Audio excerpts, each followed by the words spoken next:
Good evening, service crew. Fighting Poster Ace Windfall. Ready for takeoff. What's up, Asma? What's up, Opaque? Happy Tuesday, welcome on in, both of you. Asma, I just want to say that's a very cute emote. Also, hi, Opaque. Hi, chat. Chat, I did my taxes today. I mentioned that yesterday, that I was taking the day off. I was gonna do my taxes, and also as a reward for myself, I was gonna get my donuts finally. So I got my donuts finally. I went there before lunch. I picked up half a dozen donuts. I brought them back to the hangar, and then I had them roughly an hour ago as my boy dinner. And now I feel like this cat, except instead of full of lechuga, it's full of rosquilla. Rosquilla, something like that. It's full of donuts, and I'm very there's so much sugar. There's still cinnamon sugar like under my fingernails, because I sniffed my fingers like a second ago. I was like, oh god, there's so much sugar in there. Oh my god. That's unrelated though. I always think about this cat. I love this cat so much. I say full of lechuga to myself a lot, and I wanted to have an excuse to put this cat up here. Get out of there, cat. What's up, Harmonica? What's up, milady? Happy Tuesday, welcome on in. It was my boy dinner, yeah. I had my good pasta for like lunch, and then I had my 3 old donuts for boy dinner. You're good, Asmo. I was just giving you how do you say giving you shit, but you don't say giving you shit? I was just giving you hell for for what you said last time. Nice, Harmonica. What'd you get? Anything cool? Anything fun, exciting? You get your finger guns? No, what were... I was gonna say, no, you're gonna flip people off for your one cosplay. Not cosplay, your new D&D character. You wouldn't need anything for that one. Kickstarter thing I got backed a while ago. A little dice pedestal from Etsy. Oh, nice! When you say a dice pedestal, is that like a dice tower? Or is the dice pedestal something different? Morning, you. Happy Tuesday, welcome in. Or Wednesday if you're saying morning. I don't know where you're from, you. Big leather-bound book. Well, 2. Out of the 2 I already had. So you have 4 leather-bound books? Well. Someone is doing their reading. Just like we're doing today on Tower Defense Tuesday. I knew there'd be something here. Also got a pennant. Nice! Pennant is my favorite character from Arknights. Let's just take a look at her real quick. There she is. Pennant. Everyone's favorite Arknights character from Il Suguzano. I can't wait until your Suguzano 2 comes around. Big fan of Pennant, personally, so I'm glad that you got your own. Sorry. Alright. So our goal today is to just read. I don't have any, like, how far we need to go, but we're rocking and rolling with All Quiet Under the Thunder. The chapter 12 of Arknights. How many chapters are there total? 14? I'm catching up. I'm getting there. We're gonna get there. As far as I'm aware, this is your, as you can tell here, this is gonna be your introduction to Enos. Even though I think she was also in the previous chapter, but she wasn't really like that important. But I think she's gonna take a main role, right? Hey, what's up, Teal? What's up, spare parts? Hey there, Bucko. Are you also full of lechuga spare parts? Oh, there you go. Thank you, Teal. It was such a warm welcome from you, Teal. All quiet under them. They're all loud above the clouds. Ooh, it's like reverse thunder, right, you? It's like instead of the thunder like crashing down under the clouds, the thunder crashes up, right? You know, they say the weather is weird in Arknights, and I believe them. Here, let's get in the mood. I remember this one actually. I didn't like this one. Was all right. I feel like the other preludes went a lot harder. This one felt a lot more specific and nuanced, or not nuanced, but like it was a very specific thing it was showing, and the thing itself, out of context, I was like, I don't know what's going on here. Sprites at significant heights. That sounds like a localized JoJo stand name. What's up, Wisteria? Like, this is a very specific instance, by the way, for this prelude introduction scene where it's like, I know who Enos is, but I don't know where she is. I don't know what's happening. I don't see what she's running from. Or where she's running to, right?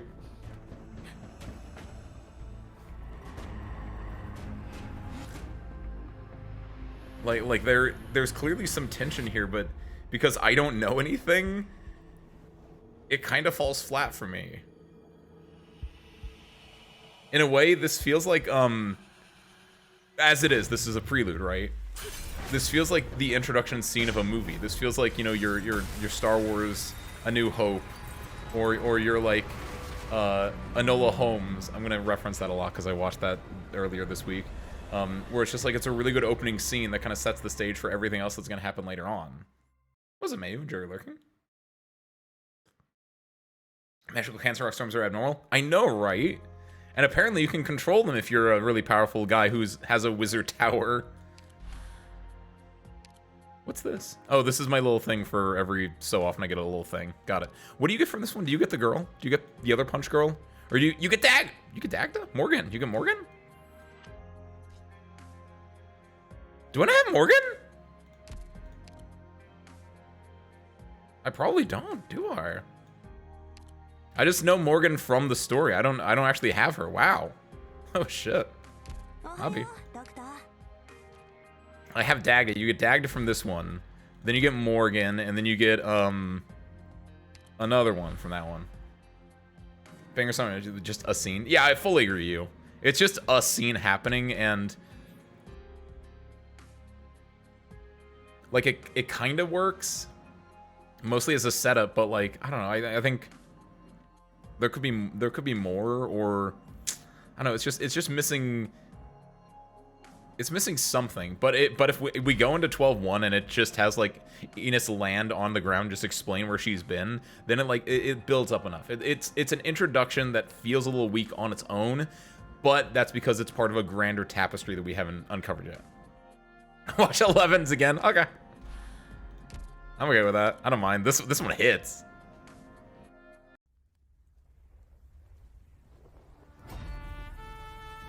No, 10 as well. Hold on. No, we're going back. We're gonna watch 10 and 11. 10 is the one that I was thinking of. 11 is also good, but like 10? So true. I think 10 is the peak. 11 hits just as high, but like 10 was coming from nothing and hit this, and I was like, whoa.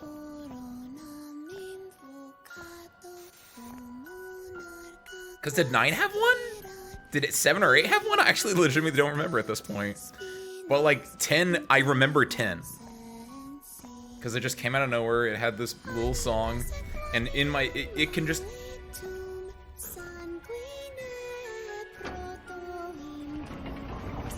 It tells an entire story, and...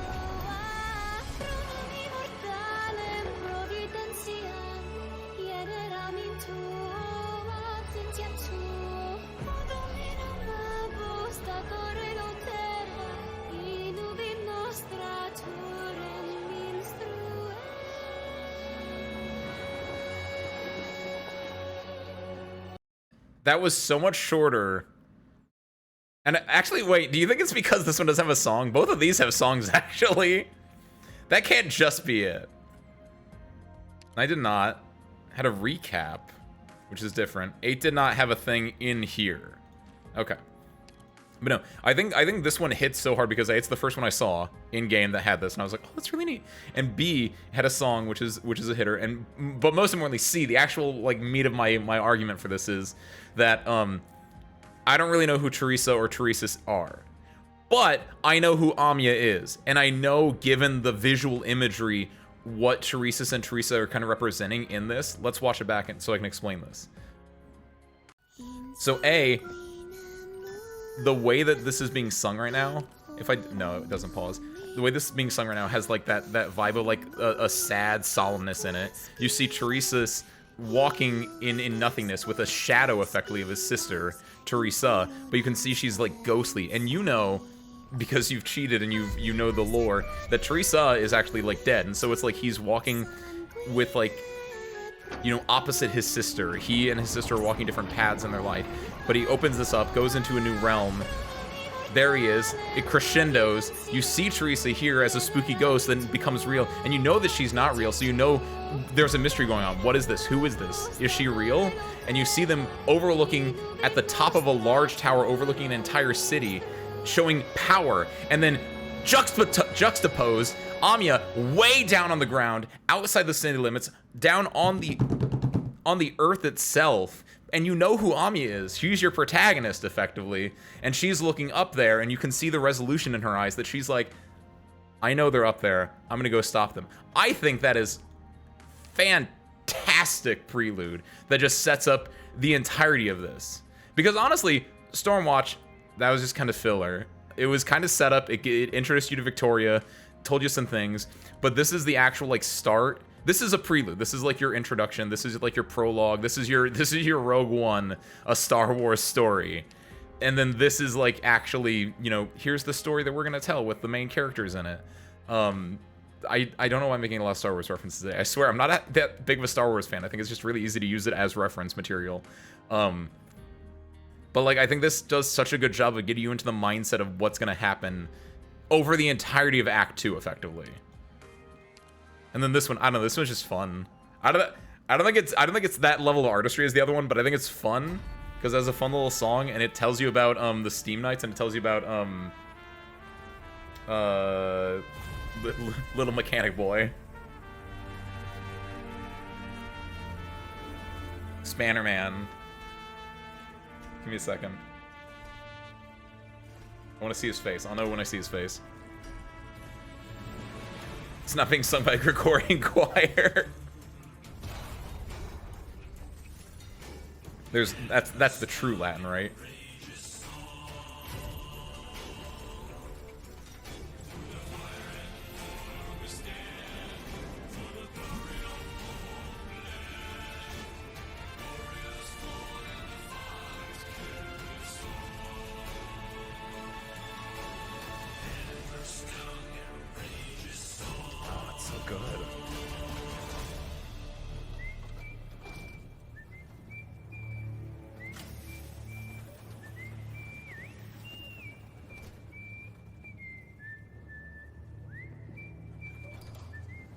See, look, where Chapter 10 kind of set you up for the entire Act 2 entirety, this is so much more close and so much more specific to what Chapter 11 is kind of doing. But even still, I think this can convey a lot of emotion and direction for what they want to do with the chapter and what they want to do with the arc. Like, replay this again. So, no, not this one. This is the bad one. I don't know why it skips to the most recent thing. I guess because it knows that I want to play this one, but... Like, I think for this one, what's really interesting is Chapter 10 sets up Big Bad, and then your protagonist. This sets up more of just, like, a personalized history of, like, here are your Steam Knights. And you can tell from that music, it's kind of like a sad, nostalgic kind of a sense. And you can see them literally, like, falling into dust, effectively. Falling through time, and then getting melted down into scrap, showing that the olden day is long gone, and it's worth nothing. And the men of the modern era, like the way this song is sung, very much so, is very reminiscent of a oh, what's the word? We're gonna rise up and fight those who have, you know, taken us over, right? Oh, I was sorry. I was thinking in my head. When I see the boy's face again. But like it's just setting up like the collective action, right? Hold on, where is he? Oh fuck.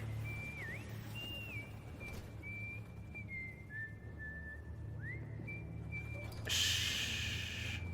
And it's showing you like there's a resistance going on. He's taking it and he's bringing it down to his resistance buddies, and you just get this sense of like, here's your protagonist for the story, here's him doing his job, and his name is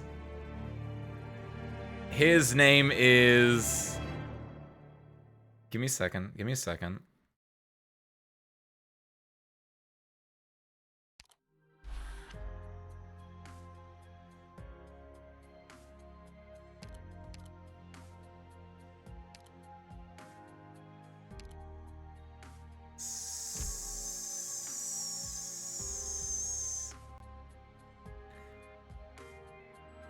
B, C, D.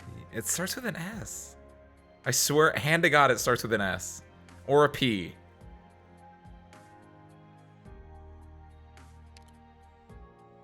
All I can think of is Spanner. That's not That's not his name. I don't know what his name. I don't know what his name is. I don't have him. That's my excuse. I don't have the boy.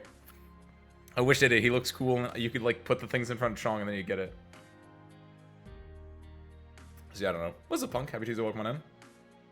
Kind of right, but are you going for the code? Are you going for code name or actual name? Shoot. What's his last name? What's his last name? I can get it. I just need a little bit more. He's got a grandma. His parents are dead. He's got a grandma. He has a codename and an actual name. What's his last name though? Because I assume he has a last name as well. If I get his last name, I might be able to get both even. I believe myself. I'm cocky right now. Spanner Hamilton. His name is... It's not Tequila. All I can think of is Tequila, which was the last dude whose name I forgot. He's a cat boy. He's not Phantom. His name is not Spanner Hamilton, but it should be. It'd be a lot better of a name. I'd probably remember if that was his name. His name is Scrapper. His name is Scrappy Doo.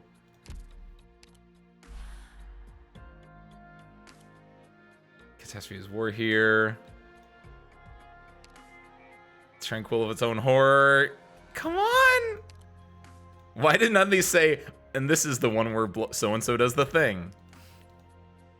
It's...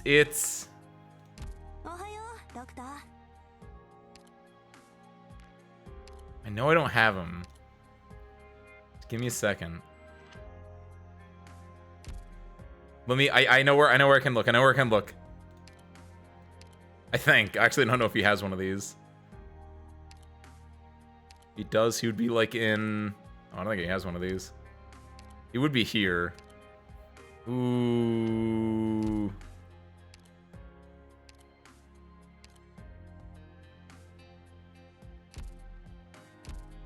Does it start with an S? We don't know his last name? Oh, this is awful. Do you mind if I get my 40 winks in here? That's Rock. No, that's not Rock. Do you mind I give him my 40 winks in here? Who is that? Oh, that's Siege. I think. What's the first letter? Is it an S?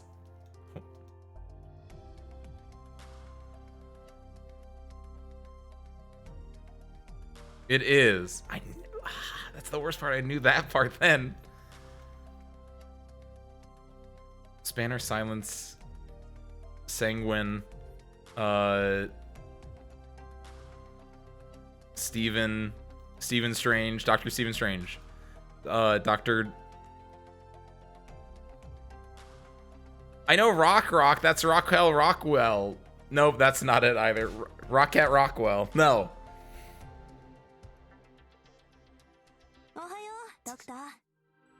I don't know, I give up. You got me. But he did really good. He did really good showing a protagonist. They did really good showing like the stainless, like stainless steel. Oh, I get it. Actually, real talk, I don't think I never really thought where his name came from. But yeah, it probably came from stainless steel. It's really funny. Okay. I was not gonna get his real name then. Okay, but no. This did really good showing the dynamic of you know, the power and us, the protagonists. This did a really good job showing like the revolution that was happening. This to me does nothing, but again, I think this in the greater whole of chapter 12 might be better, but just as a standalone thing, it could be a lot better.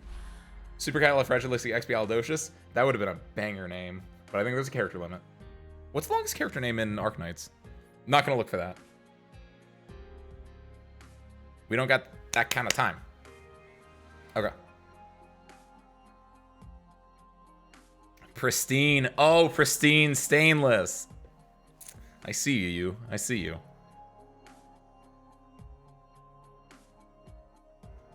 The soldier seems to be the hot wind. Wait, what?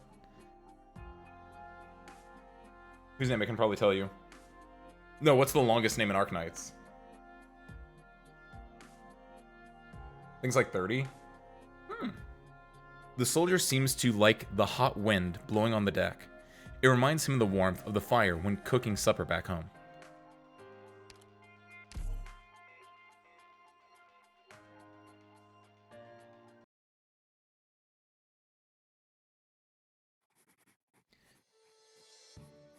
New red wheat seeds, a Burnaby saddle. Mill operation unit, looking for previously owned. Spine mas... What is... Oh, are these like Craigslist ads? New red wheat seeds, a Burnaby saddle. Mill operation unit, looking for previously owned spine massager. May need male... Wait, what the fuck is this?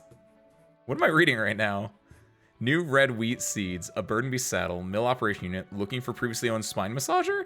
May need mail order. 2 woolen coats. Swinton's tailor shop. Dad's needs its him trimmed short. Whoa! What was that? What the fuck was that? That was cool, actually. That was a fun effect. It had it crossed out. The Romance of Ives crossed out. I said I forgot. Grab some cheap candy to tide the kids over. Ask George if you can borrow his medal.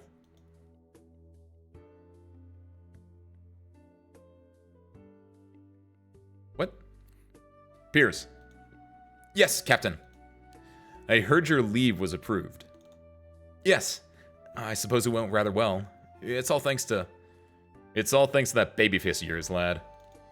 The brass occasionally want to put up a facade of caring about their subordinates. They call it good branding. I guess the brass happened to be in a good mood. The mill back home stopped working and the old carpenter there broke his leg again.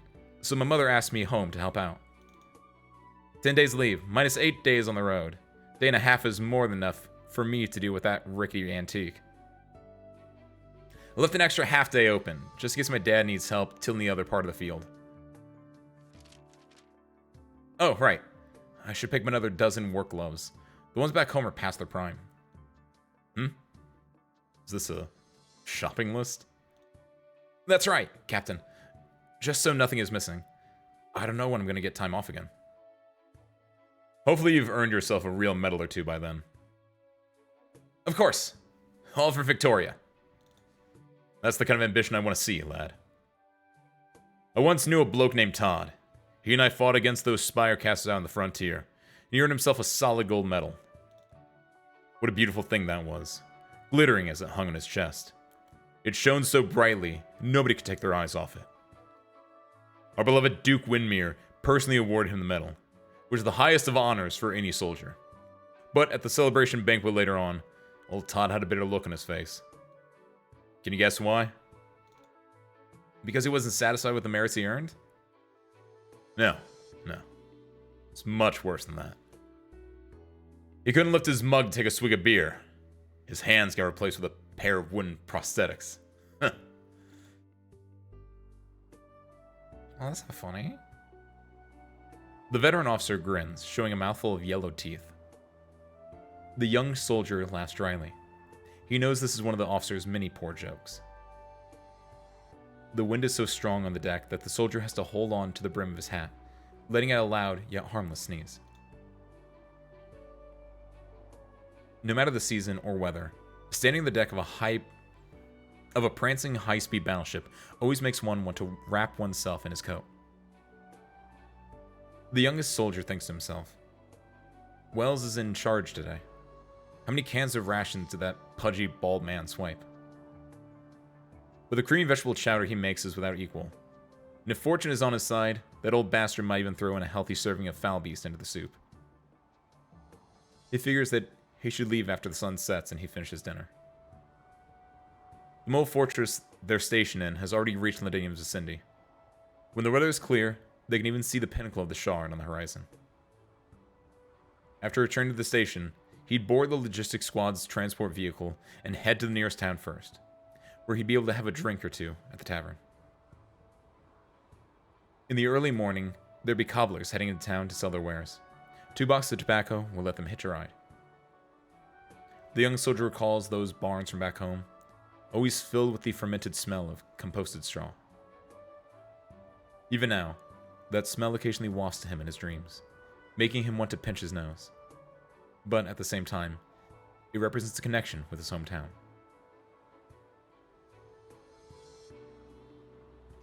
If it only occurs occasionally, then so be it. He furrows his brow quietly, deciding not to continue deluding himself with these sentiments. Even if it's only occasional, he doesn't want to experience that stench again. He must admit, that is always the biggest impediment each time he returns home. Ugh. Fog's rising again. Never get used to the Londinium's bloody weather. Wasn't much better when we were stationed at Lithuanian's outskirts, but at least could enjoy a little sunshine in the afternoon. Go. Tell the captain. We can't see a thing at this weather observation outpost. Something interfering with the radar, too. We should head back. Gaster's forces are obediently maintaining formation. Godadin moved his men further back. Other than the few familiar faces in the forward team, old Wellington's main force still hasn't shown up. Other than our dear Duke Windermere, the remaining 7 dukes are watching on from the sidelines. The patrol's over. Sir, that's sarcasm. None of our business. The brass always have their own agenda. But I heard that's Londinium's. Piers, I've been a soldier for over a decade. After drinking and playing cards, the most important thing I've picked up from being in the army is those rumors you hear are always bunkum and balderdash. Never pay any heed to them. The officers in the back have their eyes on the map and will take care of everything. Ours is but to do and die. Isn't it our duty to defend Victoria? Only they can decide what Victoria is, boy. Our job is simply to follow orders. Go and head back. Our day of peace is over. I had to treat myself to a hot shower. Damn fog's making my bones ache. That part's kind of relatable. He was a dolly. Oh, good jobs for parts. Still full of Lechuga, I see. So the longest operating name is probably W. In the trick room, you might be right. I know that reference doesn't fully make sense because trick room is it takes a slow. Thank you, milady. Trick room is a move in Pokemon that I know that makes it so slow Pokemon attack first. So in the trick room, I'm saying the long name would be the short name, and vice versa, kind of thing, right? Oh, let's go spare parts. Okay, maybe things have been too stressful these days. The young soldier begins to thank himself for taking some time off to unwind. The battlefield always puts people on edge, even more so when you don't know where the win or where. Even more so when you don't know where the win or where war will break out, or who you can trust. He thinks to himself, it's a bit clammy. He lifts his hand to undo the first button of his shirt, seeing as how his dear officer had just declared the end of the armistice. A little disregard for protocol shouldn't matter. He thinks of the fireplace back home. A few years ago, he came home wearing a brand new military outfit, unwilling to undo even a single button, despite sweating profusely from the heat of the hearth. For that, the young lass Shirley laughed at him for quite some time. The young soldier curls the corner of his lips. Heh. That's why I didn't bring you your sappy romance novel. Payback. Aw, that's cute. He's gonna. Yo, I didn't think it was gonna be that quick. I'll say that's very much a death flag thinking about someone from back home. And what the hell happened though? We're gonna find out. But what is that? Ooh. Main can now put as normal. Confirming target destroyed. Good. Begin preparations for the next phase. The Dukes will react soon.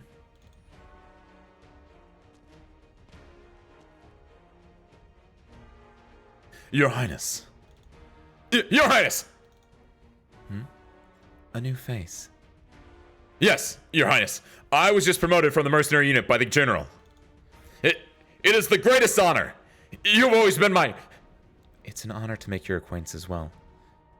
What is your name? My name is...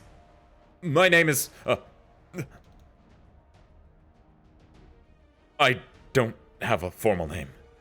They just call me Elbow. Damn. Should have picked a name from a book. Elbow. Why that name? It's nothing. I just got burnt when I was drinking soup.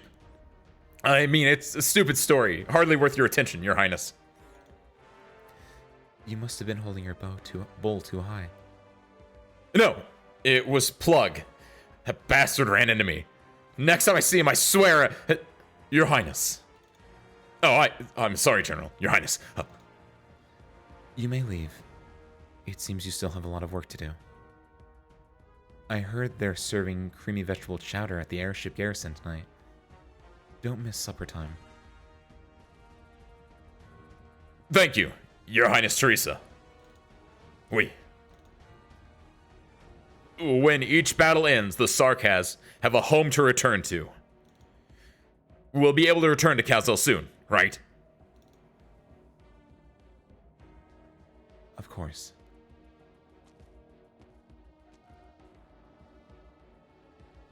Hey, what's up, Alex? Enjoy your chill mode. I prefer to be with them rather than with the aristocrats of the royal court.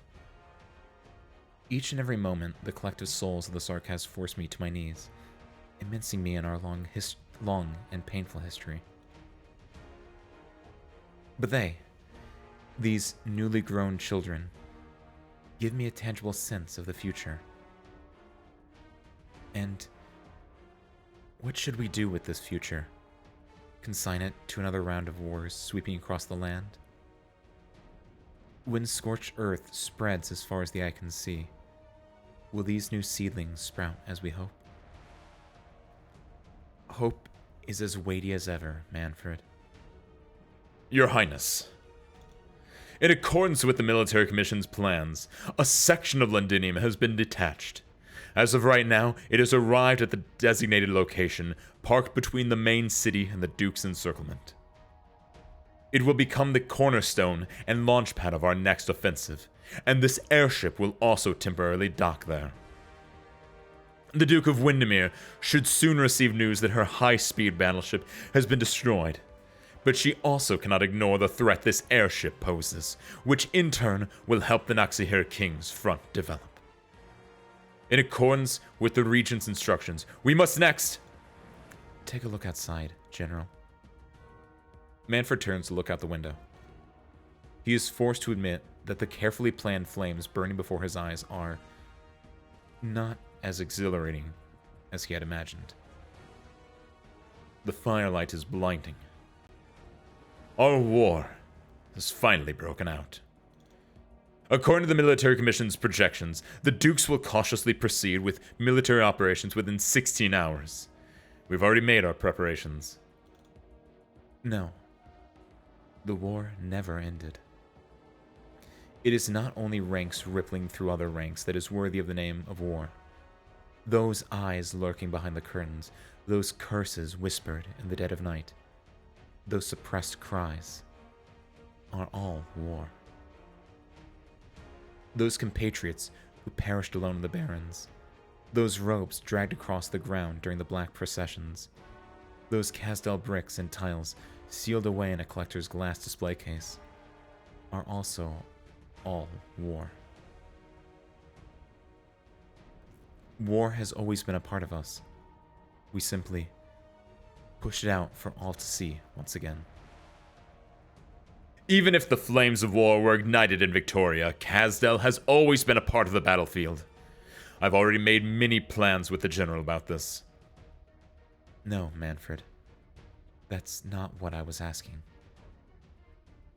I simply observed that beneath our feet, the shadow of this airship covers all indiscriminately.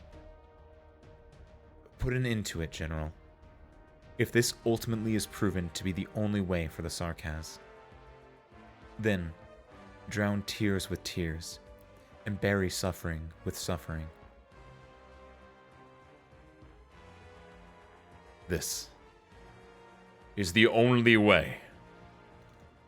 I will carry out your will, Your Highness.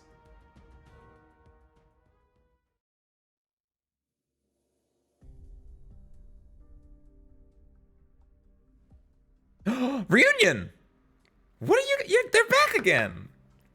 What are these silly little guys doing? You see that? No mistake about it. Looks like it came straight out of a storybook. Harbinger of Destruction. The Prophet of Turmoil. Nightmare given form. So, You ever see that gloom pincer as big as as big as a mountain, lugging along its chest of perfume? Yeah, just like Red-Nosed Humbert talked about. Nine said before, you're in no condition to be drinking. I only had a sip. I don't have much time left. Leave me with my last bit of hope. You still remember that night on the snowfield, right? Everyone was freezing to death. Red-Nosed Humbert told us about a strange legend from his village. Sorry, I signed on in Victoria. Oh, really? I thought... Well, yeah, Red-Nosed Humbert died back in Ursus. He was a good guy. Took at least 4 of those patrol unit bastards with him. Damn it. He would have appreciated him for him and his stories. Gotta pour one out for him. You're drunk again, Romanek. How many times do I have to tell you? Hand over the flagon. Ma'am, I don't have much longer to live. Come on. You've still got a long life ahead of you, if you listen to the doctor. I hate doctors. They're all liars, all of them. I need these fluids. Let me see.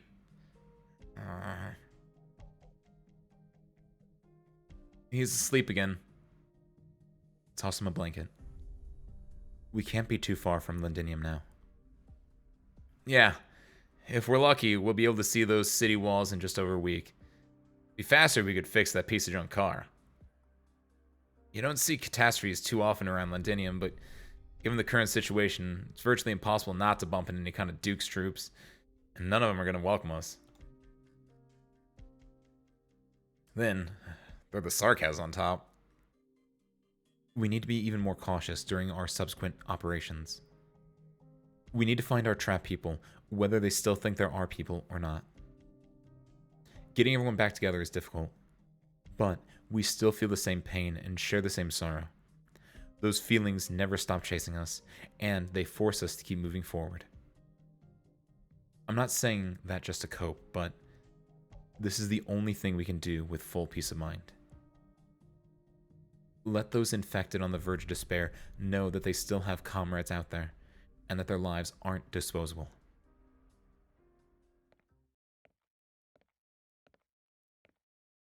Stay where you belong.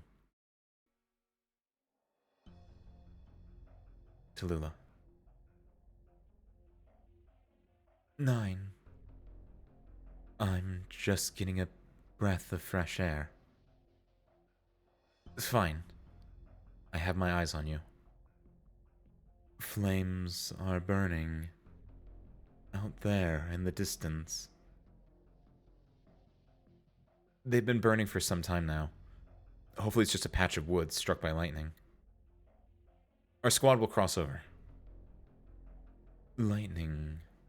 Huh. I saw you were making stew back at camp. I was just helping out the cook. She still had 2 baskets of potatoes to get through. I gave it a taste. Wasn't too bad. Alina. An old friend once taught me a few things. I thought I had forgotten it all. If you're still willing to play a part before facing justice, I won't stop you. But you best remember who you are, Tallulah. We'll be watching you. All of us. I know.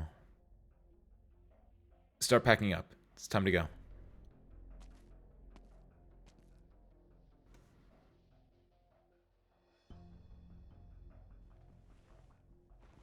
I fell asleep. Damn it. Come on, 9. Take pity on this old man. Let me have another sip. I'm as good as dead today. You see that? There's this guy's blood red. Red-Nosed Humbert said. He said it's a good omen. Good omen, I tell you. He said that was the other shore. Victory? I don't exactly remember. Maybe. Maybe it means tomorrow will be a good day, my friends. I hope I find out what Reunion's do in this chapter, because, like, Reunion popped out of nowhere. Okay, so Reunion, obviously, the entire crux of the first 2 acts is Reunion. Then Act 9, we're switching up because we air quotes beat Reunion here. Act 9 comes along. 9 is now leader of Reunion. We have Tallulah in jail. 9, this has nothing to do with it, but then surprise here at the end, after this giant gap, this literal page-defining gap, surprise, Reunion under 9's control breaks Tallulah out, and then I don't know what they're doing. So I hope I get exposition on that. Know right from wrong. The most dangerous thing on the battlefield is not the downpour of enemy fire you'll face. It's imposters trying to win your sympathy. Allies have greatly reduced cost limit. Nice. What is the tutorial for, I wonder? Oh, is this the civilian mechanic? I think chapter 12 is the disguised civilian mechanic. What a pain. Yeah, this sounds right. For this special operation in Norport, we'll start with limited initial deployment resources. Yeah, these guys. I saw you in IS-3. I think 3. 3 sounds right. Fortunately, victorious citizens will come to our aid and replenish our deployment resources once they enter our protection zone. However, there are spies hidden among them. Our operators will... Why does it do that? Please fix this hyperglyph. This game's been out for 7 years. Please let me double click on these things. After some time has passed, we'll be able to ascertain whether they're spies.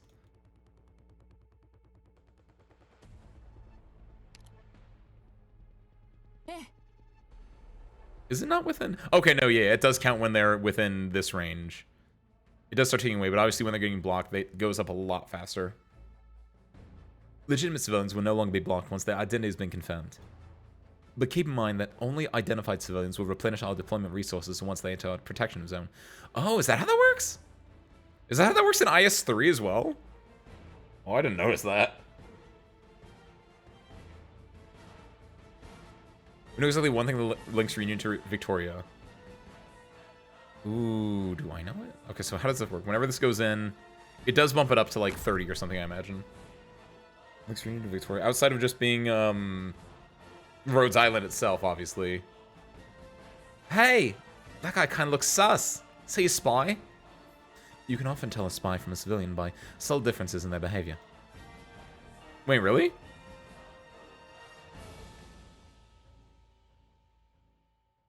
Wait, is that true? Or is it only like... Do you mean like when this turns red? Is that... Okay.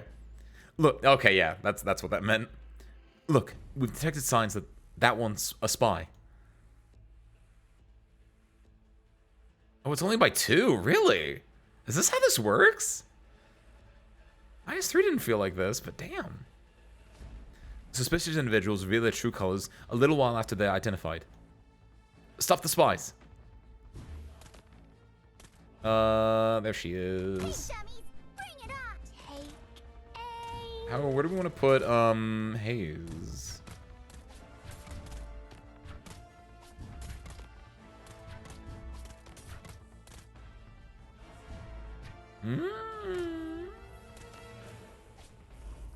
I guess this. And I guess Hayes goes below Cruz facing up. Also, look a slightly different pattern than other students. Ah, that's what I was wondering. If there was a difference in the walk pattern, but I couldn't tell because they were going up and they were going to the left. That's interesting, though. Like a shadow.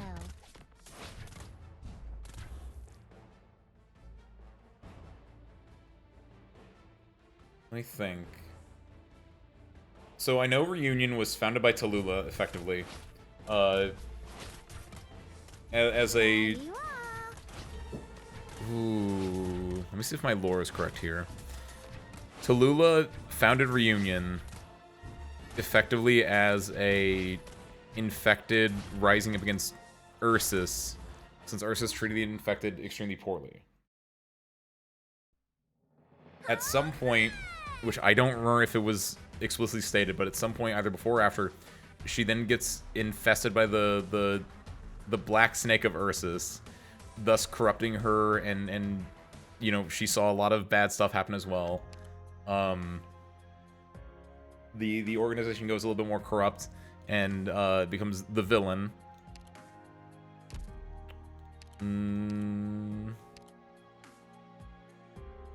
Rhodes Island stops them. Tallulah gets locked up. 9 takes over Reunion. And then I don't know what's going on with them then. 9 then breaks Tallulah out. 9 still holds Tallulah responsible for crimes, though. But I think the idea is that 9 wants Tallulah to be held accountable for her crimes and not just locked away by Rhodes Island? And then the thing that would connect them... Oh, it would be that it's a mixture of the Sarkaz and also the Black Snake of Ursus was LARPing as a duke? Something along those lines? It's to do with the Victorian dukes, more than likely, that they're pulling strings, because that's what like a Victorian duke would do. And so either the Black Snake was LARPing as a Victorian duke, or he was in leagues with a Victorian duke. So generally speaking, they're working together, form reunion at the very least, working together to cause instability, more than likely, something like that. Nope, sorry. Well, we'll find out later on, I hope. Reception party. Fine. You're the symbol of Victoria's invincibility. Our savior's here to help us. Can we get going now? Greatly reduced cost limit. That's really... Allies have greatly reduced cost limit. What is that? That means just like I don't... My DP is capped, right? The way that it says allies have greatly reduced cost limit doesn't sound like that's what that means, though. Allies have greatly reduced cost limit makes me think that like my guys are cheaper, but that's the exact opposite of what that actually means. Enemy units have increased movement speed. 9 tiles on the map are no longer available for deployment. Sure. Okay, rocket. Let's clear this. Given that this is the given the mechanics of this, I think we really want to do stuff like Lumen. We want to do stuff like I upgrade my Shamare. I think having giant ranges is really nice for something like this. Then I think Totter might be interesting because he has a weird, interesting range. Or yeah, we'll take Totter. I was gonna take Tifon instead because Tifon would be better, but I'll take Totter for this. Makes it a little bit more interesting. Take Lapland. So we need DP. We're gonna take Flametail for a DP for this one because it should be easy enough. Let's take Evan Holes because we're a cheater. Not Evan Holes. Let's take Evan Holes actually. I meant to say Logos. Why don't I take Evan Holes? Sure. Take Hoder. Take Saria. I need an actual heal. We have Lumen. Never mind. So I have a guard, healer, sniper. We have arts damage. We have physical damage. Might want another sniper though. Yeah, that looks like what I need. Another physical damage from afar. It's like Fiat meta. Perfect. That's a good mix of just random units with some decent attack range.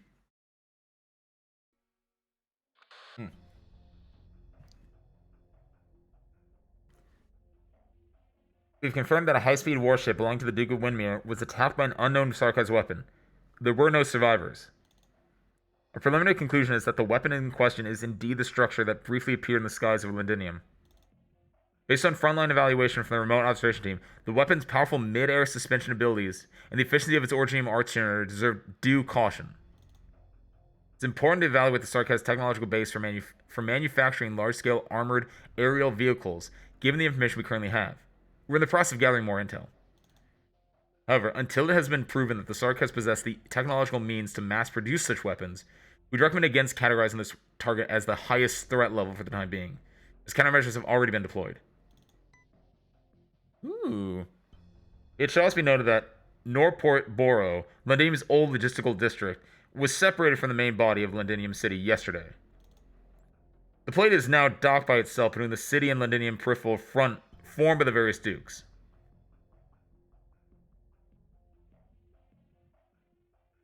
So, for those of you that know the lore,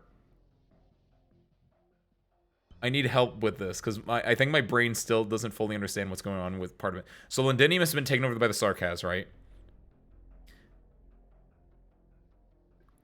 What are the allegiance of these dukes?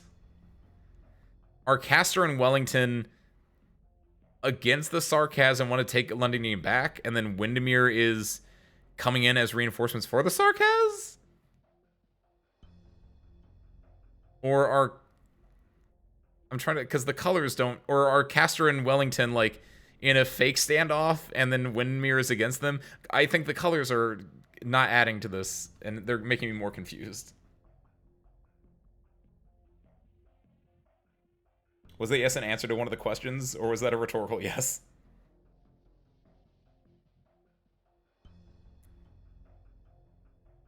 We have reason to suspect that the Sarkaz are trying to convert this plate into a forward operating base, using it to support their slate of large-scale military operations in the foreseeable future. Oh, Victorian. Castor and Wellington are stationed, just holding a line. So all of them are on the same side against the Sarkaz and Londinium, then.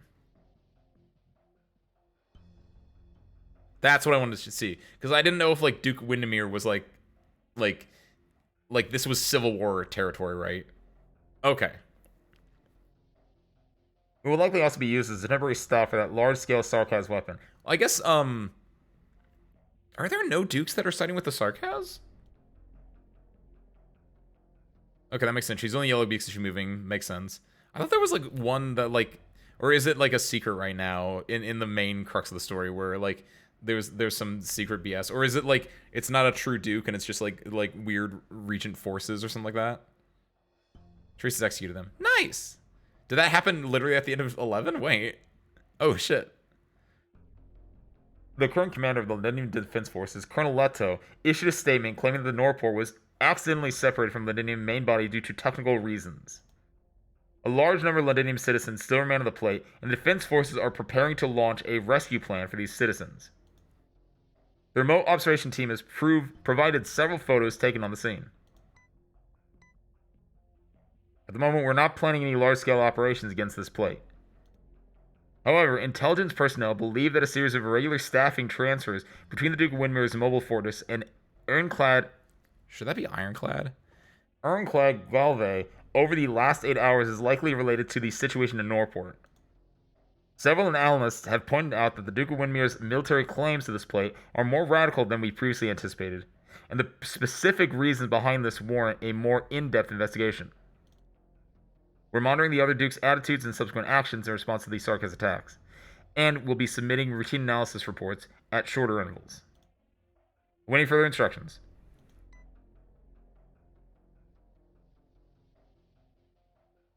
Technical reasons. How unsophisticated. But it gets the job done. They know full well that we all care greatly about our own reputations, especially in the face of Victoria's coming future. So they all decided to throw out a bit of bait. A flying fortress. Pains me to say this, but as long as they're holding Norport Borough at gunpoint, things are going to get messy. Now, even Wellington doesn't have the nerve to rush over with his high-speed warship, rain fire down on the old logistics area and snatch away his new toy. But he won't be able to resist the temptation. Affirmative. Duke Wellington's troops have sped up their advance. We suspect he's already gained intel on the airship. This massive airship is indeed beyond our calculations and has potential to reshape future wars. But as the intelligence says, we're far from the point of things spiraling out of control. According to our estimates, even if the Sarkaz had a secret channel for transporting supplies, they wouldn't have had the time or resources to build multiple airships. Those damn devils can hardly bring out the value of this technology, but perhaps we can. That's right. Naturally, this is extremely important to me. Even if I don't give the order, I expect that you'll bring it to me. However, our gaze ought to be cast wider than just this singular piece of technology. What really worries me is we've let the Sarkaz run amok in the Shard for too long. Even the most dim-witted fools will eventually figure out what lies beyond those buttons and levers. Ullerdale, I don't blame her. She was never ambitious enough. That was always her strong suit, and I allowed her to keep it, but it doesn't look like there's any way to make use of our stone of the sword. Rest assured, the dukes who supported you, along with their vassals, are still resolutely on your side. I promised them peace and safety, and I will deliver. Forever honor one's commitments. That has always been the motto of House Caster since ancient times. Trilby Asher is already being dealt with. Naturally. They always have a way. Then, Your Grace, about the citizens of Norport. Lieutenant Colonel Leto said that he was preparing a rescue plan. You won't go wrong putting your trust in that Gaulish commander. I met him before. He's an interesting man. The Sarkas have never publicly claimed to occupy Londinium, as it has nominally been under the control of defense forces. And this lieutenant colonel has managed to survive in his position for 4 years without getting caught up in any major trouble either. We all know how what those devils are like. So that fact alone is respectable enough. I think that's... I don't know if that's a British turn of phrase there. We all know how what? Or... We all know how what? Yeah, okay. Who knows? Maybe he's more keen on becoming a savior than we are. I see what you're saying. Getting the right people into the right positions and turning valued friends into truly loyal partners is harder than we initially expected. Old Wellington knows what I want, and I know what he wants. Though we've never talked about these things openly, we naturally helped each other, all while keeping an extra knife sharpened for one another. Poor thing. Windermere's been playing with the Lithanians for so long, might be a while until she remembers how Victoria works. Indeed. We still don't quite understand why the Duke of Windermere is so keenly interested in Norport's affairs. Does she also want the airship technology? Maybe she wants to add another card to her hand. She knows she's in for a rough time soon. With opportunity comes desire. Both are as honey, equally effective at leading people into the abyss. That cousin of mine failed to understand this, which is why he's been dead for 26 years. You know, he still appears in my dreams from time to time. Can't say I ever liked him. He was a bombastic, self-righteous boy. When we were young, he'd run up and down the corridors of the palace, spouting quotes from past kings he saw in some book. And he'd always spew the same trite platitudes. A role model for the masses, noblesse oblige, what have you. He treated those words as his guiding compass, though they probably didn't even come from the kings they were attributed to. In all likelihood, they were flattering embellishments added by the royal archivists. He actually believed those words, and paid the price for it. But despite all that, I sometimes still miss him. During those years he was still around, we could pretend that all was well. But now even the dullest of men must open their eyes. Open their eyes and bear witness to all our ugliness, covetousness, and opportunism. War's broken out. Its advent has fulfilled everyone's wishes at all. Your Grace, this is also your chance to unite Victoria. Unity. Victoria's been trodden upon and sullied for far too long. You have the right to restore her glory. This war is for Victoria. No, no, my child. This war is not for Victoria alone. Victoria. How we love to speak the name of our country. No, it's nothing more than a rag to cover festering abscesses when the people are in need of morality. An empty husk to exploit hope when the people are in need of dignity. All those farmers, laborers, soldiers, and nobles. All these who despise each other, who grope at each other's throats. Why does lumping all of them together make the great Victoria? When they speak of Victoria, what is it they refer to? The fields they've tilled for half a lifetime? The factories that have gorged on their blood and tears? collections of looted artifacts, great halls of imported carpets, a splotch of color with a line of text on an atlas, or a news headline and a set of economic figures on a television set? Or is it the vast, glorious, and invincible empire built upon the foundations of each man's imagination? Let us prepare ourselves. Let us wait with bated breath. Take a good look. Witness where this war will take us.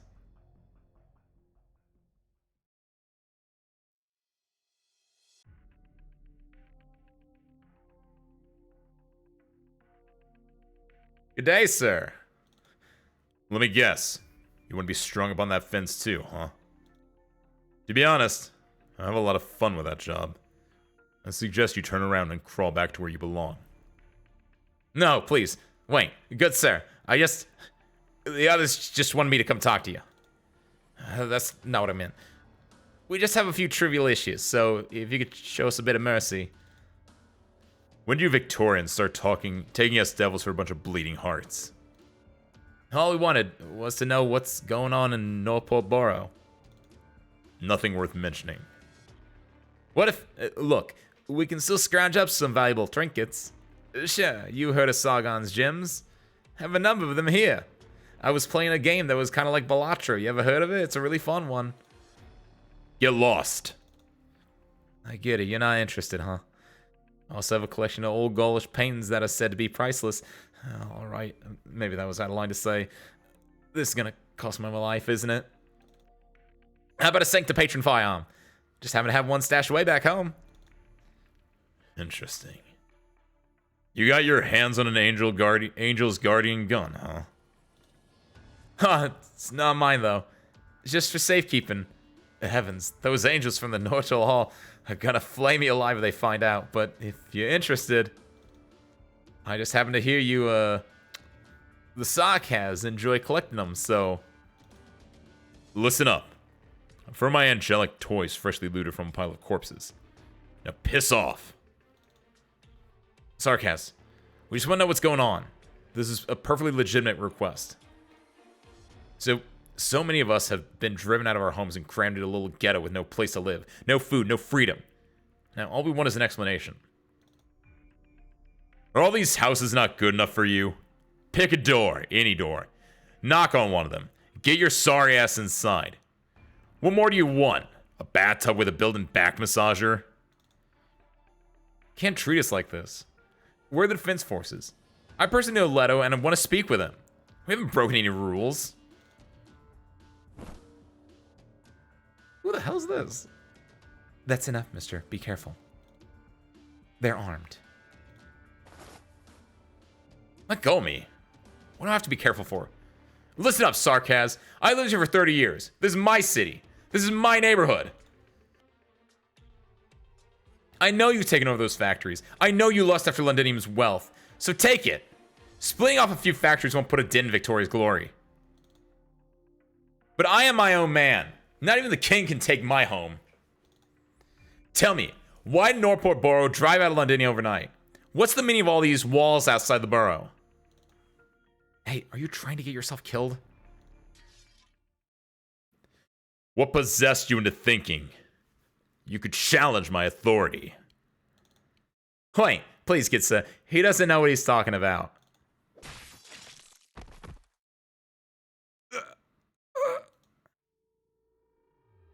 What a waste. Listen up, you sorry worms. Tell the truth, I'd like nothing more than to slaughter each and every one of you right now. Seeing your faces make me sick. But the boss says you lot are still useful. So I promised him I'd show a little restraint. This is the grace I've afforded you, but know that I can take it back just as easily. Hurry, run, get away from here. Help! Run as fast as you can, pathetic Victorians. You had your fun already. Now it's your time to get a taste of what the life once forced onto us. Hide in every nook and cranny. Hide beneath every shadow. Rip up your morality and swallow your dignity. This is everything we Sarkas have experienced. Now rejoice, 'cause it's yours too. Call it equality. This is the kind of equality you've never known. Explain myself, answer your questions. No, this is war, you dipshits. Learn it, embrace it, just like we did for thousands of years.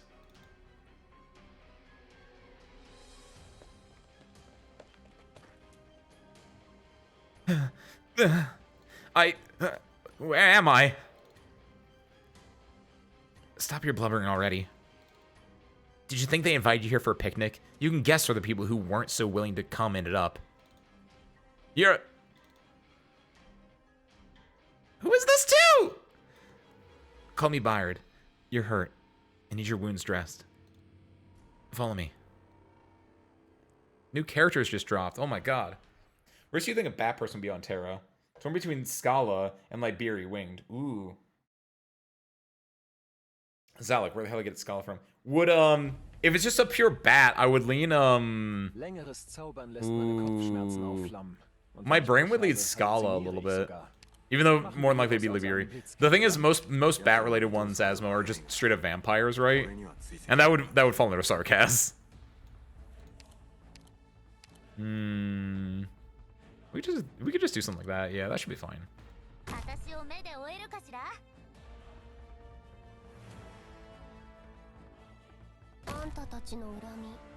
Yeah, if every bat has been.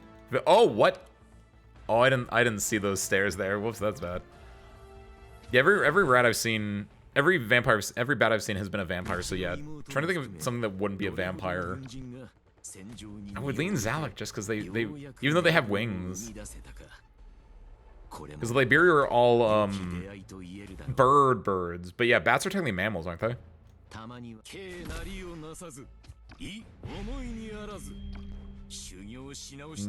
I want to do this?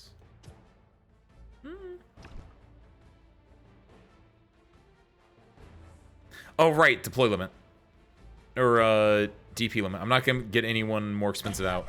Ooh, I might need to change my squad for this then. I can't let any of these guys. Oh wow. Ooh, this changes a lot actually. That's an interesting.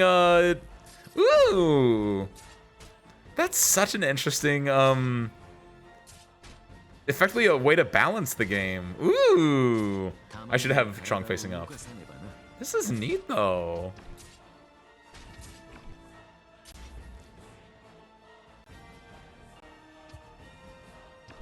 I'll do... Lumen can go here, and then we hit all three of them. Well, this is a little bit scary for Chong, because Chong can only block one. So we can only see the one person. So higher block count is pretty nice in this one, which is interesting. Low cost and high block count.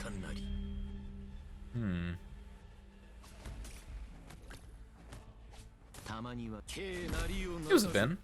Happy Tuesday, welcome on in. Happy Wednesday, technically. This should be 5, perfect. Okay, cool. Now she can help, now Chong can help Lapland out. This is our first actual level tonight, Ben. Technically, you're just on time. I see your ranges. That's what I originally set up for, right? Oh no! Yeah, this is interesting. I guess the main thing that I did wrong was I didn't realize the stairs there until after I'd already put Shamir down. Shamir is not a good spot there.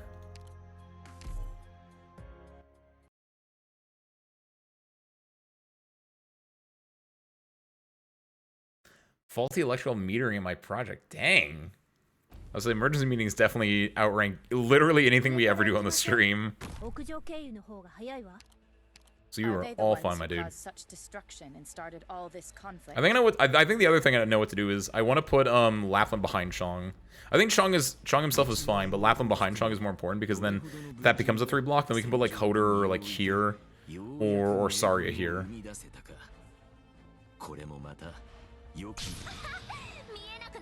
Everything else should be fine. We'll also do, ooh. Yeah, do it like that. I guess? Yeah. Yeah. Seems good. I can work with this, I think.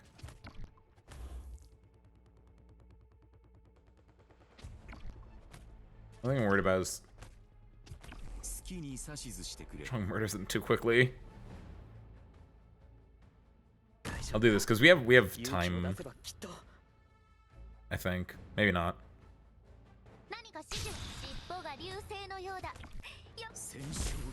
We don't have time. I lie.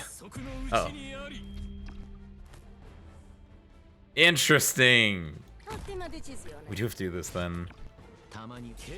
No, my timing.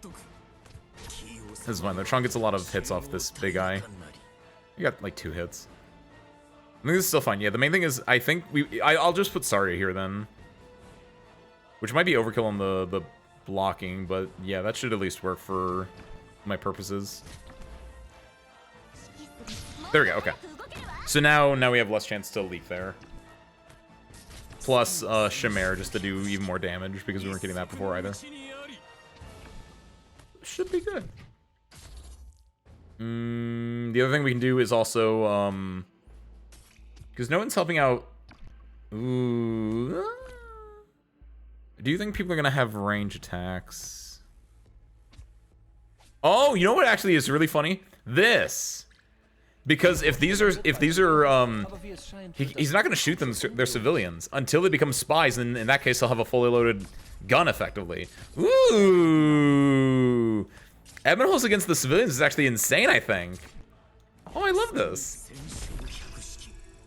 Coming to talk too hard as subcontractor to work for them. Oh, so through no fault of your own, right? You had a shoddy subcontractor, and then it's like, well, what are you gonna do about it? And you're like, well. First off, it's not my fault, but you are my client, so I have to help you, that kind of a thing. Oh, that is rough. I hate to see that.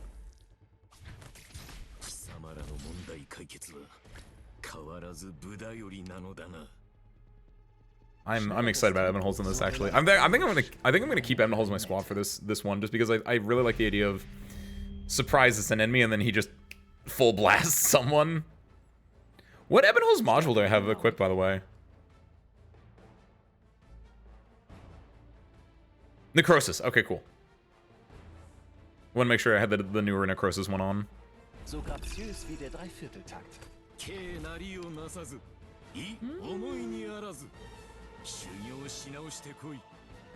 That kind of works.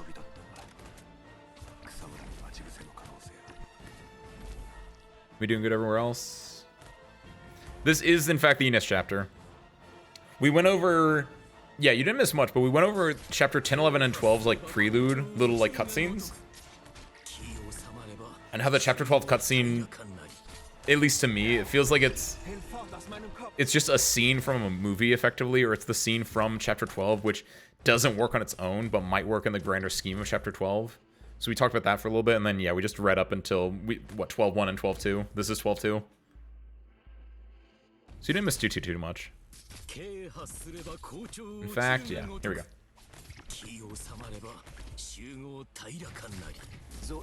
I think we even talked about it like when we first finished chapter 11 last year, where I watched it and I was like, it's kind of weak. It's kind of very weak compared to the other two.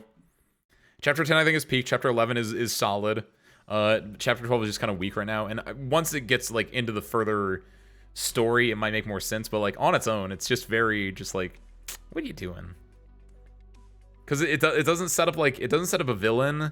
It just sets up like a dark cloud, and it's like, oh, I guess that's supposed to be ominous, but like, it's just Enos running from a dark cloud, and like, to me at least, the stakes are not set up. You don't see like why she's running, or you don't see like it breaking down a door or something like that. But I guess maybe that's part of it. It's like it's mysterious or something like that. I don't know. It's just very, very weird. Dorothy's time to shine. Why is this Dorothy's time to shine? Oh, really? So that counts? Oh, wait, is it in the giant plus shape too? If so, that's actually, that's not right. That's not how that should be. That's not how that should be. Dorothy needs to pay for her crimes. I like Bayard, by the way. She's not an operator, I know that, but like, she should be. I hope she doesn't die. Or be an evil spy. It could be either or. Alright, we should be safe here. Keta, it's still a mess outside. We're most certainly not in Londinium anymore. Reckon we can't see the situation outside the plate from the top of the old loading tower, but I can't get near it. It's outside the restricted area. And I reckon, even if you could spot anything, it wouldn't mean a thing. Sarkaz keep a close eye, and there are too many of them. Who is this guy? They just made up characters that I've literally never seen before, which I kind of get. Like, I'm not at that point in the story, but like, the fact that there are like these characters that clearly look like this guy could just be an operator, but he's clearly not. So like, what? Huh? What? All right. What's this? What's the old bloke's story? Huh. Seems he was trying to talk terms with the Sarkaz. How'd that turn out? Take a look yourself. There. That's about all I can do, bandaging your wound. Thank you. Goodness, what? Just what happened? What else could have happened? Sarkaz has been in Londinium for 4 years now. You can't possibly still think they were invited here by that poor sod Cavendish as a guest, right? But they haven't ever what? You must be one of those noblemen who never leave their mansions and need their maids to fetch them their morning cyst milk. How'd you fall so low as to find yourself in Norport? No, I'm but a scholar. I have merely run into certain troubles financially. As I finish my manuscript, I'll... Drat. The manuscript is still in my study. Baird, you've got a knack for finding these poor down-their-luck bastards, don't you? Would you at least have some respect? If all goes well, it's very likely I'll become the Royal Academy of Sciences' next academian. How do you pronounce this? Academician? Academician? I've never heard this word before in my life. I say it a lot, but like, this feels like a word that I would have heard. Academician.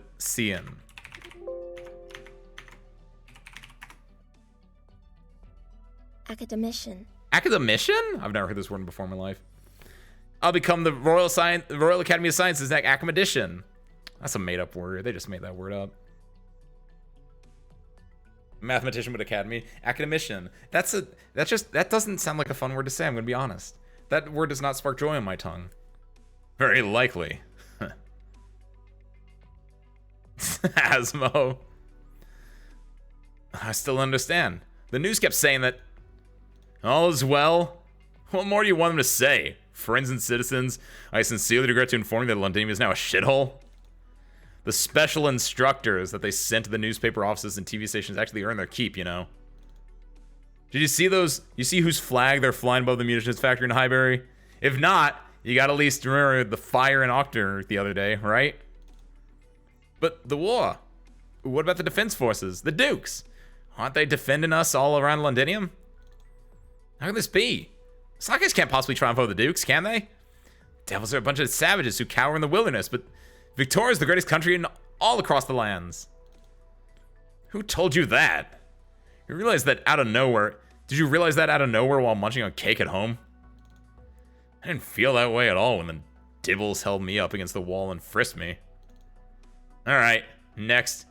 Academician. Off you go. You don't belong here. But where can I go? My flat is not in this lockdown zone. I haven't the slightest idea where my loyal servant is. I know no one here.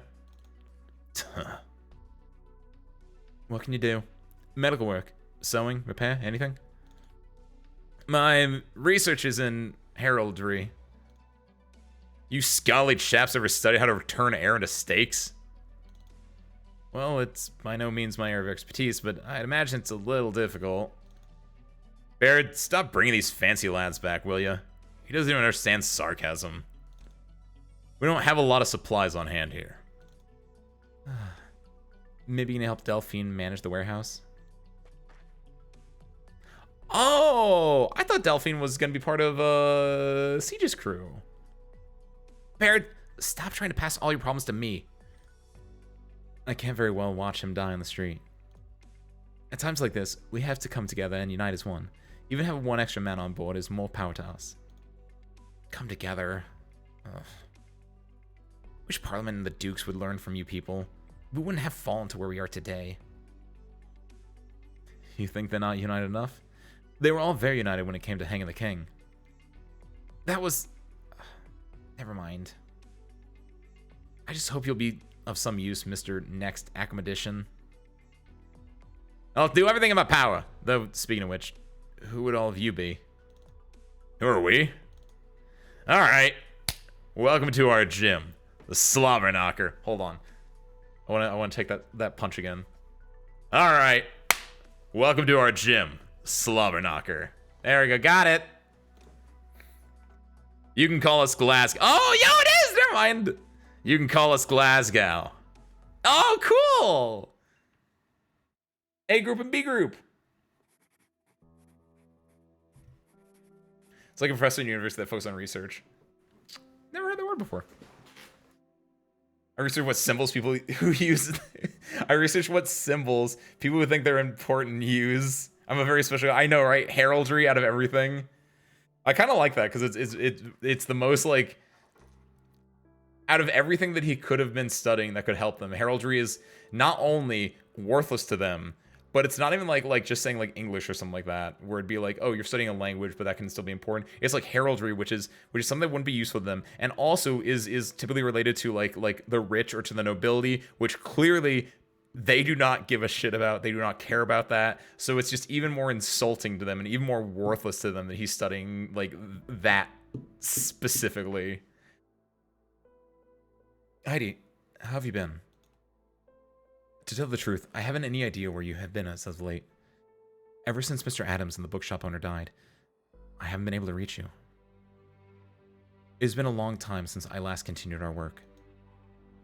Forgive me, my dear. I never hide anything from you. But I am truly very befuddled. You once told me that peace would come again. But I can't fool myself with false hope anymore. I can't hide in my room and pretend that everything we do is still meaningful.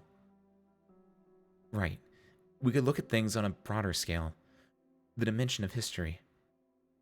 Of course, peace will come. It will, eventually. And war will undoubtedly shatter it in an even crueler way. I once thought we could win, and I still hope that we will win. But Heidi, if everything that we have done amounts to nothing but self-comfort... No, not if. This might already be the truth. These books, these desks, and this school that may come crumbling down at any moment, how are they meant to stand up against the force of a new era? I can't. I can't keep going anymore. What should I do?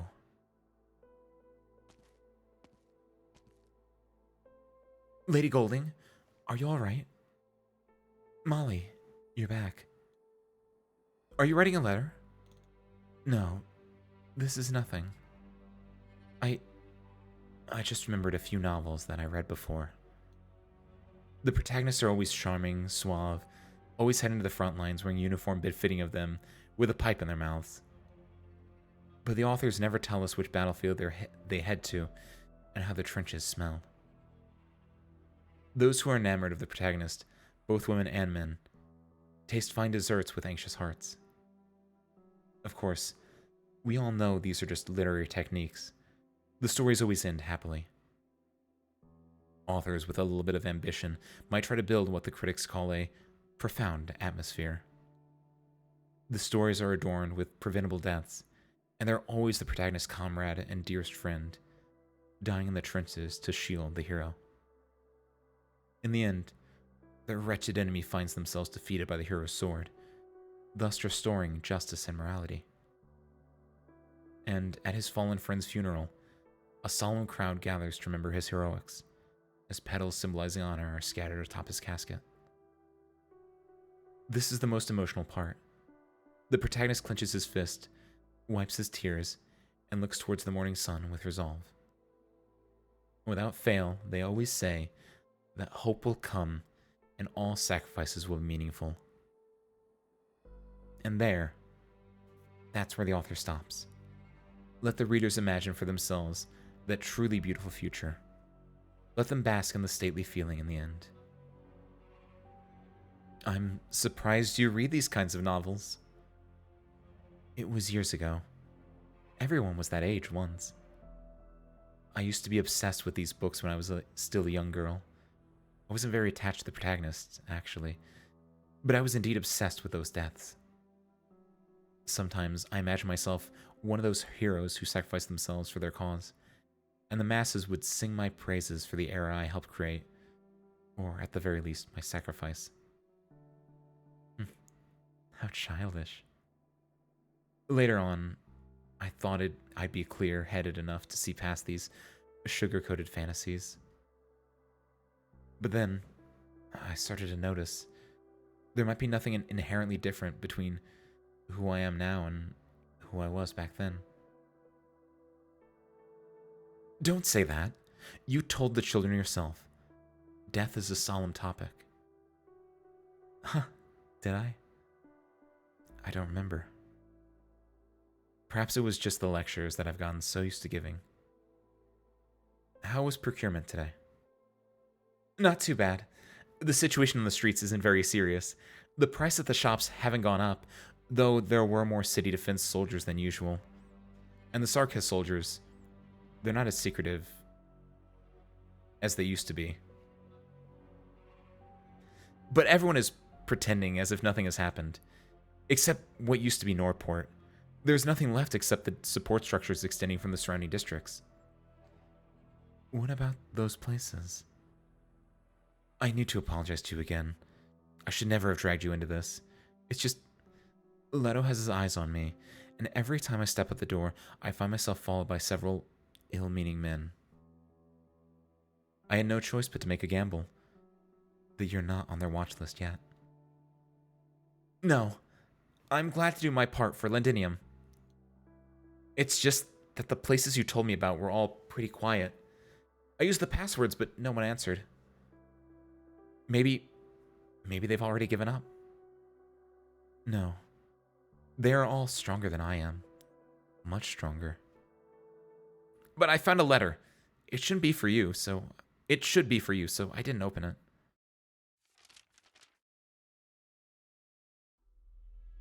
This.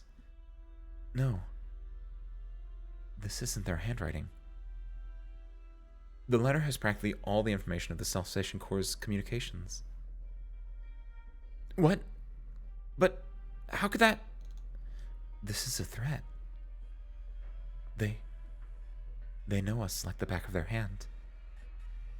Then, what should we do, Lady Golding? Molly, I'll have another list of places for you. I've never been to these places myself, but having analyzed the flow of information, they should be there. I shouldn't take this risk. This goes against our established practices, but... This information is important to the Salvation Corps, right? Many lives are on the line. Then we must do this. Molly, just as I taught you, watch out for anyone who could be tailing you. Whether they are Sarkaz or not. Do not let your guard down. Look for a girl called Clovisa there, or anyone who can get in contact with her. Tell them that the entire intelligence network has been exposed. They must evacuate immediately. Lady Golding, where are you going? To Leto's office. I will try to buy as much time as I can for the rest of you. But... Relax. I'll be fine.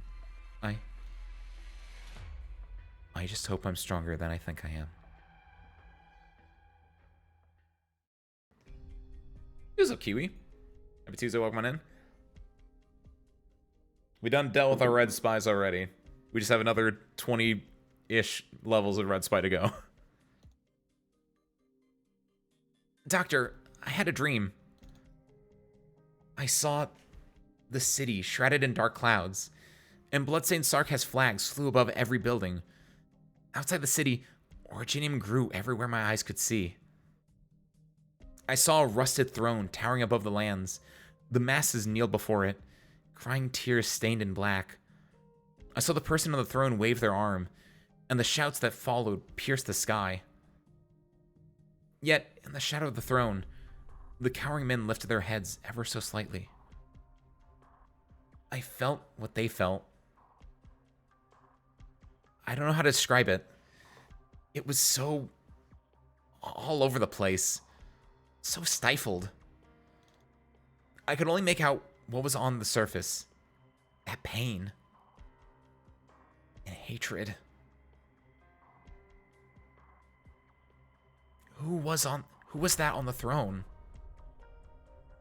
Is this the future that the collective souls of the Sarkaz foresaw? Or is this the duty of the king of Sarkaz? Did Teresa have this dream? Could this be the sight she's looking forward to now?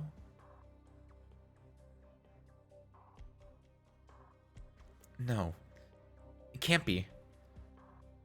Doctor, this dream, it doesn't mean anything, right?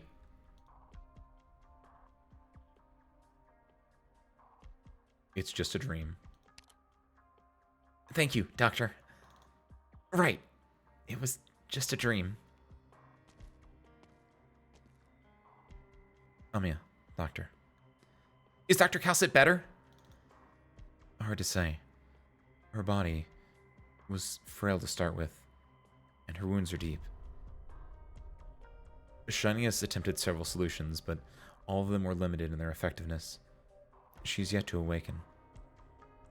Monster seems to be slowly repairing itself. Likewise, we do not have any idea how well it will recover, or whether it can actually even recover. Doctor, at the Defense Forces Command Tower, if only None of us expect to see Teresa's there. Dr. Calcit. I never once imagined that Dr. Calcit would one day be wounded this badly. She always solved all of our problems like they were nothing. She gave us the best advice for every situation. She's Dr. Calcit. I've never even seen her look tired. Now... Doctor... Takes Amia's hand. I know. I will bear the responsibilities that are mine to bear. Rhodes Island's mission here is far from over. But I want to see Dr. Calcit one more time. May I? Even if it's just sitting there by her bed for a short while. Rather than staying with the wounded, you two have more important work to do. Closure wants you to know that she has finished analyzing the data from the command tower. Clovis is calling a meeting. We need to reevaluate the situation in Londinium. Our initial plans have failed. Then please tell us what our next step should be. Your tactics appear modern, yet the ideas behind them are primitive at their roots. That whole bit with the with like the Duke of Castor. Ooh, this is the setup chapter. Ooh. There's some interesting things going on, but ooh, there's just gonna be a lot of like very expositional dialogue. Benevolent betrayal. Villains seem to always have the upper hand over the virtuous, not because they're stronger, but because they see morality as a weapon instead of a standard. Allies have greatly reduced cost limit. Allied units have -1 block. Oh, I can see why Wisteria did view instead of block count now as well. Immune's defense is significantly increased. Ooh. That was not as bad, I guess, technically, but...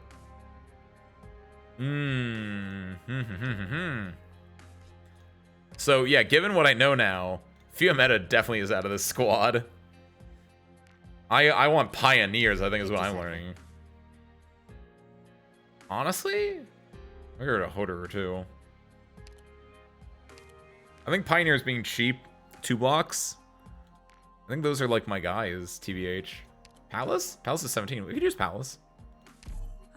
heroic heralds of victory. Let's see. I welcome Texas Palace. your Flametail goes with Lapland. Or no, Texas goes with Lapland. Flametail goes with Palace.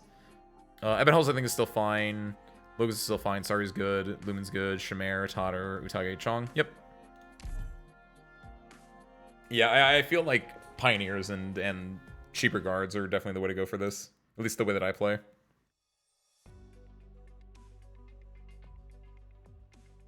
Amiya, Doctor, you're here. As you can see, the morale here is rather low right now. It's a mess, but please pay it no mind.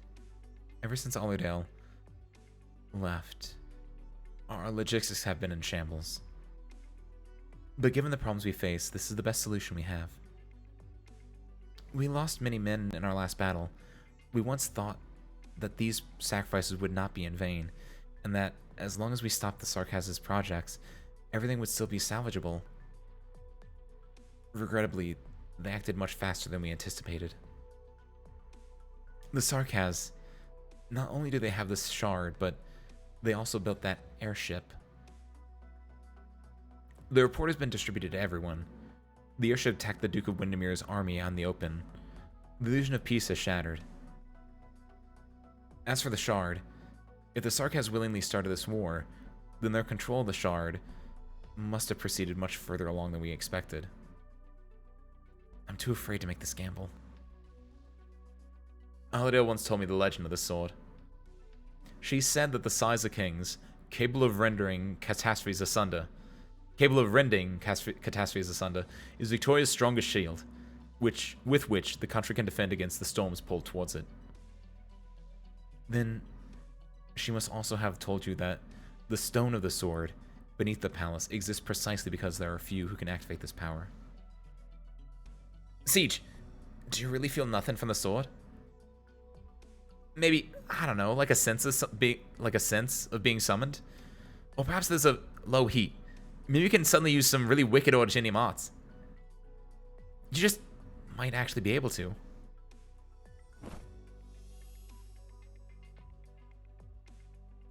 No, nothing.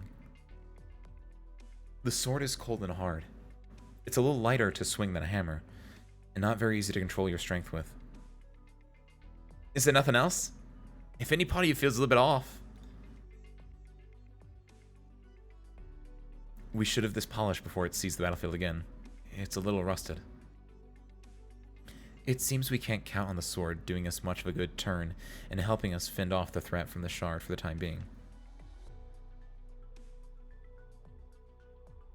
But it also won't become a bargaining chip in the Duke's eternal strife.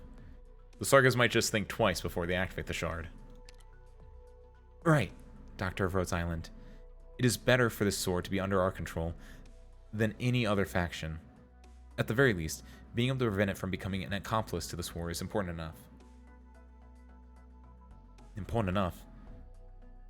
This is important enough. Allerdale. If only I... Please don't get discouraged, Siege. Maybe you just haven't gotten the hang of it. Or it's not time yet. I'm just about done analyzing that supply drone, Doctor. It's practically guaranteed that the starting point is rural Brentwood, but it's got a lot of endpoints. Aside from the munitions factory in Highbury, it's very likely they have a route that extends right underneath the shard. Found out way too late. If only we'd found out a month... 10 days sooner. Things probably wouldn't have turned out the way they did. That said, the intel about this supply route is still meaningful, Doctor. If this route is capable of the transport of heavy supplies and leads straight to the bottom of the shard, then this is an opportunity for a counteroffensive. That's right. With war having broken out, there may not be a lot of guards around Teresis. Each lord of the royal court has to command their subordinates to fend off the dukes. The liches joining the fray would be a problem, but from what I know about them, they wouldn't truly pick a side. Besides, I'm sure Dame Calcit talked to their messenger before. I just hope that they opted to follow her advice. Now, we best... Vina! You ought to be at least bring up what happened in Norport. It's our tough that housed those sarcasm assholes got it out. Bite is still there. Bloody bastards. Instead of counter-offensive on their supply line, we should be helping them.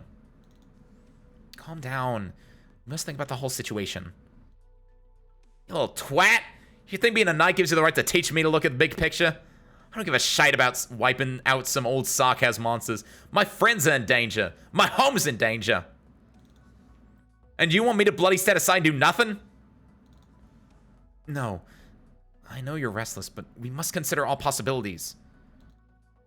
I do not recommend splitting up. Until we are certain the ones who attempted to take up the Realm Blade have given up, you best cower underground like cowards? Give me a break. We can take care of those sneaky bastards. What we have to do now is... Enough, Indra. Fine. When will the operation targeting Teresa's commence? Not very soon. We need time to observe the supply line's specific situation.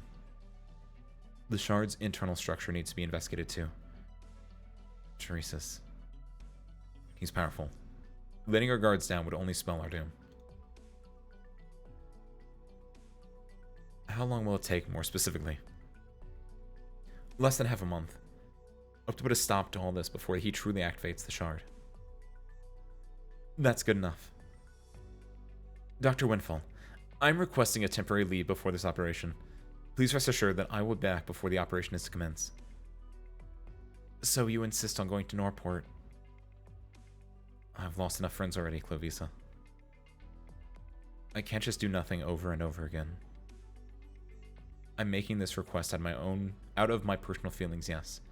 I won't try to hide this. But at the same time, I think this is an opportunity. Before our normal operation officially begins, we can first remove certain hidden threats. For example, those who are Aladale and those who want the size of kings. That's without a doubt a duke. No matter what position he is planning to take, I think I should have a conversation with him. Aslan said this already, but time is not on our side. I understand. I will handle this properly. Doctor, what do you think? There are still things worthy of our attention on that plate. Right. The Sarkaz airship is very likely docked in Norport. And this also implies Teresa, might be there. In this war, we will have to face her sooner or later. There is another thing. Logos mentioned to me. Emergency! Emergency! Sarkaz ambush! Camden Borough Safe House. The forces...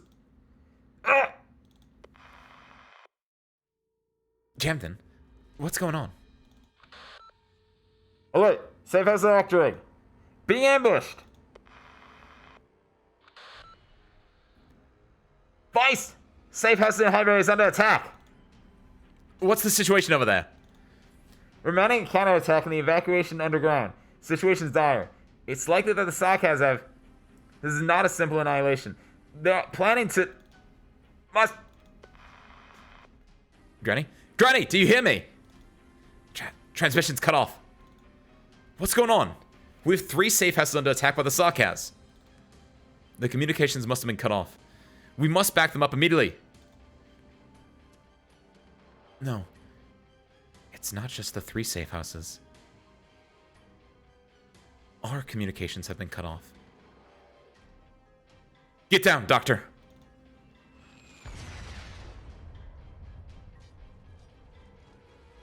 Clovisa, what's going on? How could this place be here? This place is top secret within the Self-Salvation Corps. Logos mentioned to me that it's possible the Sarkaz have infiltrated our intelligence network. Based on the situation we now find ourselves in, I can only assume that the failure of our confidentiality far exceeds what we anticipated. It's very likely that all Self-Salvation Corps bases are under attack. We must evacuate! Where can we go, though?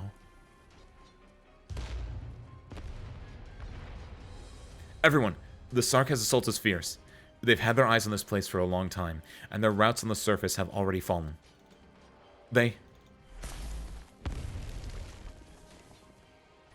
mid-level buffer zone has been breached, too.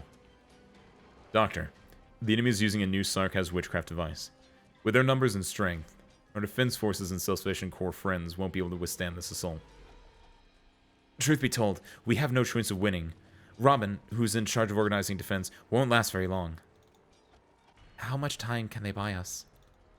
50 minutes. No. Half an hour. That's all the time we have. Evacuate. Where are we supposed to run? There isn't anywhere safe for the Salvation Corps to go in Londinium. The equipment factory's third warehouse, the car park at the Four Seasons department store, maybe Viscount Burns' mansion. No, they're all too risky. There has to be somewhere else. If it's dangerous everywhere in Londinium, we can evacuate the city for the time being. Evacuate Londinium? But... Right! The Sarkaz supply line! We can use the supply line on Highbury and get the hell out of Londinium! We've got too many wounded men and non-combatants. Taking an underground route will help us avoid most of the fighting. But all of our work in Londinium... The onslaught we are facing tells us that they simply thought they have no need to wipe us out before. Now that war has broken out, the military mission has started to truly see the Salvation Corps as a threat. We have no time to hesitate. I need to head out immediately to back Robin up.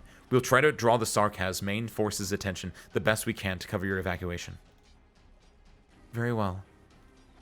Amya, Doctor, the Salvation Corps will need your assistance in this evacuation. We will never abandon our allies. Ascalon, Mana Breakout, Misery, destroy all files. I'm on it. Logos, I'm here. Help Horn and her team buy us time. Rest assured, Doctor. I will guarantee your safety.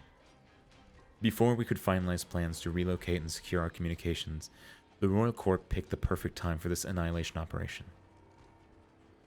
Seems they know us better than we ever imagined. Teresa's has also gotten sharper. Not like when he was simply pretending. If it's certain that this place will fall, I guess it won't matter if we go all out. Logos, we will be back. You can rebuild this place. Next, we need to find the entrance to the Highbury supply route. Rock, you know the underground passages better than anyone. Rest assured, I'll evacuate safely with the wounded. Closure, take all the wounded and non-combatants and go with them. I'm counting on you and Shiny to take care of Calcit. What? Huh? Hey, Windfall, what kind of sick joke is this? If I'm supposed to be a non-combatant, then so are you.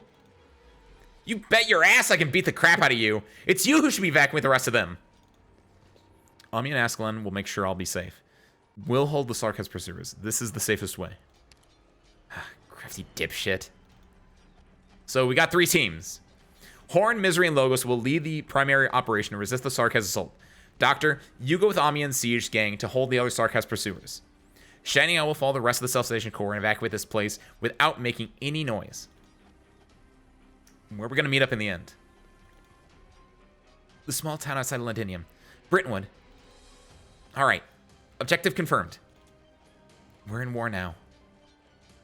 It won't spare any one of us. But we also mustn't lose hope.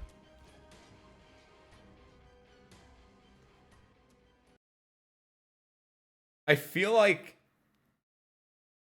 not based on that specifically, but taking 12-2 and 12-3 together side by side, I think the biggest flaw of chapter 12 and possibly chapter 13 as well as setup chapters is just going to be the scope. I think is too big. I think chapter 11 was able to end up saving itself, but I feel like that's going to be the biggest thing with all these chapters going forward for a while, is that the scope has just gotten so big that you have so many characters, so many moving parts, that for the layman, parentheses me, you just don't know where your attention should be going. Like, I understand the broad scope of everything, but, like, having us see the Duke of Castor, and then having us see the Self-Salvation Corps, and, like, that includes Horn, and Logos, and the Doctor, and Ascalon, and Amia, and Clavisa, and Rockrock, and Feist, and, like, it's just, the cast is getting too big that it's hard to know where you need to focus your attention on. And I feel like the biggest thing that might hamper it in some parts is just not having a focus on, like, your main characters. Like, I like it a lot when... Because I saw, Ben, you talked about that Chapter 11 has the shortest word count because Calcit was injured. But honestly, I don't like that. I'd rather Calcit not be injured because she's a character that I know and I care about a lot more. I just want the Doctor, Calcit, and Nami. I just want those three in literally every, like, scene so I can keep rooting for them. Yeah, what do the word counts look like? I'm actually surprised that 11 was shorter than Stormwatch, too. Huh.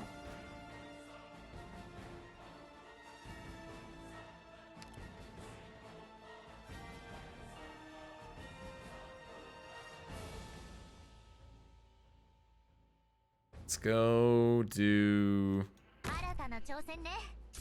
Yeah, this should work, and I'll put Logos here. And I think that basically clears everything. Oh, what's interesting is these guys over here. I actually probably want someone to, like... I need someone to just, like, keep an eye on them effectively. Ooh. Uh-oh. She gets that kill there. Oh, everyone has -1 block count, right. I was like, why is he walking through? Oh, shoot. I'm not gonna abandon yet. I'm gonna abandon. Never mind. Mavi. I forgot that everyone had -1 block count because it was like so long since I actually like clicked OK on this. Whoops.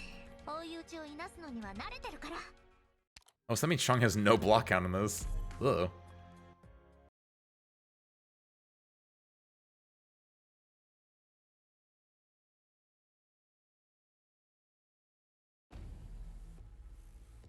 Like being able to see being able to see like the other part of the Glasgow gang is interesting to me. But I don't know. We'll have to see how it plays out because I think Chapter 11 did a similar thing, where Chapter 11, the first 3 bits of Chapter 11 were all focusing on a different character. There we go. We can do this here. There we go. We'll use this for now. Because this is 2 block here, 2 block here. That should cover most of my stuff. And then to deal with this, I think I'm going to do... Yeah, none of these are... I'm not going to get points until anyone goes in here, actually. So I can only use these 4 units. For that wavering faith of yours. This is probably my best bet, is to do this one here. I won't be able to hit this one here, but that should be generally fine. Yeah, I'm trying to think, like, the Chapter 11, I think, did a solid job of, like, the first 3 were, like, the first one focused specifically on, Allerdale, who was effectively a new character. Like, she was one of the main characters of Chapter 11. The second one focused on Feist, and the third one focused on... a different character. Like all the first 3 ones focused on like one person. Was it Siege or was it like someone like that? And I think that did a pretty decent job of setting up who I'm rooting for lack of a better term, right? Like who is my protagonist? Who am I like yeah, I'm gonna follow them for it. And right now in Chapter 12, it's very much just I guess my protagonist is Rhodes Island as a whole, but there's a lot of moving parts in that inherently as well. Because you have Siege's storyline with her and the sword and her trying to become the king, and then Siege's co-aligned storyline of her with the Glasgow gang, right? So she's going there to go save the Glasgow gang. But all the while, I'm just thinking like, but what about Teresa? What about Teresa's? Let's see how good your healing is. For that wavering faith of yours. It's not out healing, which is a little bit unfortunate. This is gonna be not great.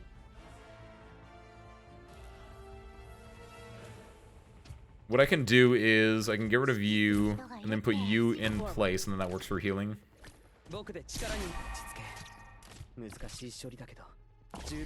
Does this count as どうしたの vision?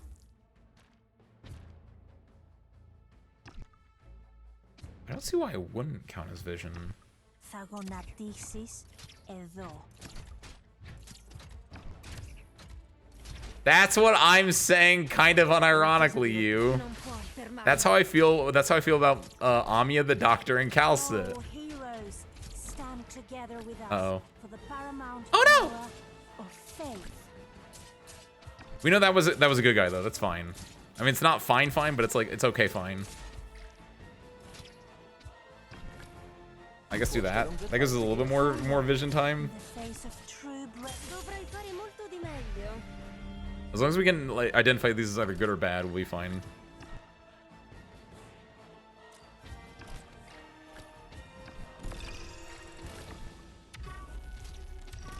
All right, S2. I think I'm okay with him having S2 on, actually. S3 is probably better, but I'm actually a little bit surprised how good the poll was on S2, actually. What is it? Moderately? Wow. Oh, that shouldn't be moderately, but I'm not going to complain.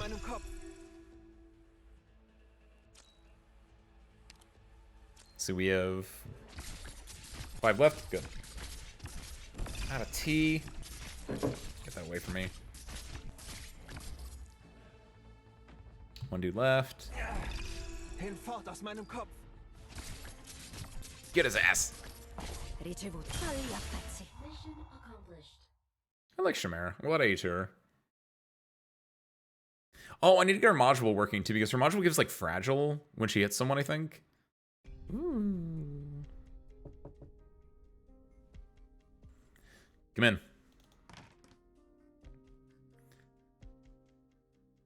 See, like, I think this is a kind of my point that I wanted to make with I think there's too many characters, is like, I know Leto, I know Golding, they were interested in previous chapters, but at this point, I don't really care about Golding and Leto.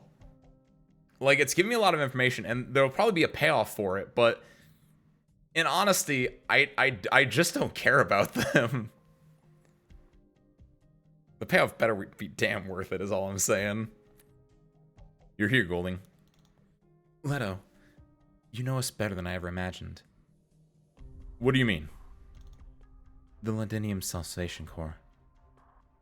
Where did you get this information from? Doesn't matter. Have a seat, Lady Golding. Please, there is no reason for you to feel anxious. This war is not between you and I. Answer me, Colonel Leto. I know why you came, Golding. You want to buy time. You're under the impression you have enough leverage to discuss terms. You think you can still help your friends. How regrettable. I thought you would be wiser. We had a conversation not too long ago. You said you did not want to see Londinium become the next Legionis. Take a look around us. Take a look at the deep abyss that Londinium is plunging into. This is the choice you made for yourself that you spoke about. Golding, didn't you rebut me on that? Correct, we are plunging towards that abyss. War has begun. War once tore apart Gaul, our homeland. What will it tear apart this time? Maybe it will be the Sarkaz. Maybe it will be Victoria. You know how disastrous this will be. Hundreds of thousands, millions of people will bleed, die, and be buried by this era. You know that better than anyone. That is correct. I know this very well, but I must also admit that it was you who opened my eyes. You made me reflect on my decision. If I had to question my conscience, I would not have cared nearly as much. Let us cast aside those hypocritical high hopes of mankind or civilization, Golding. When we were young, we talked freely of those subjects and, with nothing but admiration in our hearts, sung the praises of the outstanding men and women in history. Mankind, the master of all things. Our intelligence and bravery set us apart from wild beasts and graced these lands with this radiant miracle. But if we simply lifted our heads from the books and compare, we'd realize how close their endings are to the reality before us. Same downfalls, the same rottenness, the same self-destructions. What if all those things we sing the praises of were nothing but temporary illusions? What if believing that they are eternal makes us naive? What if destruction was our true nature? You weren't so pessimistic before, Leto. Pessimistic. Golding, you're so kind with your choice of words. You describe my crazed musings as just pessimistic. I thought I warranted harsher criticism. It seems you're not as resolute as I thought you would be. I'm simply exhausted. I merely started to try facing reality. It's very painful, but I have no other choice. As for the conversation we had the other day, I can now offer you a new answer. I did not choose any missions for myself, Lady Golding. I only wanted to survive the ceaseless destruction. It's pitiful and weak, insignificant and inadequate, but this is the answer I arrived at, and it is the only one I have to offer. What else can I do? You're a soldier. You should have followed orders. Whose orders should I have followed? The king is dead. The Sark has run the parliament, and each duke has his own master plan. You could have become a hero. At what cost? What are the price is not one that I can afford. When you walked into the room, did you see the eyes of the guards standing by the door? The officers under me, my comrades, those bewildered young men. Till has 5 children. Assassin's mother has been paralyzed for 3 years, and Totten's brother has neuropathy. The vampires will suck their blood dry. Bowing down will not prevent anything. At the very least, nothing has happened yet as of today. Golding, it's my hope that you survive this as well, speaking personally. Fundamentally, you and I might just be of a kind. It's only that I've chosen to give up, while you are still standing firm. You and I are nothing alike. You asked me where I obtained the information on the Londinium Self-Salvation Corps. Very well. I shall answer you. From a cowardly teacher. What are you saying? Look at yourself, Golding. Your blunders and the tracks you left behind are owed to your cowardice and fear. Sentimental kinds have never been a good fit for intelligence work. You've known that from the start. No, it can't be. There's been a lot of chatter on my communications here. Sark has ambushed. The Camden Borough safe house. Their forces. Oh wait, safe house at Octaring. Okay, can anyone hear me? There's a man in Borough safe house. We're under. No. Golding, they're dying because of you.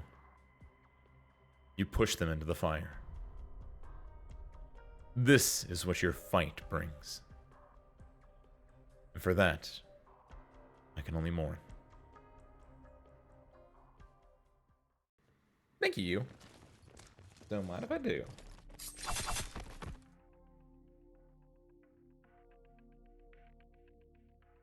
There's too many men. They're well equipped and they're working far too well with each other. Mercenaries aren't capable of this. These are military elites. Each and every one of them is a bloodthirsty machine who dug his way out of 1,000 battlefields. Out of the way, a lot of ya. Indra, watch it back. This isn't going to work. We're on the back foot right now. I will locate the position of their commander. Amia, maintain formation. Don't stop. I caught it. Damn, there's more of them down this alley. Stay close, Doctor. We will cut our way through. Go forward 300 meters and take the first left. Who's that? Hurry up. There are more ambushes on the roof. Doctor, did you hear that? That voice. Watch out for the Aughts. Cut through this danger zone. Hold on tight, Doctor.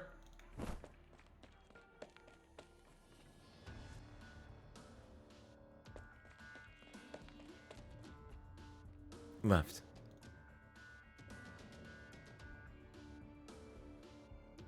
Let's listen to the voice. Hyping not around. Fine.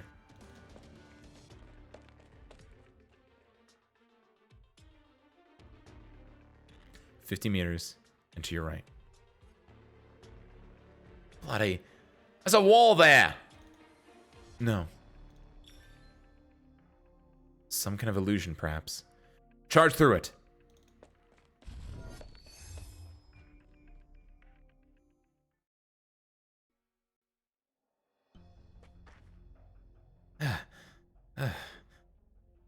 There's no one I hate more than a sneaky bastard like yourself. Like you. Show yourself! That assassin of yours has already taken down the commander of your pursuers. You're safe for the time being. I said show yourself! Her name is Ascalon, is it? Impressive. Doctor, behind me! Who are you? Please, there's no need to fret, dear Rhodes Islanders. A few of my colleagues just touched base with Alexandrina not too long ago. Alas, it did not go too well. You are the man behind Allerdale. Oh, is this the Trilby Ashers? I was it's either the Trilby Ashers or it's the one girl lich, because I don't know where she's from, but I think she's from the main story. Show yourself! I won't say it again. It is. Please lower your hammer, Your Highness. You're merely wasting your strength. As heir to the throne, from a certain viewpoint at least, you should have a bit more patience. You said so yourself not too long ago, that we should have a, conversation. You had the self-sufficient core tapped. Their evacuation plan will be successful. Do note that this is a promise, not sarcasm. My sincerest pleasure to meet all of you, ladies and gentlemen. I hope there yet remains room for our objectives to coexist. A Trilby Asha? Or an Ashen Trilby? I was so used to seeing the other way. Why did Dagda say it the other way around? Goofy. Very perceptive, Lady Isabel Montague. I should have expected no less from a scion of the Count of Manchester. Indeed, we are often referred to as the Trilby Ashers. Should you have the chance, please send your mother my regards. You... Please, there's no need for alarm, Lady Montague. I harbor no ill will against you and your friends. At the moment. Is the arts gimmick you have over there a gesture of your goodwill, too? Not fond of having conversation next to a pile of explosives. This is merely a precaution. Well then, here's a precaution, too. Lower your weapon, Miss Ascalon. This is not worth it. Rhodes Island Pharmaceuticals made a series of passage and call permit requests for so-called industrial waste recycling and processing purposes, currently hiding within the territory of the Duke of Godin. Currently 631 kilometers away from Ladinium. And what if we are? Miss Amia, I surmise your recycling work is proceeding at pace.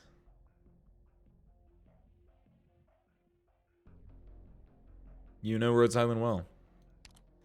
We do merely what must be done. You have been very careful. You charted your course and built a well-hidden supply network around your ship. You wish to avoid Victoria's attention.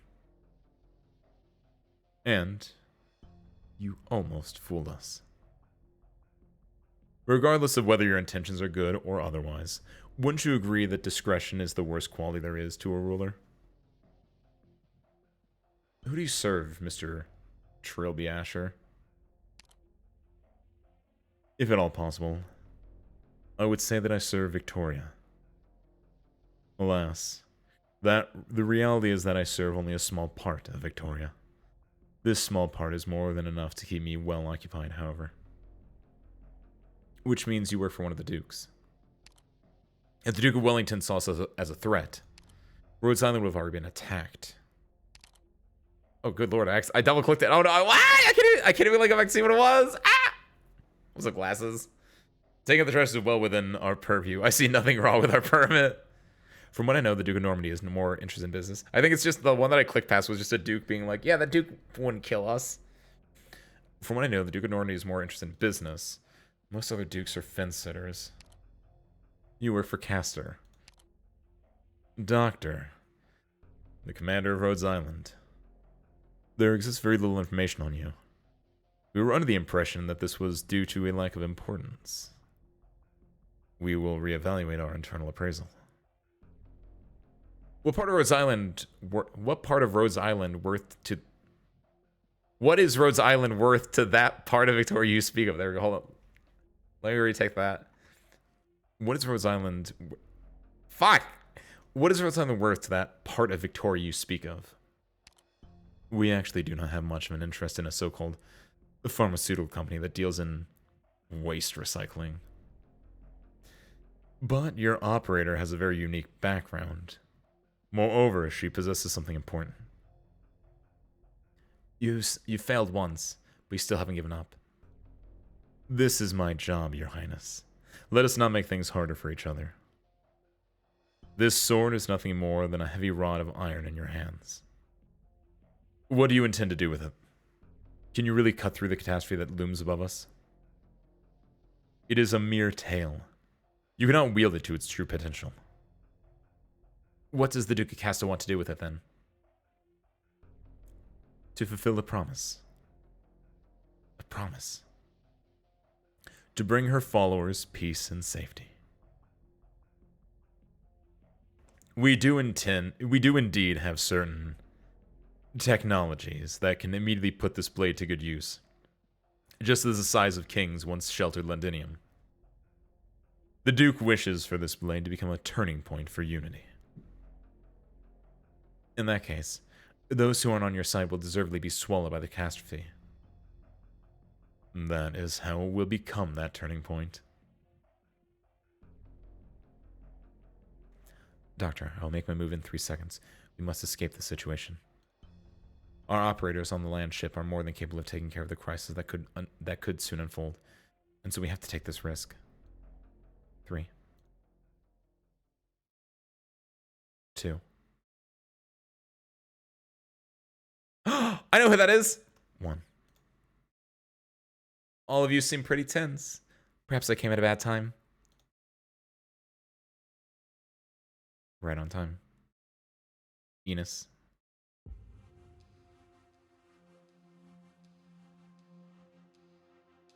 Mr. Trilby Asher, you have to admit that you came well prepared. 13 small communication stations, with 4 of them triggered passively. They were set up to automatically send out orders if they don't receive your message after 10 minutes. I didn't want to venture a guess as to what orders they were meant to send out, so I took the liberty of crushing them all. I hope you don't mind. Your subordinates were very strong, even after they heard the word vampire. That said, I believe that aside from the Sarkaz Royal Court, there are certain others hiding in the city who would be very interested to learn of their existence. Tell me, where do you suppose I should take them?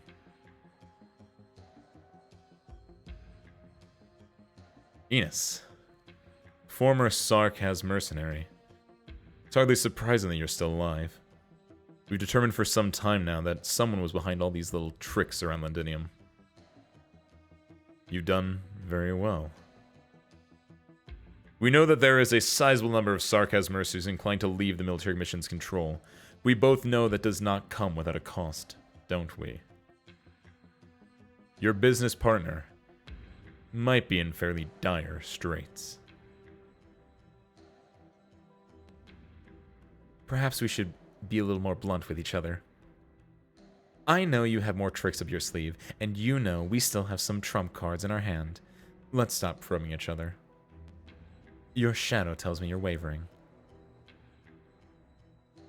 Very well. Let's make a deal. I have a tricky mission, but as you can see, not much for fighting and adventure. So you want someone to die in your stead? I have faith in your abilities. Certainly, you have already seen the airship that is currently parked at the now isolated Norport Borough. Make your way there, and get your hands on its schematics. What's in it for me? For us? Why me? That's not what the doctor would say. He didn't say that. You get to live. For now. You, your friends, your allies, your wounded, and your landship all get to remain alive for the time being. This is no trouble at all to Victoria, but as for the rest of you...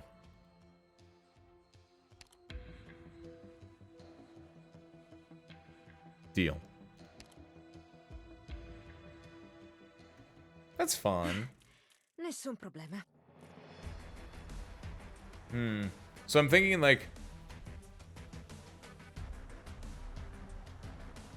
So Enos is on the... So, over here, in our little prelude, right? Enos is on the airship, and she's running away from something. In my head right now, she's running away from the airship after she's already gotten, like, the schematics. Like, in my head, how the story's gonna go is we're gonna go to the Burrow, we're gonna do some stuff there, and then, like, the last, like, 3 missions are gonna be, like, us on the landship takes off, and then, like, the final fight is gonna be, like, us at the base of the landship, or, like, as the landship's taking off, and then, like, I feel like this is gonna be, like, the very, very end of it, then. I don't know if that's true or not, but this feels like the very, very end, where, like, while on the airship, maybe not at the very, very end, this might be, like, 2/3 of the way through, because there's 2 ways this could go. Either the landship thing here, this is either at the very, very end of the mission, or very, very end of the chapter, where, Enos sees the villain, sees, like, Teresa on the landship, and is trying to escape with her life after, like, being like, oh, shit, I can't fight this. Let me get out of here. Or this is 2/3 the way through, where she sees, wait, was that Frederica? What was that? Why was there a sarcasm? Why was there a... I didn't notice that before. I didn't notice there was a small, Wait, hold on. I never really paid attention to that first part. Is that a reverse origin of the species, effectively? How, because the Sarkas were like the progenitor race, right? Or... shows the city. It shows the Sarkaz. Sancta are Sarkaz, but like... I still don't know why it showed a Sancta there. Literally 0 Sancta have like actually been... yeah, Sarkaz turning into a Sancta. What? Why is that important, though? Also, what's up, NC Point? There have been no... the only Sancta that has been shown so far has been, like, important Sancta, right? Has been, old lady that died.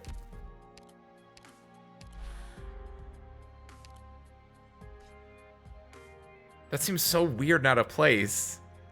What, Ohayo, Doctor. No, not that. Archives, Network, Rhodes Island.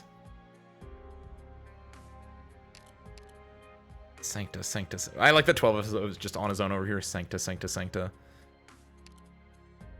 What's Sancta? Oh, no! Shining is not... Shining is a Sarkaz. Shining's not a Sancta. Also, Shining is a follower. So I was like, where is Shining on this list anyway? Shining is not on this list because she's a follower. She's not technically part of Rose Island.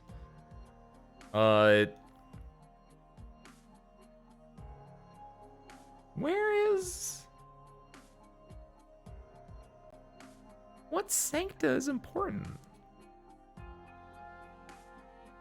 I don't know. That's interesting to me. weird. I don't know. That might just be a little cute little, like, hee hee hoo hoo. Don't forget. But, like, that feels like that should be more important. And I don't know what, like, what Sancta would be important in this thing. Kind of falling asleep there. That means I was doing a good job, I think. Unity is luxury. All are equal before the flames of war. Do not entrust all your hope to others and lose sight of your own strength. Unless I've greatly reduced... Oh, wait, hold on. Up that to that. Good. Deploy units -2. More enemies will appear. That's fine. What are we looking at? So what I probably want to do is... This is an interesting thing, isn't it? I think what I want to do is... What's going to happen is everyone in here is going to be like a civilian. And so what I can do is just have like 1 or 2 people looking in at the civilians to try to get their like their things to proc. But I won't be able to kill anyone here because the civilians can't get hit, obviously. And the people that, like, the spies are hidden, right? So if I wanted to, I can waste, like, a unit or 2. Oh, I can just put someone here, actually. Oh, that works a lot better. Yeah, just put like Lumen here. Or some other big guy here. No, oh, I'm gonna take a berry. A berry goes in... Oh, what's their cost, actually? Go to Totter. I haven't used Totter at all. That's like the perfect spot for Herald? Herald, my favorite berry. 14, perfect. Me? Surely I'm not about Herald can go here, and I'm assuming these are all civilians that will just go to one of these 2 spots. And Herald can just like keep watch over this entire area, like a true grandpa. And then the people coming from here are the actual like guys I can attack. Ooh, that's gonna be a fun one.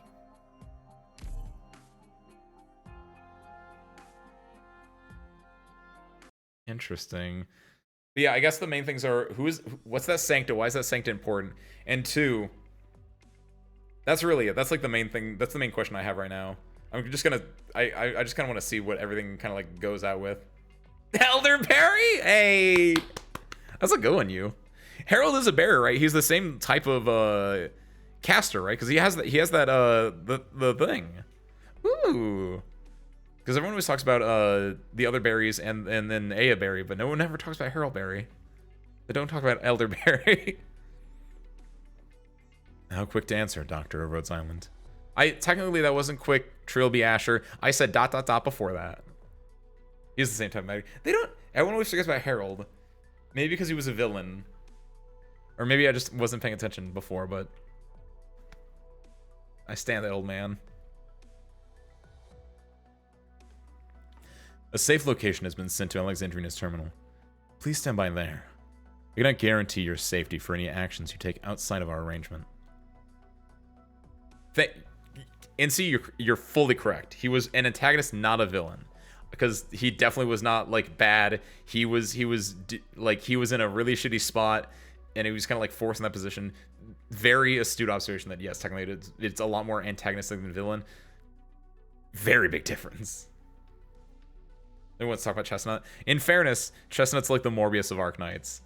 That's what I call him because one time he just showed up 5 times, literally 5 times in a row when I was opening bags. Chestnut is well, I guess he's a nut. So the girls are all berries and the boys are all nuts. So Herald would instead be Herald Nut. I don't know. Elder Nut. It doesn't work as well actually. Down. Because Chestberry doesn't work either. Either way. My terminal. Winded. You have some impressive talents among your ranks. That's very good. This should contribute to our common goal instead of becoming an obstacle to our cooperation. Right. This isn't completely up to us. Is it a Victorian thing to call threats cooperation? Regrettably, yes. Please await our next communication.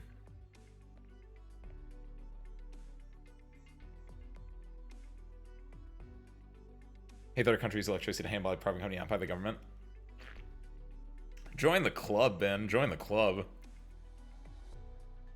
Doctor, I need to contact Closure and reevaluate the safety of Rhodes Island's communications. Until then, maintain radio silence. Of course, we also need to take care of the issues regarding the land ship's calling procedures. Thank you, Enos. Hello, Enos. Is this the first time we've met? It's not. It's the first time this doctor has met her, though. I'm afraid not. By the way, I didn't point this out before, but no, seeing this Enos spray, I actually do want to point out. I like that Enos had like a really smug smirk when she was talking to the Trilby Asher. I really like that as a spray for her. I've lost some of my memories. I'm aware.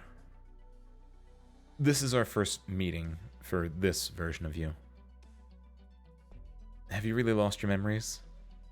Or is this part of your plan? What makes you ask that?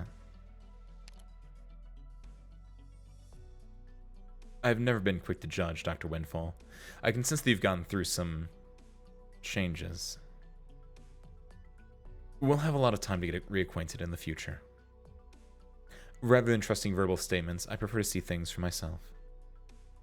Enos, Doctor. Relax, Anya. My prejudices won't be a factor. For now.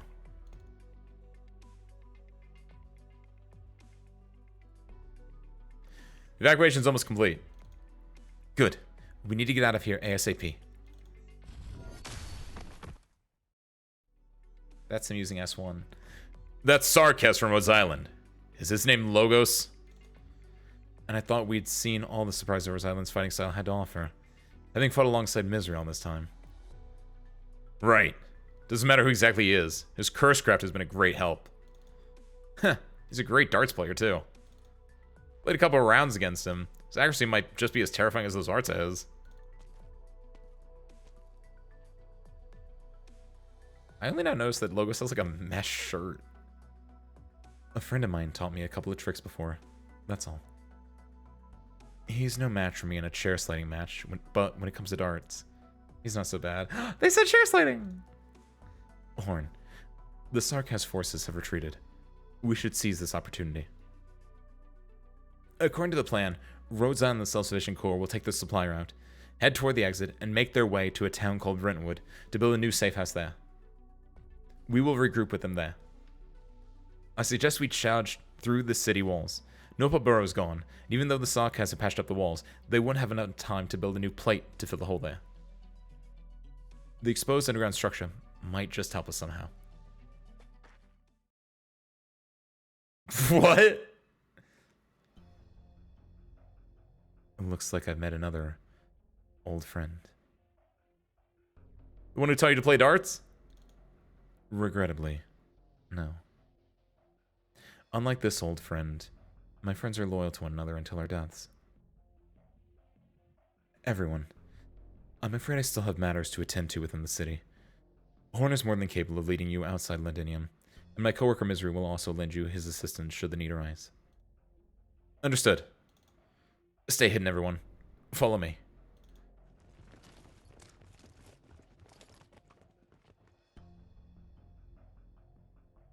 Are the mountains of the past really so worthy of reminiscing? Blood and tears are nothing to be obsessed with. I must say I'm not entirely fascinated by them.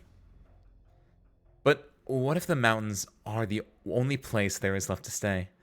What if only the light of glory there can give us warmth? And here I thought I'd hunted enough of you. This is the 31st Molly. You are a hard-working one, Banshee.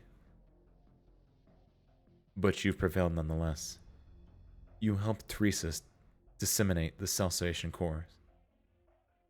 Decimate, not disseminate. That's business.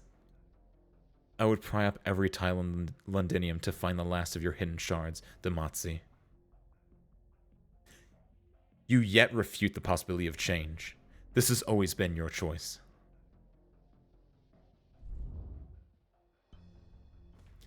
A little arrogant, aren't we, young Banshee? We understand change. We come from change itself. But change is merely a means to adaptation. All change has a final objective.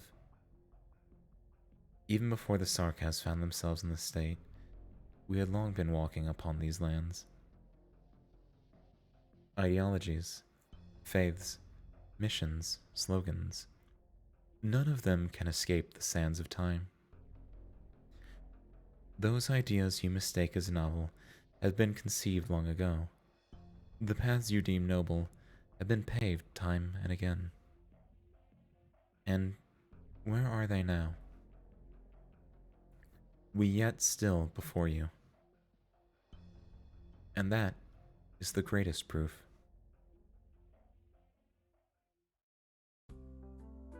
I like the Demazi cluster. I like them as a villain because I've said it before. I'll say it again. They're just they're the change things from Deep Space Nine, where they're weird and they're amorphous and they're just like they've been alive for so long that they think that they know everything, but they don't know everything because they're not human. They don't know the human condition. They don't know that the human condition is able to change things, and then like Gurren Lagann power happens, right?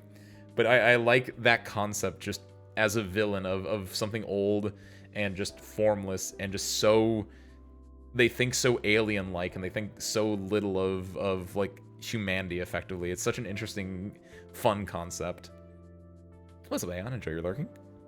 Bang! Bang, bang! Huh. You should save some strength, Kaido. You've eaten more than enough. Delphine has talked to you about your appetite problem already. We're much worse off than we used to be now. Relax, Baird. Things haven't completely gone to shit yet. Them devils aren't nearly as strong as they look. All they did was catch us off guard. If I had a chat with Marshall from the transport group, they have a group of men over there. Once we rope in more people on our end, we might just stand a chance to defeat the Sarkaz. Just like how we join forces with those other gangs to take the cops down. Jump from behind, get the job done clean. Pow, pow, bam! A couple punches, that's all it takes. The Sarkaz army isn't cops. I know. They're a force to be reckoned with. But we aren't afraid of blood. We're not afraid of sacrifices. Walk all over our fallen comrades and smash their faces in with our fists. Like our gym's name, Slobberknocker. Marshall and I worked it out. We'll definitely win. Just like those bootleg Lungman videos you collect, I'm serious. Been around the block in Norport not much shorter than you. We need to find a way out of this mess ourselves, just like before. That siege has just up and left Glasgow all those years ago, and our turf got handed over, just like that. It was you and I who racked our brains to figure out how to gain a foothold here again. This is nothing different than before. We stand together, get prepared, beat them up. That's how we've made it this far. Doesn't matter how things are outside. Out of the streets, we do things the street way. Next, we just gotta find ourselves the right moment. Looks like Delphine's back.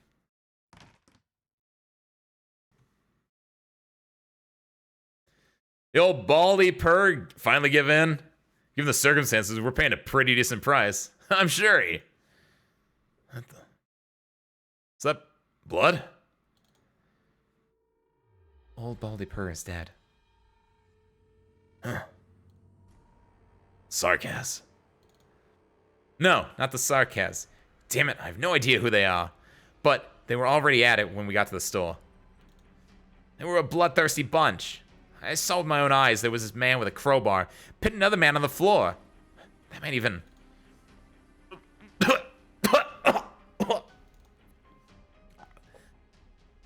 The situation's bad. My guess is some starving bum set his sights on Purr's shop. The idiot still had a bread in his glass showcase. And it went as you'd expect. You can more or less guess just how many of these bums there are in this lockdown district. Bloody idiots. Whatever they have been sniffing must have finally got to their heads. I know the man with the crowbar. He's a tail hair product salesman. Always had a smile on his face. I brought from him a number of times since he gave me discounts. They aren't all that good, though. Some just now. His eyes were deep red. There was blood on his lips. That crowbar was completely bent. I almost didn't recognize him. Fear is spreading, Cador. Transport Union guys did say there could be cowards going nuts. How could...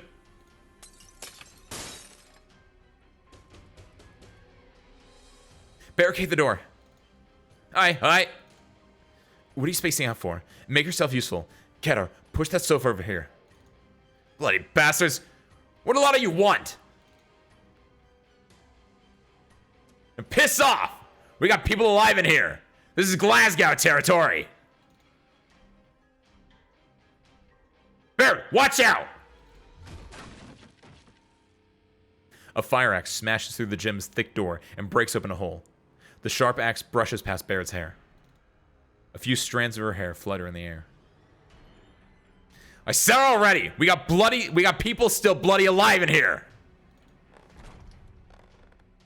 Keter presses against the door with his body and grabs the axe peeking through the hole back with his two hands. The man outside makes several attempts to pull the axe back in vain. I don't care who the hell you are, but get out of my sight or I'll have this axe in your brain. The axe wobbles a few times, and after a few heavy kicking sounds on the door, the men outside finally give up. Their chaotic footsteps slowly growing quieter. Your hand. Your fingers. Good thing the bandages are the last thing we'll run out of in a gym. Baird, Delphine. We need to take inventory of our resources again. I'll take down a couple sandbags to reinforce our front door. These people, have they gone mad? The citizens of Northport Borough were all upstanding men, basically. What about the police? They were so quick to write tickets.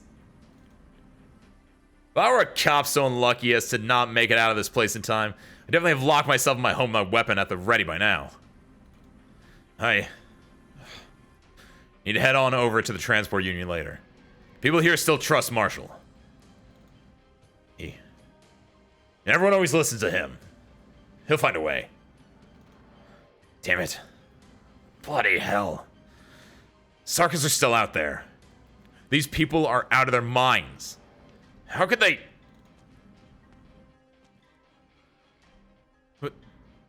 What should we do now? Kata said we just had to wait for an opportunity. Mr. Next Academian, are you aware of the Great Fire in Northport 15 years ago? Oh, yeah. I've heard. It was in the port, if I recall. But it doesn't actually take very much to burn down a port. All you need is scorching hot weather, a warehouse full of wood shavings, and a cigarette butt not fully extinguished. No one can put out a fire like that. All we can do is watch everything burn to ashes. That's what they call an analogy for what's happening right now. Where the fire has started. And the fire rises. And it's not going to be put out very soon. Oh, Harold's going to go nutty here. Do it. Look at that. Oh, it's so stupid. I was so right. As usual, by the way. Oh, shit, there were two of them. My Harold, though. My Harold strat, though.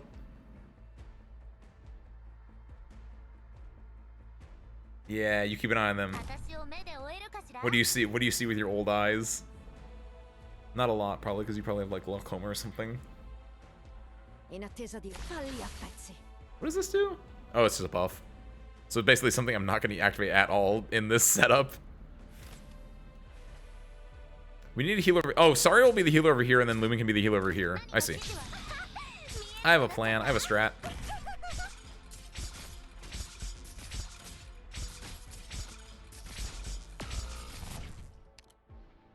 Uh-oh. Uh-oh. This ain't gonna be good.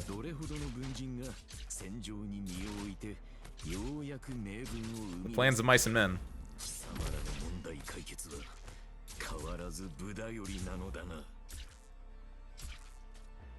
She can activate it. No! She almost did! It's fine, it's fine, it's fine. Palace carries. Oh, Palace, no. Hit the one that's almost dead. Wait, don't tell me that. Hold on. I think this works. I think I do. I know what to do. I know what to do. I know what to do. I know what to do. I know what to do. I know what to do. Don't worry. Don't put the lap line down first. Put the other one down first. I think. Yes, maybe. Trying to think what else can heal that isn't a healer. Because I'm telling you, this Herald one is insane. I'm not gonna move him. I think what we want to do first though is actually we do want to put our DP generators out first. Putting Herald out first was goofy. I liked it, but it was very goofy and it was definitely not optimal. I think Flametail on the right is correct because snipers, she can dodge the snipers' attacks, which might be more important. I'm gonna do this to get this up now. A shame about the fighting. I'm gonna do this now, which might be early. Might be earlier than it should be. I think basically what I need to do, which again, I actually do like this mechanic a lot because it makes me like have to pay more attention, like be ready because I want to, because it will cap out at 20, right? So I need to make sure that I'm always under 20, which I can do by just putting people out. Now I'm a little bit worried about this. Okay. Texas is gonna die. This is fine though. So we get to activate here.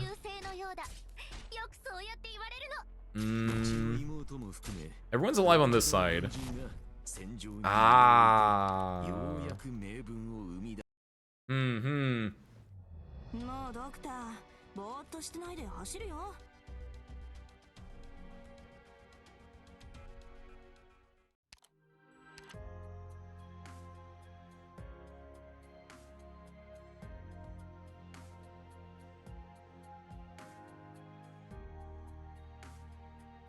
This still works.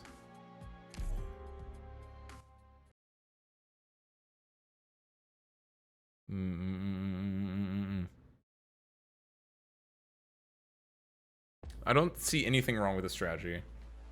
It's all just about correct timing. I think, see, on the right side, I think doing this is really good. The timing works out where we have Palace and Flametail's thing will activate on the other two. Like, I think the right side is fine. Now we just have to worry about how we get the left side to work. Which might be a little bit more Great minds think alike. skittery right now. But my main idea is that we want to just, we get Lumen out? Lumen might be really good for this. There is no room for regret. Because we need a healer over here, so I don't know if good for this necessarily, but at the very least, like that's our kind of a move. Yeah, I might also remove like Utage or some more. I really like Evan Holes because I think Evan Holes works perfectly against these guys to a certain extent, but I think he's too expensive. And I can trade him out for someone cheaper. Like a Gravel actually might be great here. Wavering faith of yours. I'm gonna do this. Gravel might be what I want actually.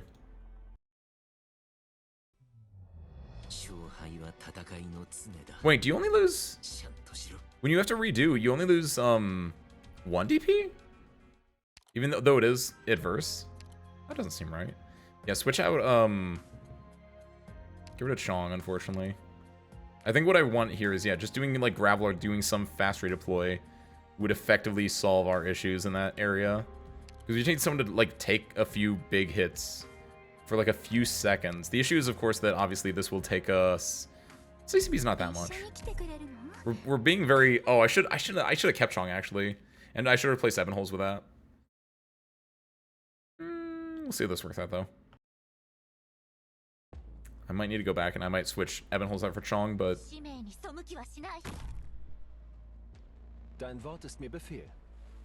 What is your other ability, by the way? Do you have Casimir's talent? No, you don't. Okay.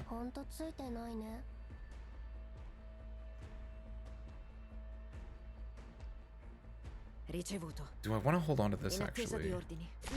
I'm not going to right now, but this actually might be good for shredding this guy in a way that I didn't think about. Great minds think alike. Immediately pop this because we just want to... The first one's fine. The cycle time will work out in our favor by popping it now. Because it's, what is it, 19? That's pretty quick to get back up. I want to wait until he's within Texas's attack range before I drop it, but then... Perfect.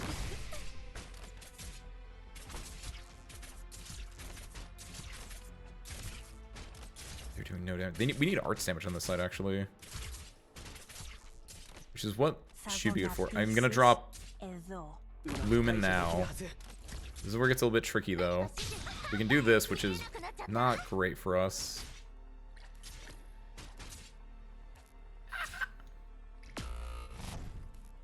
Can Lapland hold them off, though? Lapland can hold 2 off. We're in a good spot. You know who might be really good here, actually? It's very rare that I say this, but...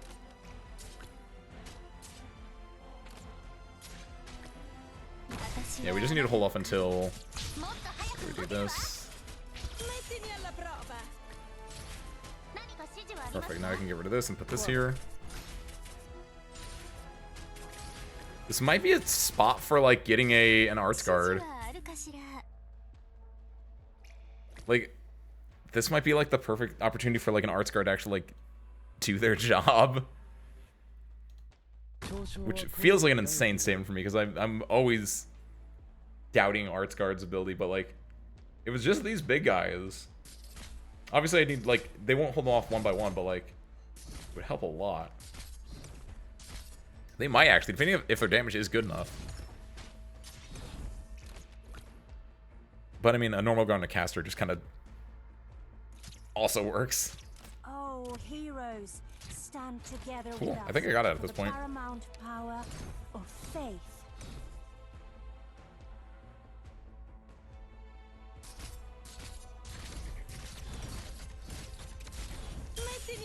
One, two, three, four. We're only halfway through. Oh, more enemies will appear, right? That was one of the conditions. I'm surprised that, like, we're shredding these guys that well. Do they have weaker... these guys probably have higher defenses. Is it just that Palace is doing work? Palace is doing work? Goddamn. Yeah, when Palace's thing activates, too. 875 attack. What's her normal attack? 767 for here? Yeah, okay, that tracks. Suppress them. Oh, no!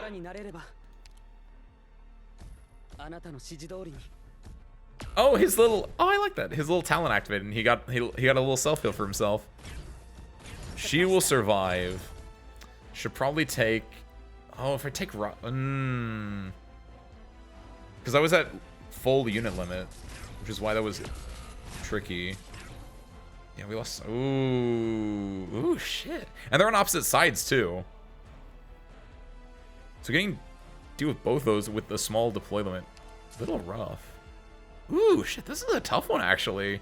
Logos might clear... Logos and Lapland still might clear this. I'm a little bit worried because that is a lot of, like, units coming in, but... if Logos goes crazy, Logos goes crazy. Maybe my Herald strat is a little bit too much.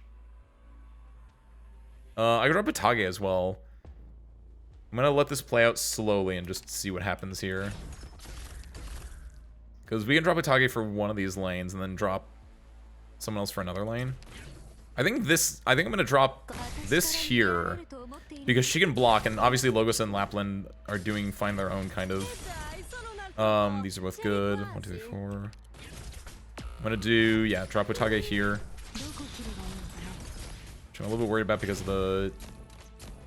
get it, girl, get it, girl, get it, girl. There we go. We also do this because we then have blocks and other people attacking. Oh no! Oh, that's a lame way to go. Hold on.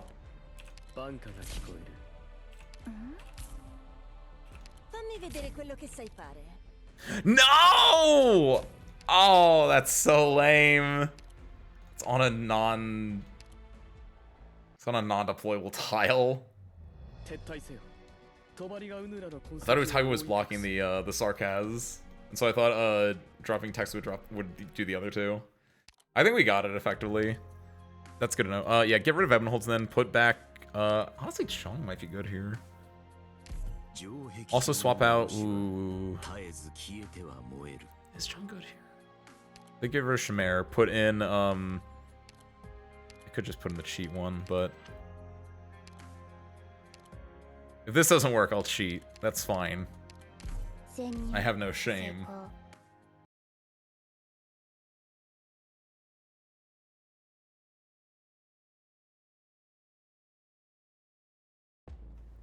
Come, my children. Let's do this for real, for real. Turn your head, You will find us returning with victory. Yeah, I think in hand. gravel there is really Fear good. not, Very for happy we with shall that claim outcome there. victory over these reckless foes. I am a little worried about... I might Talia pezzi. keep a bigger eye on what's going on here. What fine scenery. And obviously, once Herald is done, I can get rid of Herald sooner than I did before. I have to pay attention to, like, the unit limit, kind of, right? Oh no, Gravel's supposed to be blocking there. Ooh. We'll do this, actually. Oh, this is not good because we're not, There is no need to retreat. Ooh. What was the order? It was Gravel into Even Texas. though the wars of humanity have no end in sight, we have protected our dignity for the moment. Leave. Keep your heads held high.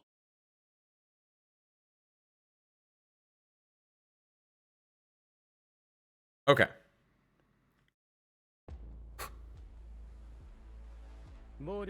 Texas. We wane a little bit. Siete voi i nostri avversari. Flametail. Per favore, fate del vostro We activate meglio. Texas skill Non voglio immediately. annoiarmi. We wait for Flametail skill.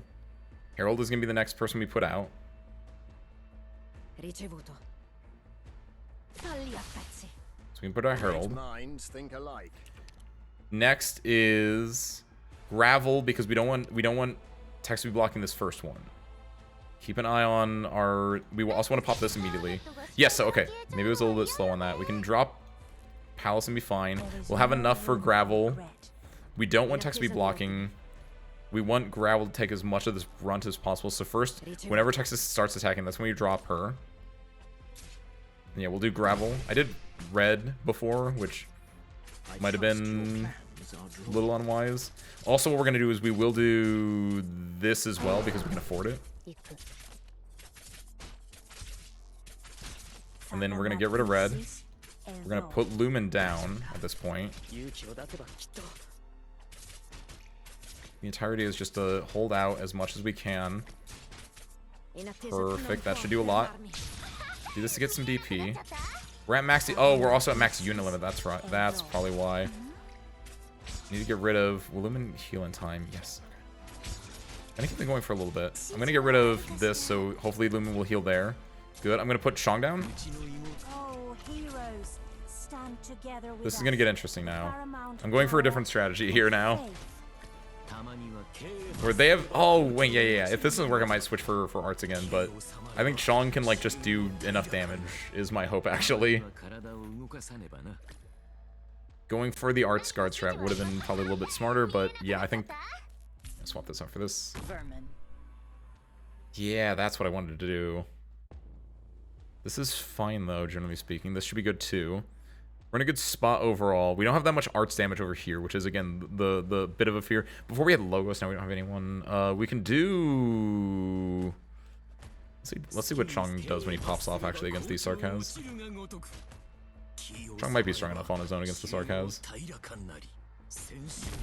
Especially once he's popped off. What's he at, 2? 3? 3? I think 3. It should be mostly fine. I am still a bit concerned on this one as well. Faith of yours. Would it be crazy, Arknights players, hear me out on this. Charite, What if they gave come. instructor operators a module that let them do arts damage? Is that too good? That feels like it's not. It feels like it's okay. Ricevuto. I feel like arts guards are, again, this is just me hating on arts guards, but like, I feel like arts instructors would go actually like insane good. No, it's different because A, arts guards don't have instructor range. It sucks. They have 1 tile range, and 2, they're not 2 blocks. Like arts guards are squishy 1 blocks that you can't put behind a stronger unit most of the time, unless you're like Suitor. But Suitor is on her own little level of good, right? I want to make like my 4 and 5-star arts guards like good. So like they might be stupid good instead of just like in their niche good, but like I think it'd be fun.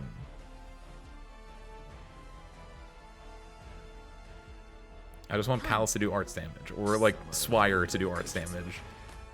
Or like Cedar to have like 2 range, and so I don't have to put her in front, and she just does 1 block, do nothing.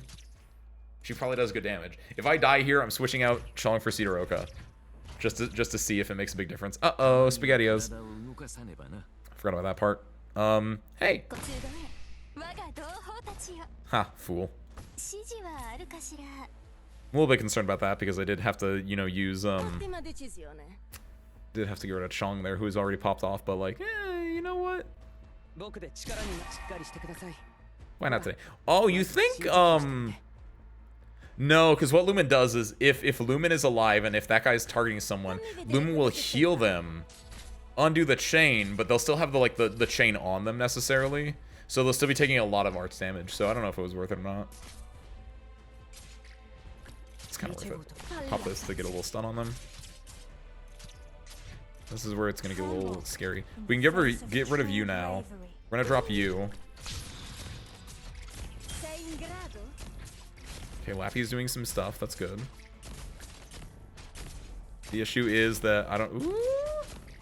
Let's go with Tage. Let's go with Tage. I think we got it. Uh-oh. We might still got it. I'm gonna get rid of this because I think they have this under control now. I'm gonna do this to just give us some time. Yeah, I think we got it. Yeah, nice. Okay, sick. Nice. Mission accomplished. Ugh. Trixie, what we got?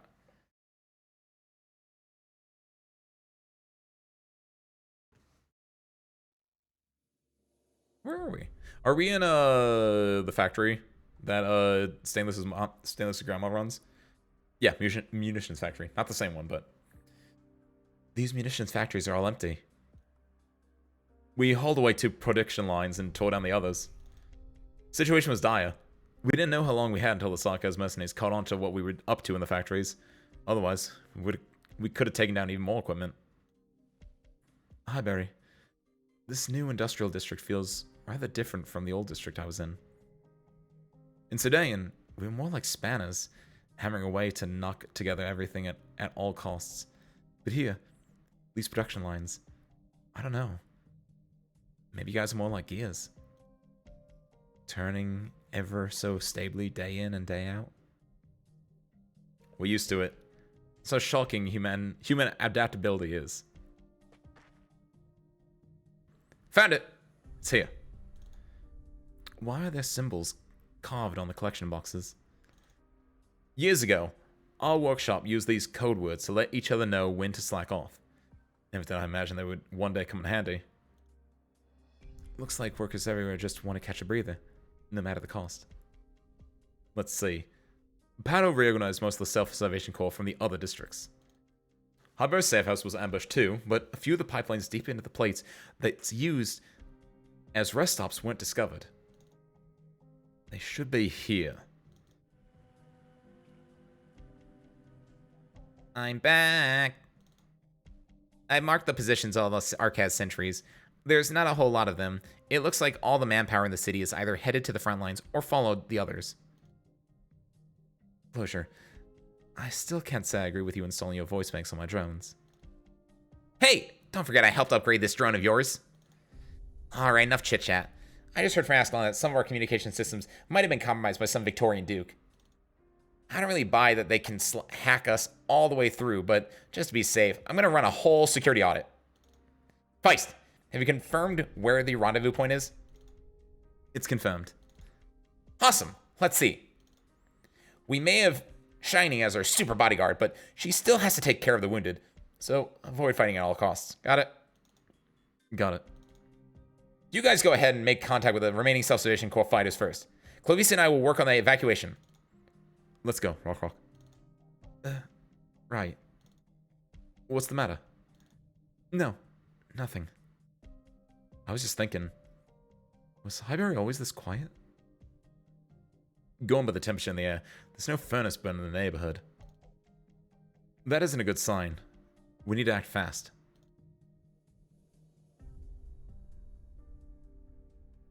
We should be able to make it deeper through this maintenance access. Who's there? Feist, it's me. Tell me, you're here. should have waited for us down there. Sokka's army has just cleared out our safe houses. There might still be patrols up here. I know. We suffered pretty heavy losses. Day broke his arm, too. Catherine gave him first aid. How much longer until the rest of your group gets here? They should already have left. Don't worry. There's a professional doctor among them. She'll take care of his arm. Alright. Our people are all at the lower level of maintenance access K-13. I hear the Self-Salvation Corps are going to be evacuating from London. From Londinium. Only for the time being. We'll be back, Tommy. We're the Londinium Citizens Self-Salvation Corps. It's just that we need to get our wounded somewhere safe. There are none in Londinium. Alright. Now head on down. Catherine keeps it to herself, but we can all tell she's worried sick about you. Have you heard about what happened to Norport? Good gracious, the Sarkaz plucked the whole plate up and tossed it out of the city. Heard that flying fortress even destroyed the Duke's high-speed warship. A high-speed warship! War's broken out, Feist. I've never truly experienced it before. You sitting that joining the Self-Salvation Corps would be no different than before. That'll be standing on the front of the assembly line, turning screws, and the only difference would be that the weapons go to you instead. This is our home. Of course. Londinium's our home, too. We belong here and nowhere else, right?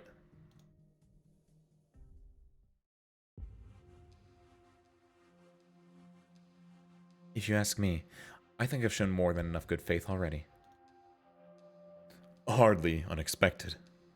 We, too, have noticed the Sark has a secret transportation network for some time now. But it's true that there are certain details that are worth getting to the bottom of, and we will continue our investigation with a focus on these areas. And I have a decent guess as to who is behind some of these events. I hope you will share the results of your continued investigation with us. Of course, just as I previously promised. Rhodes Island's response is fast. Your terminal signals have already been re-encrypted. If the opportunity ever arises, I would love to meet your engineer, Closure. She might not like you. Yeah, this one. I like this. I like this, like, smug, like, cocky little smile. I must say, for a pharmaceutical corporation, your company is home to a variety of talents. That said, Her Grace has never been one to refuse new friends in lieu of making enemies. Not to mention that Her Grace and Alexandrina are related by blood. She is more than willing to care for her young relative. Please do let her know that how appreciative I am of her looking after me. Your Royal Highness, I may yet call you so out of respect, but this does not represent my position whatsoever. You can choose to call me Sage. Victoria is a heavy burden, Your Royal Highness. It is nowhere near as vivid and vibrant as it seems on the surface. The return of a certain person, no matter who she is or what she calls herself, is of no benefit to the nation. If, under certain specific circumstances, that person were to use her identity and influence inappropriately, she might even do the nation harm. That is my personal viewpoint. Then you best keep your personal viewpoint to yourself. I'm sure you know that my amenability of this peace between us does not equate to a tolerance of your cliches. Of your cliques? No, cliches. Your Royal Highness, there is no reason for this animosity between us. I'm simply following orders, and I've more than demonstrated my goodwill within the bounds of my responsibilities. Then perhaps your demonstration hasn't been very clear. That, or definitions of goodwill, are different. Wouldn't my suggestion that you should make your way to Norport count? If I'm not wrong, you have a friend who's currently trapped there. I thought you would see that I am very much putting myself in your shoes as I advocate for this partnership. I'm doing you a favor. My goal is to obtain the schematics. You are free to do anything else you deem necessary, including rescuing your friend. If you would offer that blade in your hand, I could even offer my personal assistance. You can save your discussing hypocrisy. Listen, I don't so much as want you... I don't so much as want to think about what you and that Duke you work for are scheming. Stay out of my sight and get out of my sight. Stay out of my... Fuck! Stay out of my way and get out of my sight. And you better remember this. For what happened to Allerdale, you and I and your master still have a score to settle. And you better believe it will be settled. Of course. I just got word that the Duke's special response team has already made all the preparations necessary for you to evacuate Londinium and board Norport Borough. Let us be off. Mr. Trilby Asher, since the moment I first saw you, when I realized just how solid of a grasp the Duke has on the Rhode Island's communications, I've been thinking. You've always been able to do this, haven't you? What do you mean? You've always known what everyone is up to, whether it's us, the Sarkaz, or the Self-Salvation Corps. It's nowhere nearly as simple or comprehensive as you would imagine. We've always found it very tricky to stay thoroughly informed of the Sarkaz, especially certain men of the royal court. Many of my colleagues have lost their lives because of this. But you've always had a good understanding of the tides. Why do you, and especially the Dukes behind you, let things turn out like this? The Kasdal region is a formidable opponent, and my guess is that even Old Wellington would admit this. The Kasdal Military Commission's technology and equipment leave a deep impression.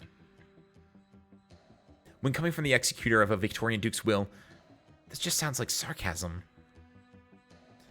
Based on our analysis, Thresis may be formidable, but his strength alone is not enough for Victoria to fall to such lows, where it finds itself at the mercy of others. And now I get it. You choose to do nothing. You simply watched as the flames of war engulfed your country. Amia, the little leader of Rhodes Island. How old are you? 15? 16? You are still a child, even. You despise blood and war, but let me clarify this. We are not very fond of these things either. But to us, the objective of war is never war itself. War is an extension of politics. The Sarkaz needs a war to unite themselves, and Victoria doesn't necessarily lack the need for one. However, around whom we unite is worthy of discussion. And for just that, you... This is very important. It's far more important than you could imagine. War is cruel. Suffering and death follow in its wake. It exposes our barest, truest forms to one another. It tears off all disguises. At certain stages of history's ever-forward march, we need this kind of honesty. All of us do. Now, make your preparations, Rhodes Island. It is time for us to depart.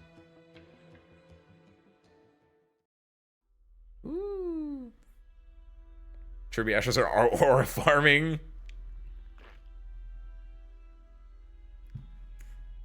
I don't know how I feel about the Trilby Ashers, because I think my conception of them has been tainted, because my very first Trilby Asher I ever saw was the one from the Herald event, where it was Harold and Leto, like, in like a really, like, a wacky races-esque, like, not wacky racing necessarily, but like, in a really goofy, like, run between them and Degenbrecher and a Trilby Asher, where the Trilby Asher in that one was a lot more, like, comedic, right?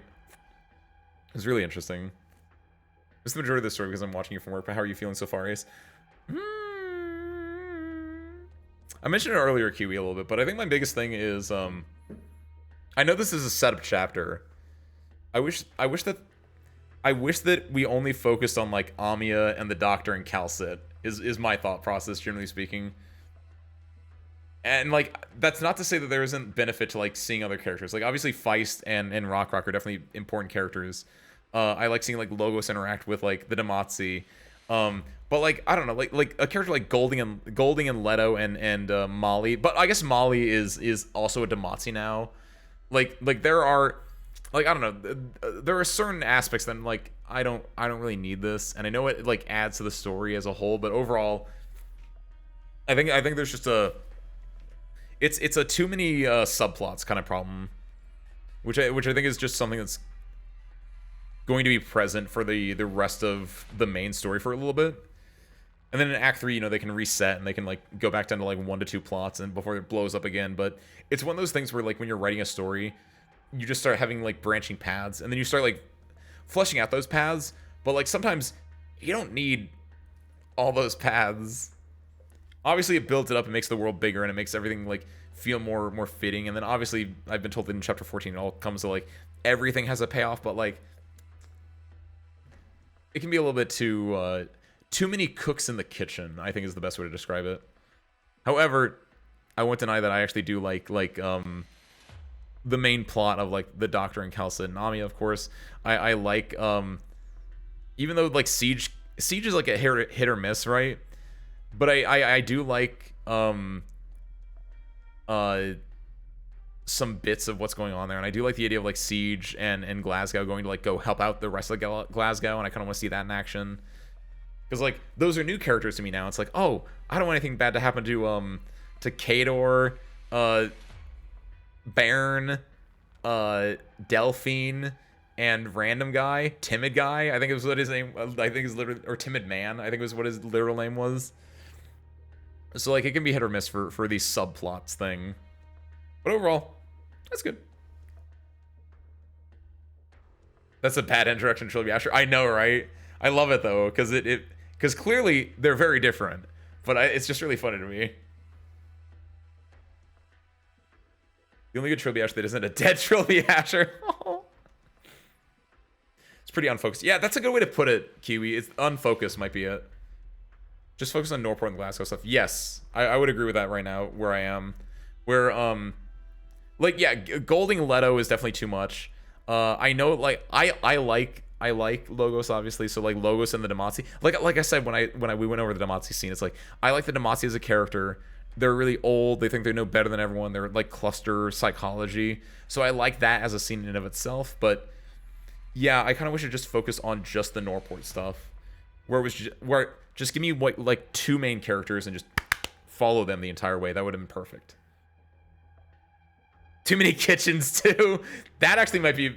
It's too many cooks and too many kitchens, because the cooks are obviously the characters and the kitchens are the settings or the different plots themselves. And yeah, I guess there's just too many kitchens. Because like I think what got me was there was the scene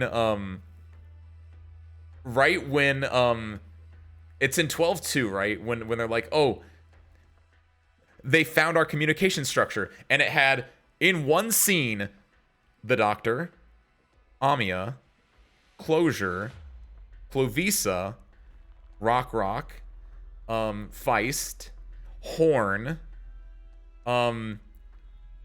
I think Logos was there near the end because they were talking about like getting ready for the thing. There was like a generic mob character. They don't really count. I'm not gonna hold that one against them. But like Horn in and of itself is a character. You can like group Rock, Feist together if you really want to. You can group like Doctor and Amia because they're effectively the same thing. Clovisa's doing her own thing, which I guess is with Feist. Like there were just so many. There's a lot going on, and I feel like you could just like trim it down enough and still get a decent thing. But obviously I think part of it is that they need to fill out 21 levels because that's probably like their internal quota for like, this is what we want a chapter to be. A chapter to be like 20 levels with like 2/3 of them being like story bits. And I don't, this is another thing actually, I don't know if it's a shift in their design, but I noticed in the last like 2 events that I read, I don't know what the hard numbers are. If someone wants to find me like what the word count for the side stories are, I feel like it's gone down recently, which I hope so. My biggest complaint in Arknights has been since Zwillingstrom was like the peak of it, right? Where I think Zwillingstrom was just, yeah, too many cooks, too many kitchens going on. The word count was really long, and it just like was so about itself. But then like I'm thinking back to the Pepe event, right? That I like burned through that. Like that was actually great. Like the writing felt a lot better. It was focused on Pepe and Narantuya and the mummy, right? It had 3 characters with like they had their side things, but like I felt like that was like the perfect length for a story. And so I'd like to see them like not go for the big word counts. You don't need to go for big word counts. Go for like good solid stories instead of just going for the word count. Like that story can suffer from too many dishes. Yes, exactly. Like it's just too many things going on when like you want to go for like 2 or 3. Not to go back to Star Wars again, but I'm gonna go back to Star Wars because the reason I go back to Star Wars a lot is because Star Wars is I've watched so many like video essays on like Star Wars writing, right? From the main trilogy to the prequels to the sequels, and I think what's an interesting one here is that typically it's used in the ending problem, but we're gonna use this just for plots in general. In like A New Hope, there's basically the one plot. It's like Luke is a farm boy and he's got to go stop the Death Star, right? And everything is kind of tying into that. In Empire Strikes Back, right, you have Luke's story of being a Jedi, and then you have like Han and Leia being like they're rogues and they go to Cloud City, right? So you have 2 plots going on. In the third movie, this is where it's more ending wise specifically, but like you have Han on like the ground, Han and Leia on the ground doing like the field generator. You have Luke in the Death Star with the Emperor, and then you have like the people actually like fighting in the space battle, which I think Lando is out there, right? So you have 3 things going on. In Phantom Menace, episode 1, right? You have like, what is it? I've watched it like one time, but it's just like you got like the Gungans, you got like the space battle, you got the Duel of the Fates or whatever it's called, and you have like I think a 4th one as well going on in there. It's just like there's a certain key part where just having too many dishes, having too many plots just kind of like muddies it, where you really just want like 1 or 2 strong ones that you can just like focus all your energy and focus all your writing on. And then to the reader, to the watcher, it also just makes it so like they don't have to keep track of so many different moving obstacles. They can just be like, this is the main character, I'm gonna follow them, I like them, done. Had a writing style change after chapter 8. Did they have another one after chapter 14? Because like I said, I feel like Pepe event peak. Pepe event is peak right now. Harold and Leto, peak. Which those are all events that happen after his Willingstrom. So I like to think that his Willingstrom, they like took a step and were like, hold on. TLDR. I don't know if it's true. I hope it was true though. In my heart of hearts. It's too ambitious with their story. Yeah, I agree with that. It gets a little too grandiose when this is a personal way that I like my stories written, is that I like smaller stories, generally speaking.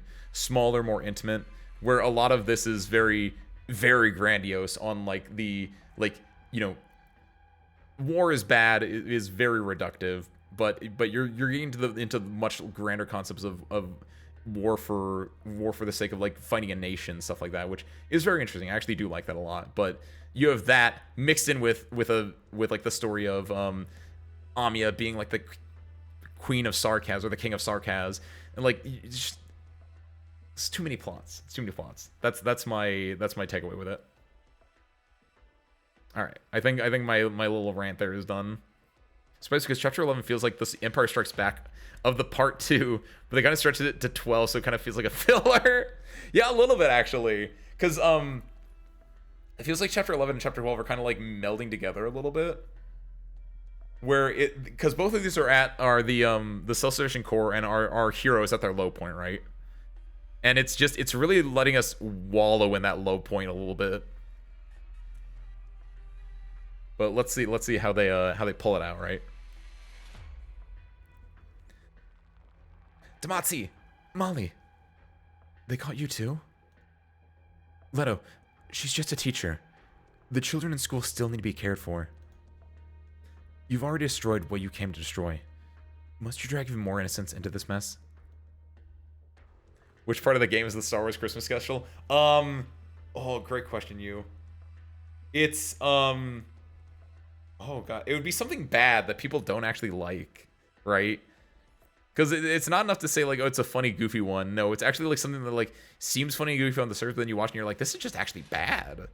Because, like, Star Wars Holiday Special is actually mostly, like, boring and kind of just bad. My knee-jerk reaction, the very first thing that came to my mind is the Chin Altar event, which is, I know that's not bad, but I know that's just, like, one of the ones where it's just, like, I don't know. That doesn't seem right. No.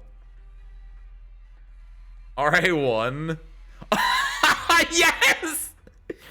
I don't think that fits story-wise, but yes, Reclamation Algorithm 1 was terrible, and I did forget it existed. So yes, I do agree with that. I guess there was like a little bit of a story in it, but no, yeah, RA1 is something that I wish I have legitimately like put out of my mind because it was so just weird and bad. Good answer.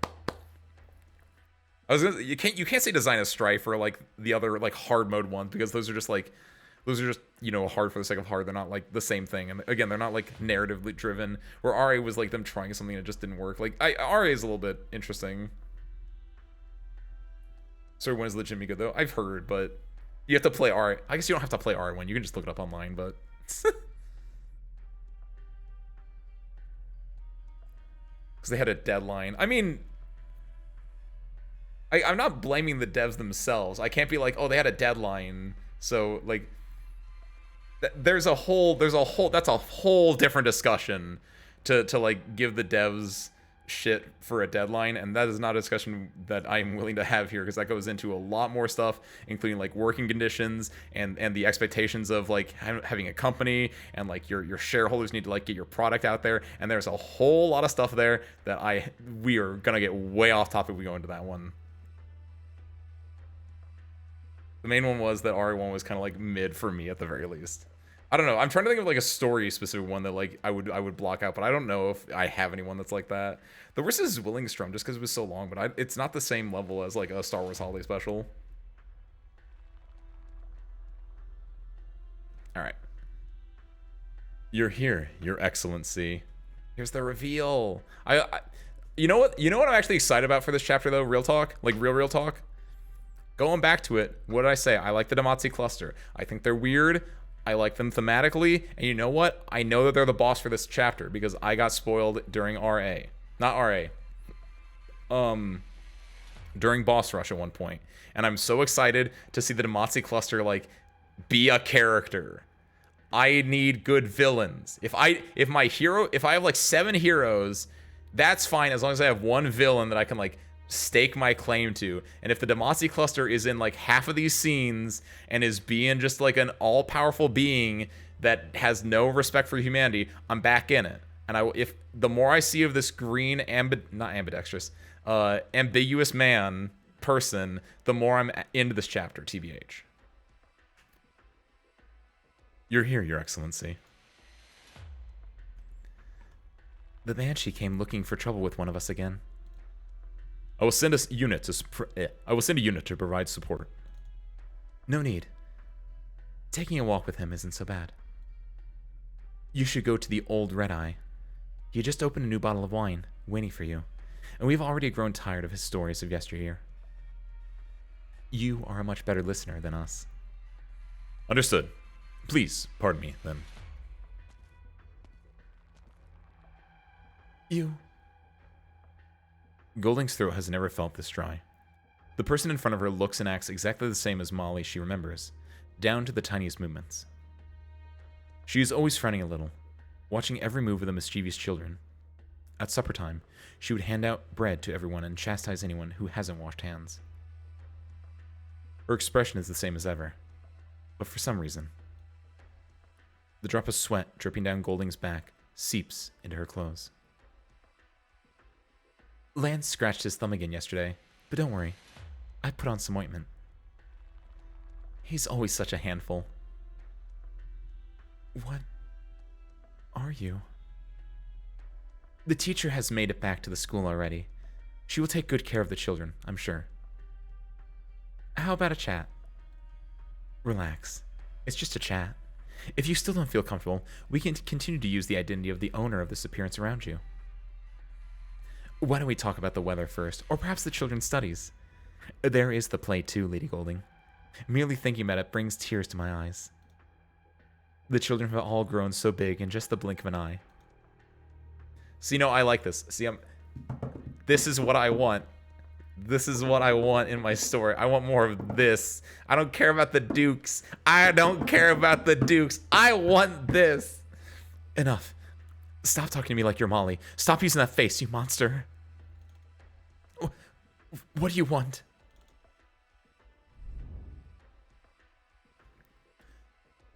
Would you like a cup of tea? Leto has pretty fine tastes, and his tea here is exquisite.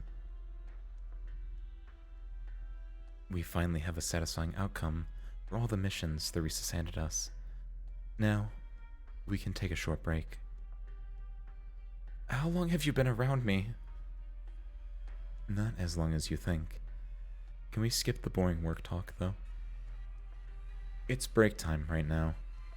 We want to do something that we are truly interested in. For example, we want to know what you think about this era and your conclusions around all this. I don't understand. You used me to destroy the Self-Salvation Corps. I should have no more value to you anymore. Damn it. I handed all this out myself. Don't blame yourself. This is no big deal at all.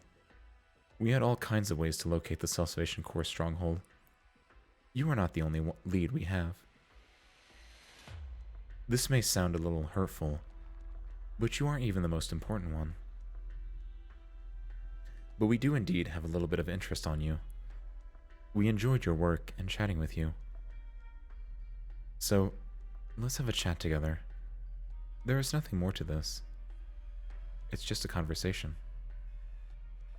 We've had conversations like this many times, with countless of identities, with countless others. But we still are confused. We still don't want to give up any chances that could lead to an answer. Lady Golding, how do you think we should live? It's peak. Throw his hands up in the air. Cinema. Kino. I can't explain it. I like it. I need more of that. That would save me. I just want the good guy to fight the bad guy.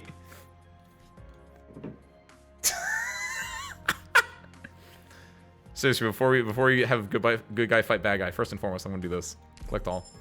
Second and foremost, before I forget, so it's true. It's a special day today. It's a headhunt day today. We got Colonel locating. But more importantly, when I looked at this and I clicked on this, I was like, wait a minute, Ace. Wasn't there a thing I could do with these specific characters? And there is. And I remembered Service Crew. That I have this. No. This. To get Blaze, Exia, Silver Ash, Saria, Mountain, or Thorns. Wait. What? Oh, wait, what? I thought I could get Hoshi in there. Oh, shit. What does this one do? Oh, yo, wait, what? I get cement? Wait, hold on, what? Wait, what? Oh, shit. Oh, shit, guys, I can get cement. Because it's Ousta, Broker, or Cement. And honestly, I think it's Cement, TVH. Cement's funny, and I like the idea of using her in certain stretch. Oh, yo, I didn't know. Oh, shit. I'm getting concrete, baby. Let's go.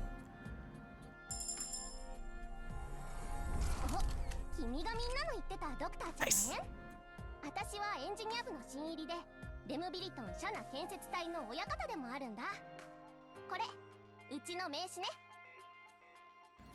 The update is here. Wait, so is that thing I had from like last year and I waited long enough that they put cement in it? If so, good job, Ace. The other thing is, yeah, this one I can get one of 6. Basically, it's between Silver Ash and Thorns, which is why I was holding off on it. But the important thing is then, because I thought there was a way that I could get Hoshi, because I think for me, I think I need Hoshi. Because it's between, like, honestly, it's these three. Thorin, Suzerain, and Blamey are also really good. I'm not gonna deny that. However, I think all three of these have a specific niche that can help me out. I think Bagpipe is the weakest of these three for me, right? Bagpipe is a vanguard that helps other vanguards. I can obviously I can do Flagpipe, which would be really sick. But I feel like more often than not, I'm more interested in like either having like Hoshi, because obviously there's a lot of times when it's like, I need a strong woman that can then deal damage to people attacking said strong woman. Or like I need Nightingale. Well, I guess I've done Chapter 8. I don't really need Nightingale for Chapter 8's boss now, but like Nightingale is still like the hey, arts damage, bucko. Right? Was it righto? Colonel, look, that's odd. I have my corn cob right here. Consider this colonel's located. Corn cob, not popcorn. What are you eating corn at your computer? Righto. Just imagine you. The reason that, well, actually, what's in my head now, Righto, is that you have like a bowl of half-cut like things of cooked corn, like they have in Harry Potter when they have like a feast. I know that because I rewatched Harry Potter 1 today because I was bored. And whenever Dumbledore like snaps his fingers and the food appears, there was just a giant bowl of like corn that's like cut in thirds as one of the like things of the feast. And I noticed, I was like, that's weird.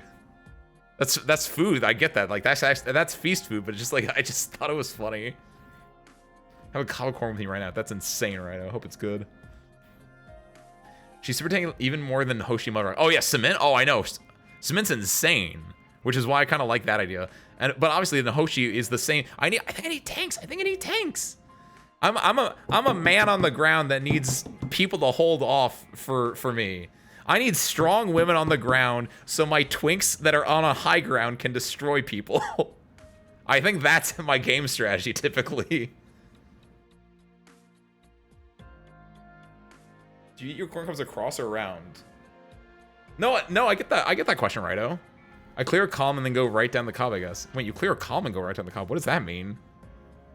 Oh, so you eat them across then, is what he's saying. Like do you go or do you go you can't see my, like, obviously, like, is it typewriter style? It sounds like it's typewriter style, right? Right? That's the normal way people eat it. Good answer. Whereas around would be like you eat around. Oh, Actually, wait.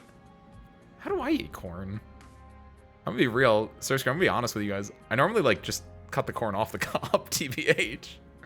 That's a discussion for a whole other time, though.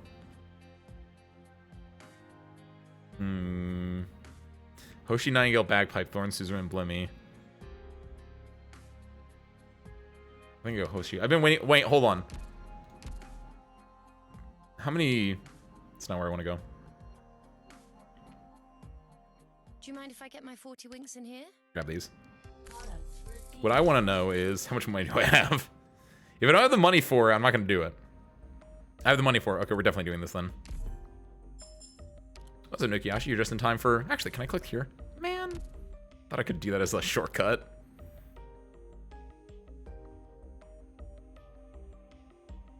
Loading screens. Alright, I'm doing it. I'm going to go buy a Hoshi Guma. What's up, Inkui? Happy Tuesday, Inkui. Happy Tuesday, Raiders. Ace Windfall, Fighting Pal Extraordinaire. About to collect his own Hoshi Guma. And then we'll put, ooh, I'll put Bagpipe as the raid up. I feel like Bagpipe would be a little more interesting than Nightingale. And honestly, I would use Bagpipe more often than Nightingale just for that ability, right? Because I think Nightingale, while good, I probably wouldn't use her unless I needed to. Hoshi, a lot more interest. Bagpipe would probably use her more. Nightingale, probably more important than Bagpipe, but I probably wouldn't use her as much, right? Doing some reunite? We are. We did the first 4 bits of chapter 12. We're taking a small break to do some collecting right now. I guess we'll do Aosta. Wait, I thought Aosta missed Broke. Oh, Broka's not in this pool. Never mind. We'll put Aosta there just because I don't have him. And then we'll also get ooh. What do we want for the other 2? Ooh, what do we want for the other? Probably not you. I'm trying to think who I use. Obviously, I use you. So it might be you. Firewatch is definitely a good one. Lappy!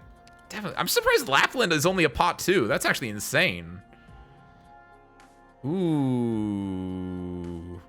Sessa? We don't care about Sessa. Sessa did really good, though. Shout out to Sessa in IS5, right? That was last week, Kiwi. Sessa was my... Wait, was that in IS5? That was last week, right? I got Sessa as like a random dude the other... Yeah, it was. Because in IS5, you get a 5-star as your random welfare operator. And I got Sessa as my random welfare operator in IS5 last week. And he did work. We got to the last boss with him. Like, good job, Sessa. You're a goofball, but... probably Chimera, actually. Because I'm using Chimera now. I'm a Chimera stan now. Just buying from the... Well... I do have... I'm going to make my selection. I do have 2 of these. Like, TBH, I don't care about this banner at all. I care about this banner a little bit, TBH. Because I only have Dej and Brecher. I don't have any of the other 3. And honestly, if I get to do Dej and Brecher, I'll be happy with that as well. I'm only going to do a 10 roll on this, but... Do I want to spend these 2 is the question. Or do I want to save these?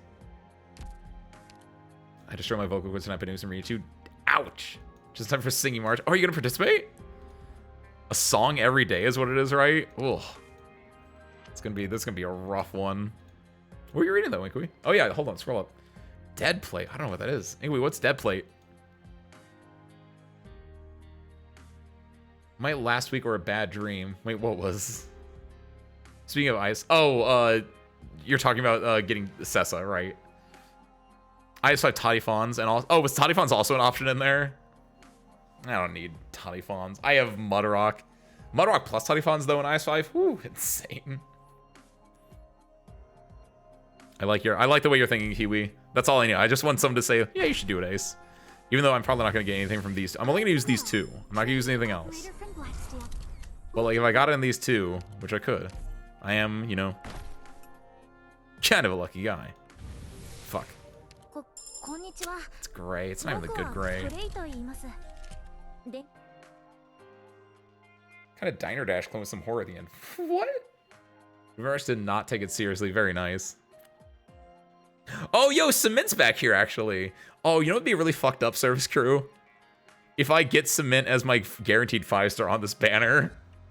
I just saw Cement's eyeballs popping out from behind there. Vendala is the only character I don't have here, I think, so... I'm gonna do a 10 roll for this one. We're just gonna get this one. Service Crew, if you want, you may take your bets now as to when we're gonna get the guaranteed 5-star. I think we're getting 8. All Cement. Oh shit, easy. Now the question is it Cement? If it is, we got a pot 2 Cement. It's that easy.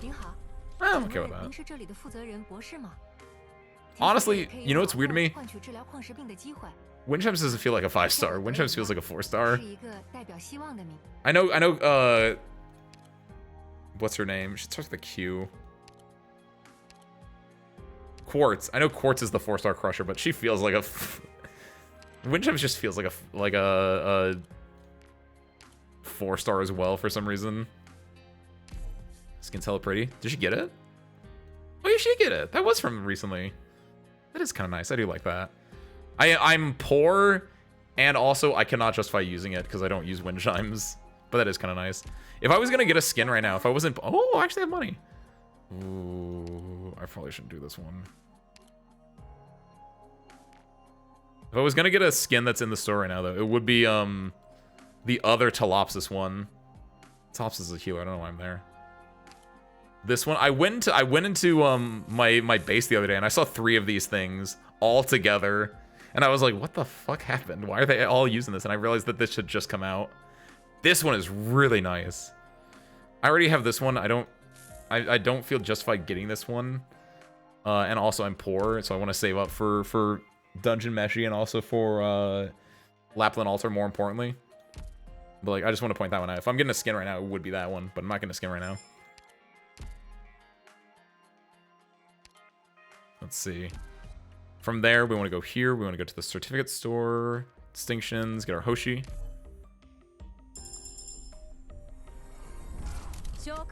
Finally, after years. I can finally do ground strats on Never See Brand more efficiently. Look at him in Hoshiguma.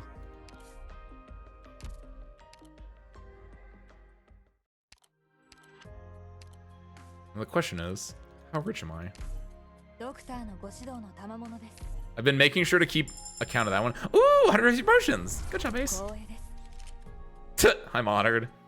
That's a year 1 operator right there. I have these. I'd have to like spin my drones on it though. I do have enough stuff for this though. What is Hoshi? Do I need to E2 her immediately? All operators get plus 6 spin, 21st century. Oh, she get. Oh, no, increase the effect of the talent. So that's not new. I don't need to. I will though, because I think it's really important for her.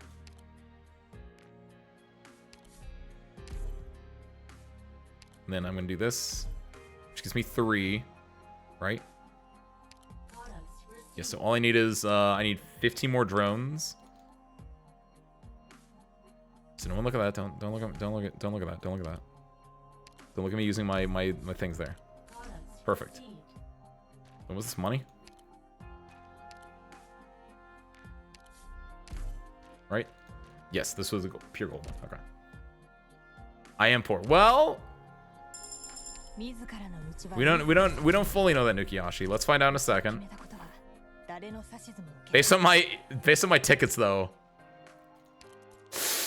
Yep, we're a little poor, but we're not that poor because we got her to 60. Now I'm poor. The important thing is, wow, I don't have either of those really. Huh? Shit. Might be. I thought I had one of those. How do I get this? Also, which one of these do I get? 3 block. Defense plus 20 blocking me. We deployed friendly defender up to get 11 defense and unit against 6. Nah, it's kind of whatever. Do you get something cool? Blocks 4 enemies. I do like that. 30% resist damage. Attack 35 extra 60 resist. I think Y is definitely better, right? Speedrun RA. Oh, is that an RA skin?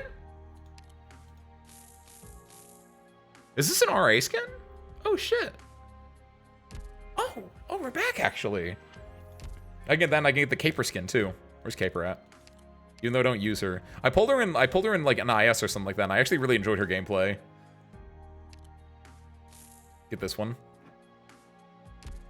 Like, I was actually surprised how much I enjoyed the look of a loop shooter.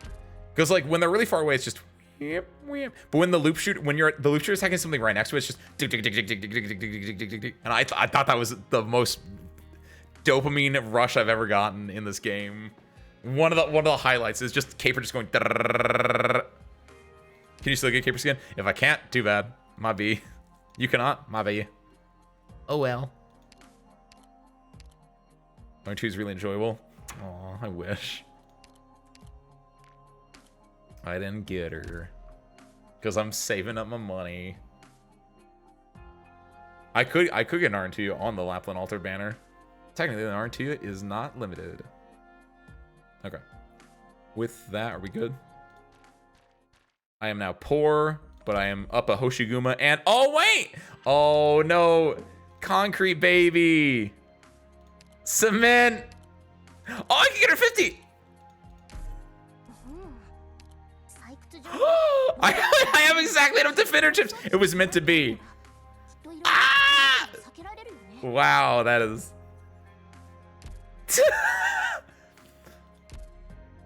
Look, for the longest time, I felt like I've had only okay, like Saria, healing defender. These two can't get healed. Core is probably my best solid defender. Now we got Hoshi though, and we got Cement. We're back, baby. Oh, you know the rough part about this? Hold on, this is not where I'm supposed to be going. Get out of there, Ace.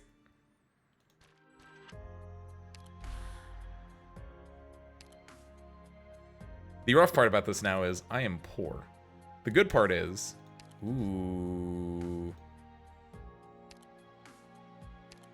I'm gonna use my moon, what is this, a moon pie? I'm gonna use this thing, my mooncake pie. What is this called? It's not up here anymore. Shoot. What's this called? My Lucent Night. Mooncake, yes. So we're gonna use my mooncake with you guys. Everyone gets a bite. So take small bites. I know. I think I regretted picking Five Nut Blend because it was that and there was a different version of it, and I think I should have picked the other one. I don't remember if I fat fingered it actually. Like I'm trying to think why I picked that one instead of the other one. I don't even remember what the other one was, but after I picked it, I was like, I don't know if I should have picked Five Nut Blend. Let's see. We want to do... What is this one? What are we doing, by the way? We're going to do... I think this is going to be our last one for the night, but... Brittle Steel. A reed survives the fierce gales, while a mighty oak topples. The old workers seem to know this well. Starting cost limit is reduced... Wait, allies have greatly reduced cost. Starting cost limit is reduced. Ooh. Armor spies have increased attack. What do you mean starting cost limit is reduced? So it's like... What's like 12 now instead of 20? Ooh. You know the worst part about this, actually? The two characters I just picked up, Hoshi, 23. Actually, that's not that bad. But the worst one, and this is the biggest thing for me. I like Cement, I like Aurora, I think they're really cool. However, Cement's gonna be like a 28 cost. Good job, Ace. You got it directly on the nose. I can't use Cement ever. Man. Just like Children of Ursus. Well, no, not Children of Ursus. Aw. New and pens. What? Just extremely high cost? Because I fully feel that Inqui. Especially in like these levels where it's like, yeah, Pen and Smudrock are not getting put out. 36 cost in this economy? Or I'm only getting like 12 at most? Oof. No thank you. Tactician. Ooh. I have, what, 2 Pioneers and 2 Cheapers? It'll be fun here. Vigil might be interesting, though. Midam? Who's Midam? Bring more Vanguards in general might be good. I have 2. If we need to bump it, we can bump it. Trying to make me regret not getting Bagpipe right now, Ben. Oh, the dude with the hat? Oh, I didn't know he was a tactician. I didn't know. I didn't pull him, unluckily. I liked him. He was cool. He had a hat and he had a little grocery bag with him. So, this is all the Londinium citizens' Self-Salvation Corps men who evacuated the city.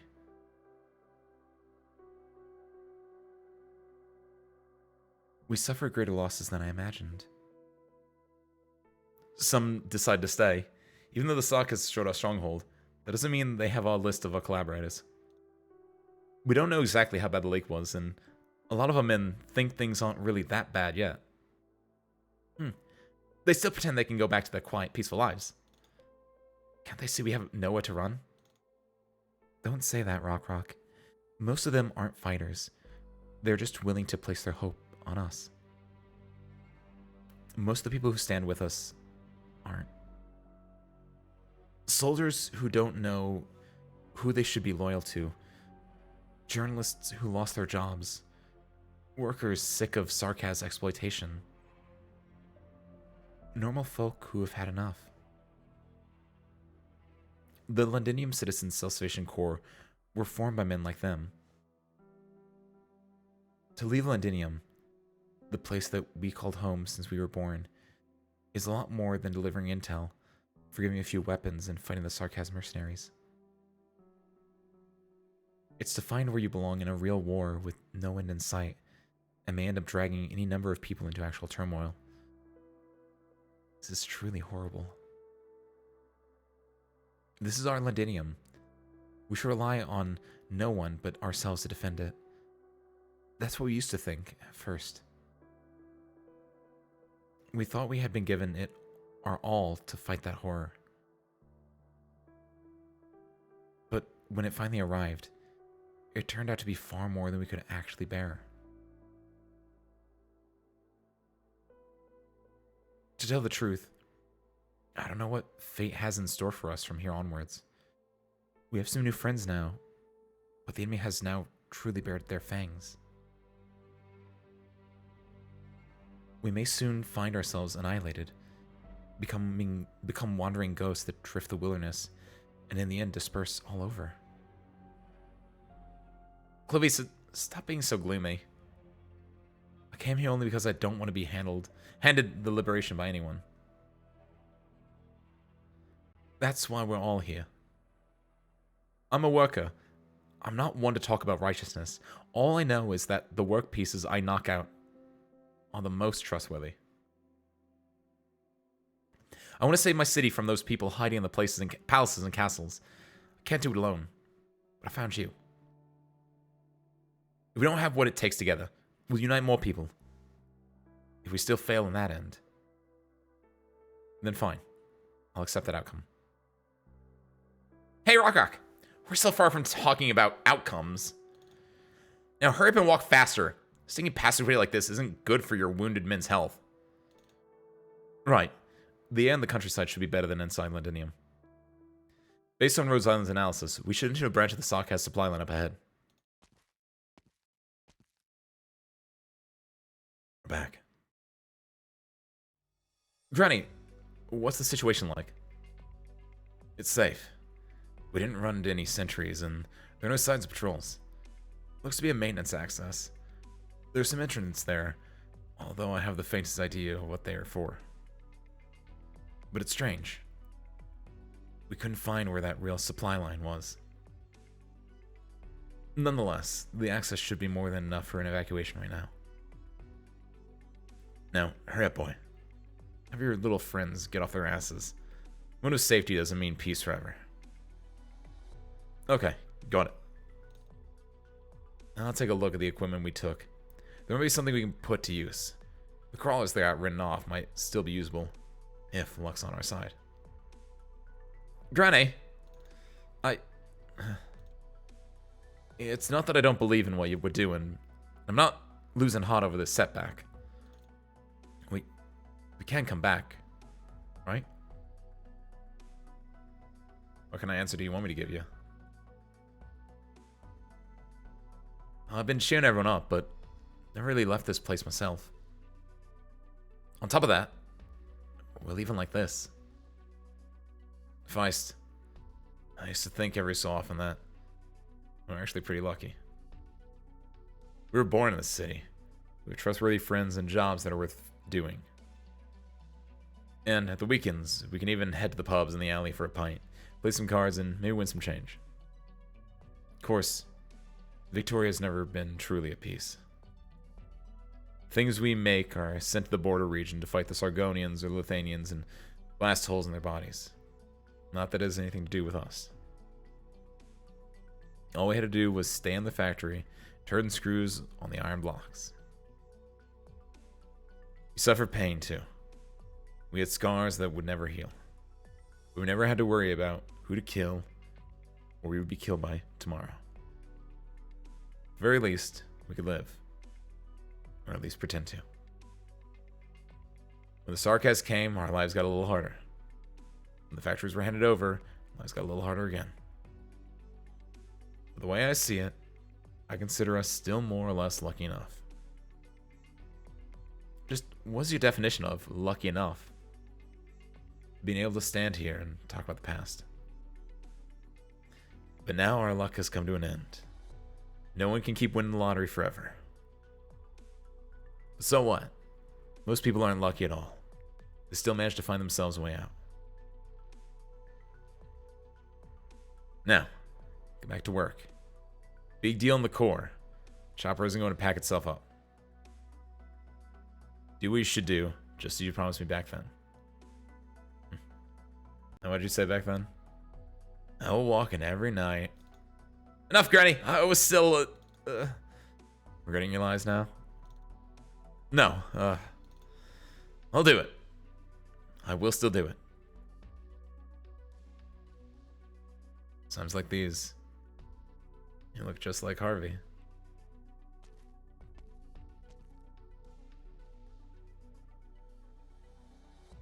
Catherine looks at Feist with a sidelong glance before disappearing into the crowd. All around Feist, men dressed in all kinds of attire come and go. All of them are exhausted, but not a single one of them has given up. Vice knows that all those who stand here are his most trustworthy allies. This little comfort is better than nothing. As the idea crosses his mind, Vice breathes out a little and exercises his stiff arm after having been on edge for so long. Once the mist fog that we call opportunities, luck, and other nouns disperses, what form will life take this time?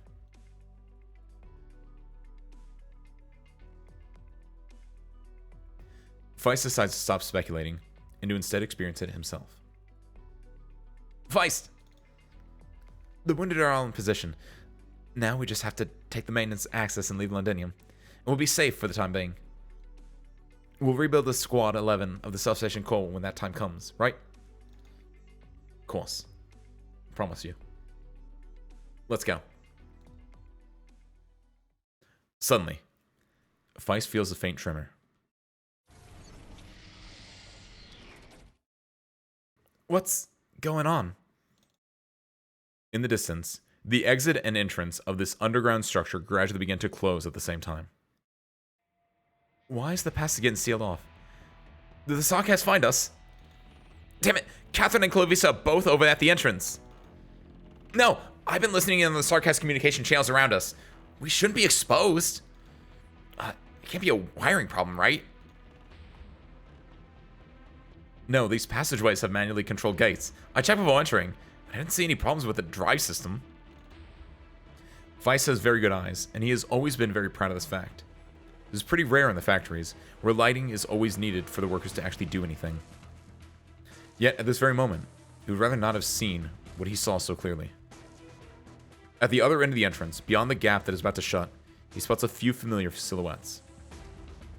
The silhouettes flash by until the gate closes completely, and the last ray of light disappears behind its iron frame, until darkness engulfs all of them. Feist tries his best to regain his footing. He feels the taste of blood spread throughout his mouth. He tries to swallow this blood stench, but he finds himself unable to. He can't. This isn't part of the plan!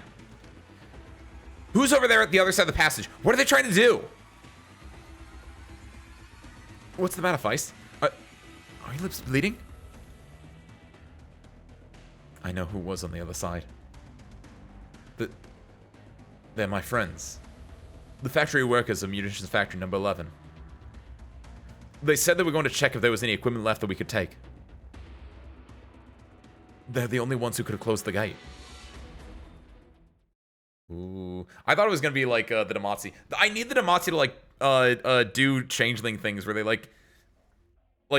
honestly, if that's the Demazi, I'm in it. We're back in there, right?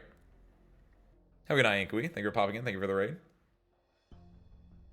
Chapter 12 is interesting. I actually like Chapter 12 mechanics right now, personally, but we'll see how it works out. It was a monster, but with a 5. Happy Tuesday, welcome in. Granny is playable in the future. After in an upcoming event, right? She gets playable. I'm excited for that one. I don't remember what she was supposed. Is she a stainless? Is she the same thing, right? I don't post pictures of actual real ladies, not just anime women. My lord. I'm with you, you. Let's go. You can keep winning lottery forever. You just gotta believe in yourself. If you're not scratching off those tickets, you ain't winning. For asterisk, what Ace just said was a complete and utter fabrication. You should not spend all your life money on lottery tickets. Please gamble responsibly, or not at all, preferably. All right. Tell me, Catherine, this wasn't my idea. We all decided this together. Just like when you saved me. That's a whole separate thing, Catherine. Tommy, get back to work. Find a Defense Force soldier and tell him what happened here. All right. I know where they are.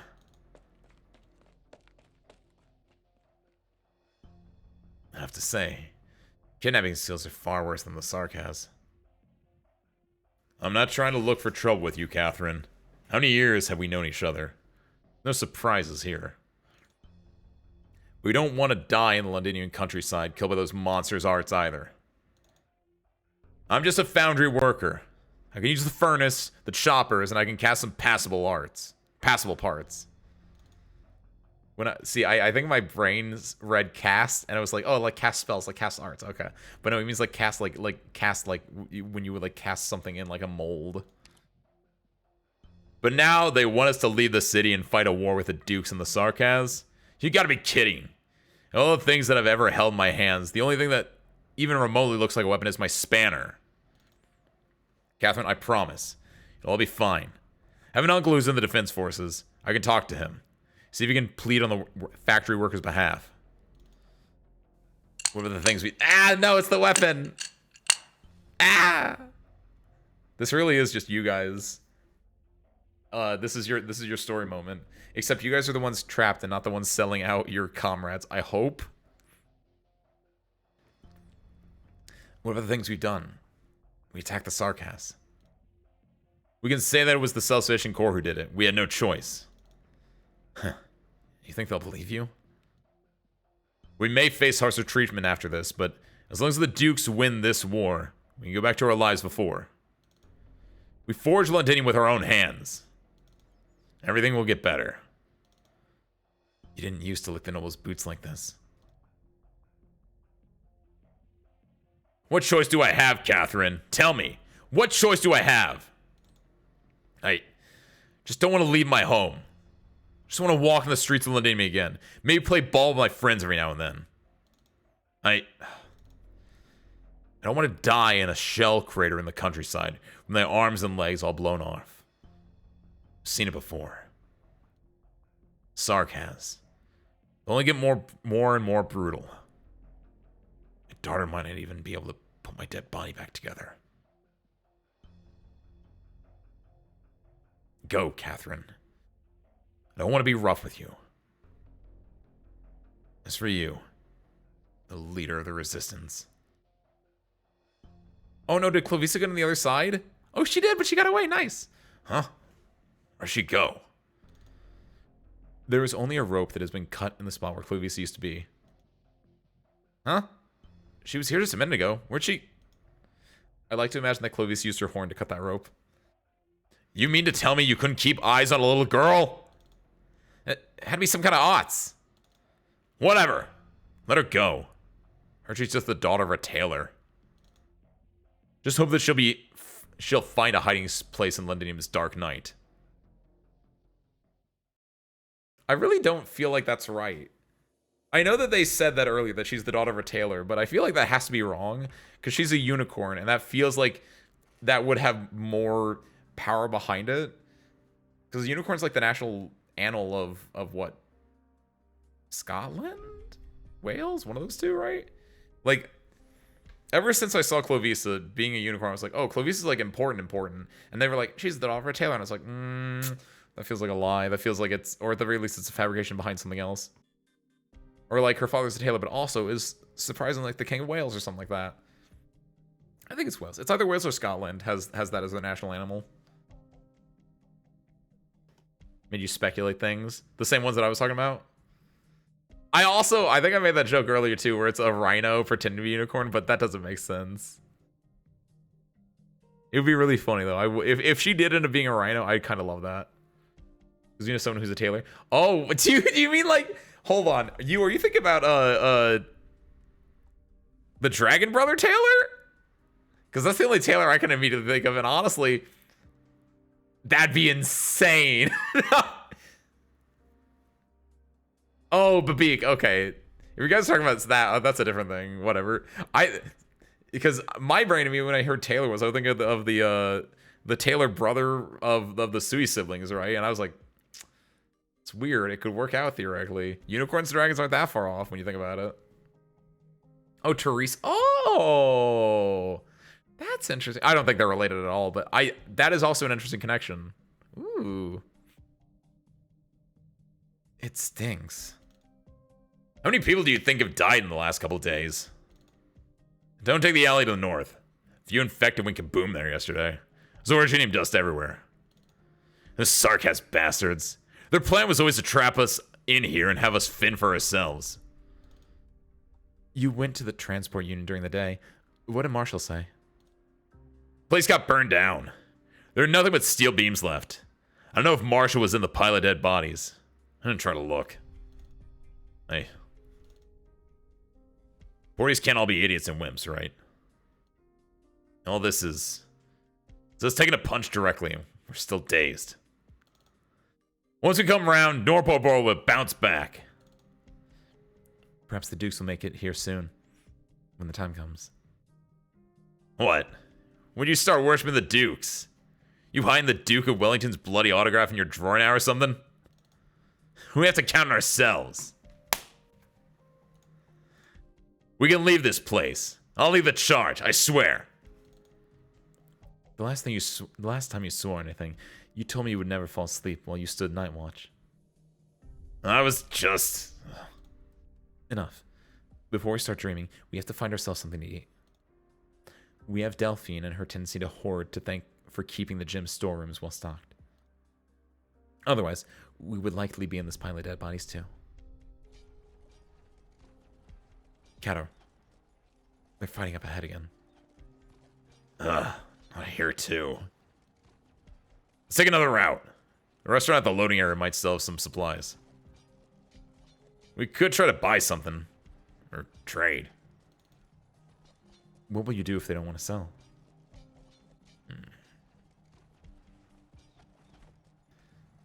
You brought a weapon. It is just for defense. I won't use it. Things have yet to get that bad.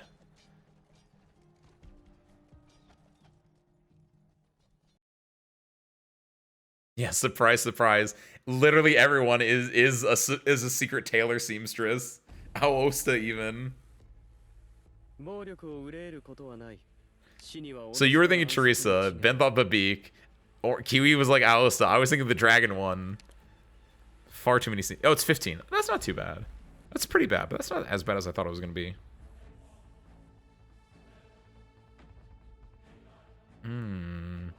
You know what would go insane here? If I had a good Reaper Guard here, Defender here, and Defender here.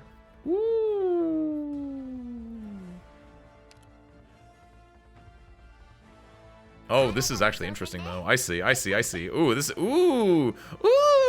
is cool. Like I said, I actually think I like this a lot. This also sucks, but I like this a lot. This is an interesting way to make this challenging. This is like what I like about CC is kind of like this, where it's like I kind of like it when you have to like play around the deploy limit sometimes. This feels a lot more. Oh, like right now actually, I should be putting someone out now. Oh, I should. Ooh, Chong here could have also done like blocking up here. What do you farm on this stage? Is this like one of the newer mats?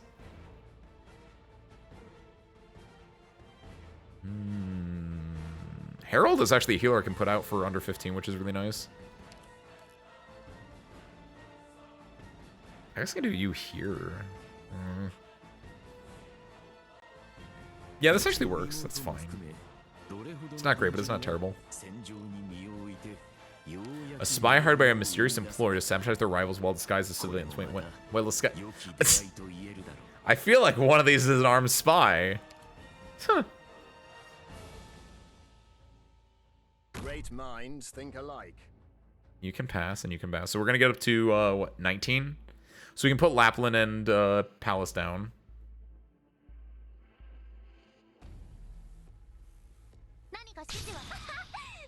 Oh my god, they go so slow.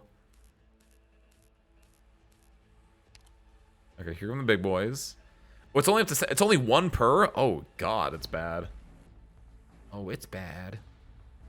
There is no need to retreat.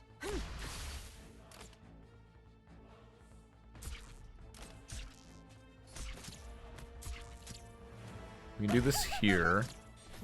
Oh, the blue? Oh, nice. Oh, that's a big boy. That's a much bigger boy than I thought it was going to be. Oh, it's a tanky boy, too. Oh, God. I trust you. Fall in! I hereby command! Oh, my God. Harold, you need it. Ooh. Yours. I know he's more for elemental damage, but like, ooh. Ooh, Harold. Oh, Harold. Okay, hold on. Oh. I gotta swap Harold out first. No, ooh, I think I need to keep Harold actually, because I think he's a good... I might swap him out for a different healer. I mostly picked Harold because he could do the thing in the last map, right? Hold on a second, though. Okay, yeah, we're gonna... Maybe it's time. Seriously, I think it's finally time. They're finally useful. Arts guards. Where is she? There she is. I've literally never used her before. S2 or 3 feels like it'd be better. Especially because what she's attacking there isn't good. Text 2 additional targets. There's no head. Grant them the following effect. Oh, getting this one as well would be kind of nice, right? Guard me would be cool too, but I have a Sidoroka skin that I never get to use. Attack infliction 1, attack plus 50 in every attack. Oh, chance to stun. Ooh.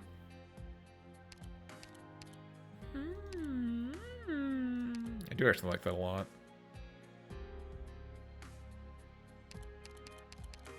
I kind of want to do this. The thing that I want Palace to do, which she doesn't.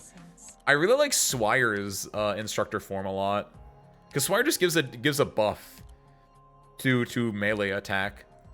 And Palace doesn't do that. Palace's main thing, I guess she's more on the damage than the buffing part of it.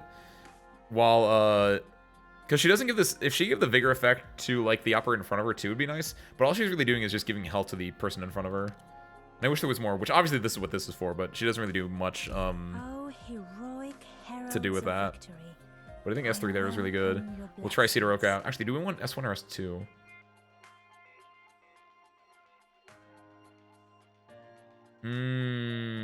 I think we want this. Might be right, actually. This doesn't stun. This one stuns, but... Attacks 2 targets if there's a melee. So the thing with this one, it would give the vigor effect, which would be...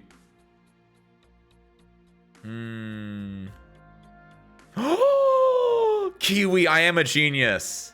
Oh my god, I didn't think about that. She is! Oh my god. Sidoroka Palace, I think is my... Oh, yo. Oh shit, I'm actually really excited for this now. I didn't know if I had any other Minoan operators. Oh shit! Oh, we're in there! Wait, how much is Sidoroka cost-wise? Please be like 17. Please don't be 18. Please don't be over 20. You shouldn't be over 20! This is messed up.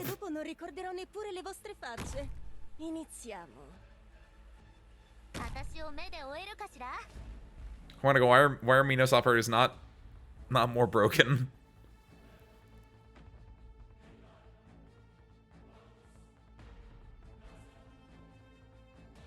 The thing is, to get to be able to deploy Sidoroka, I need 5 of these guys to go through.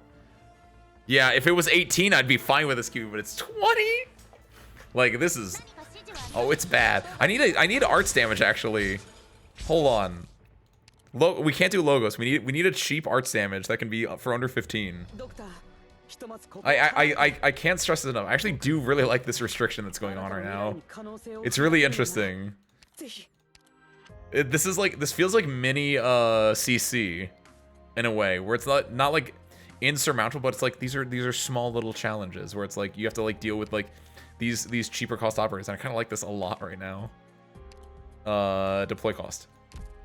No, other way. There we go. Steward. See 18 here. What's up, Han? Happy Tuesday. Welcome on in. Omnia might be the one. Soka is arts, but Soka's also 20. So I need arts damage I can put out earlier than halfway into the map. Free shields massive damage. That's true. They can still be better. I want them to be more broken. Just so I can use them in this map. I wanna use Quan. He's not actually, wait, shit. I didn't realize he was only E0. I thought he was E1'd. I want Quan to work. How's this crazy game going? It's going real good. I'm enjoying the story itself, hit and miss. It's kind of too many cooks, too many kitchens, too many plates. But the actual levels themselves are challenging in a way that is interesting because it makes me change up my strategy from what I normally do. Because a lot of the times when I play Arknights, I do this where I go here and I go you, right? I pick like all these ones. The thing is, the characters I normally use are, you're fine, but like this is 24 cost, this is 25 cost, 20 cost, 24 cost. So like a lot of the characters that I'm used to using are super high like DP cost. So I like that this is forcing me to use ones that I wouldn't use as much, or like Sidoroka, because I'm interested in like seeing her destroy people with heavy physical. Like it's interesting. Joining IS5, very nice. I enjoyed IS5 a lot last week. I'm excited to play more. IS is honestly my favorite thing in Arknights, I think. I came to that realization last week a little bit. Or I re-realized that last week, I think. Like, because that's just pure gameplay. With your little roguelike story bits here and there, but I just there's something about it which is just really satisfying to my brain. It has the right amount of like challenge, the right amount of like, it's pure replayability, right? It's just super nice. Uncle Kooky also love this gameplay. Chapter gameplay. Also love this chapter gameplay. Who's Uncle Kooky? I'll take it as a compliment that you're comparing me to Uncle Kooky. Mostly because he has uncle in the name. Kooky Kaze, that doesn't help. I don't know people. Not the Balatra minigame. Okay. They got rid of it though, Kiwi. I can't go back and play the Balatra minigame. But yes, the Balatra minigame was one of my favorite things also.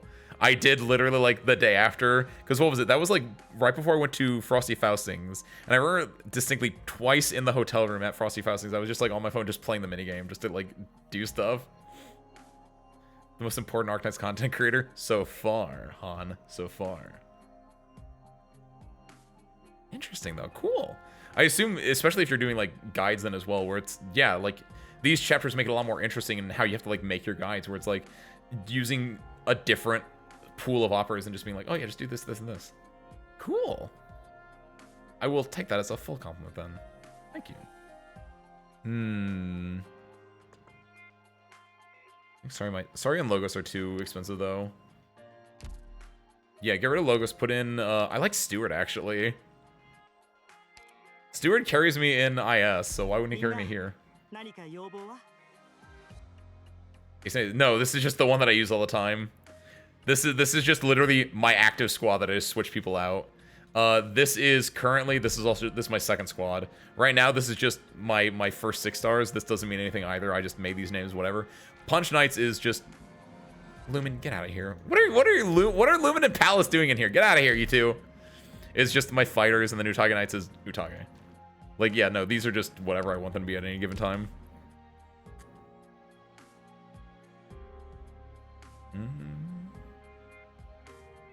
We might need... Do we need more DP? I think we did mention this. And he's a 14 cost. This shit might not be bad. Plus, I don't get to use him that often. It might be good. Need next limited welfare to have my 12 hours for my niche. What's your niche? Limited welfare.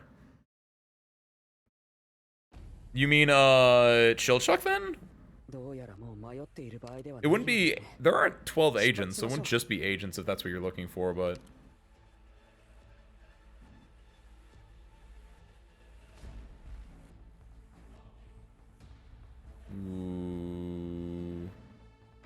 Ooh, there we go, got it. I was like, how do I set this up that I can, like, do good here?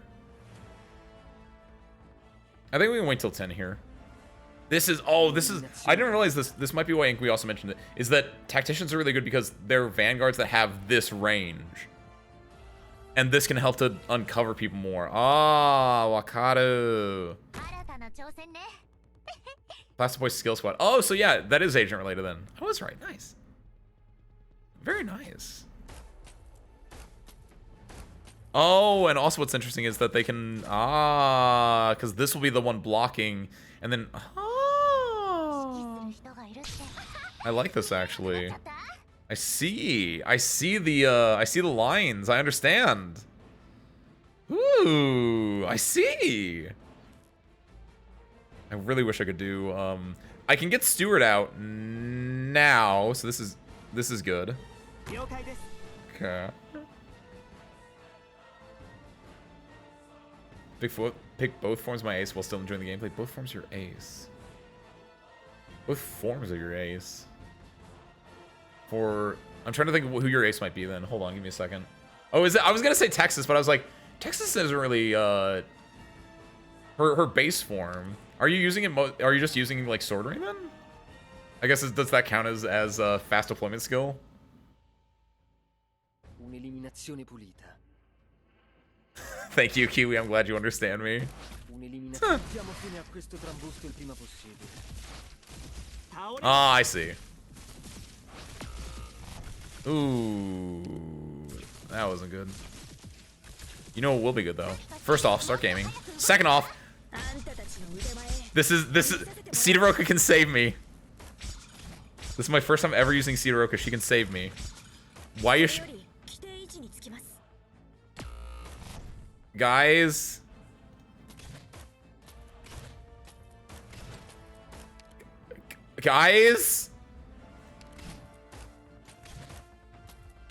Guys, why are they like this? Why are the arts fighters like this? This is the exact opposite of what I expected in my head, and every single time I get an arts fighter, it's always like this.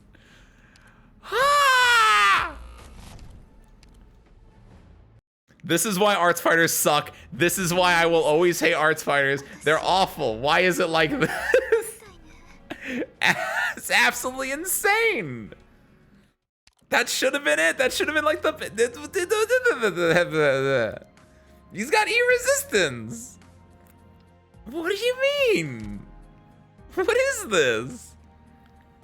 Sidoroka, how are you? Why are you like this? You could be so cool. Is it a secret? Hold on. Where's Amiya? Where's my Amiya? I think she's in her caster form right now. Hold on. Do you think Amiya? Do you think Amiya?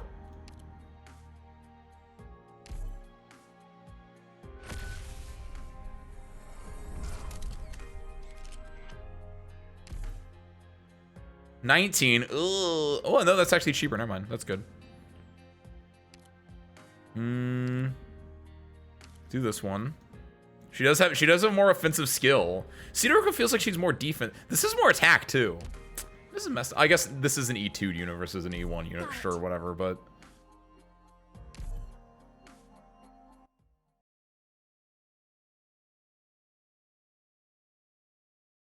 Vivian's actually amazing in the chat. What is Vivian's cost? I guess she's probably the same as any arts guard, where it's probably like 20 or something like that. Actually not that bad. I was able to get her. I think I pulled on her banner. Like, I pulled hard on her banner too, and I didn't get her.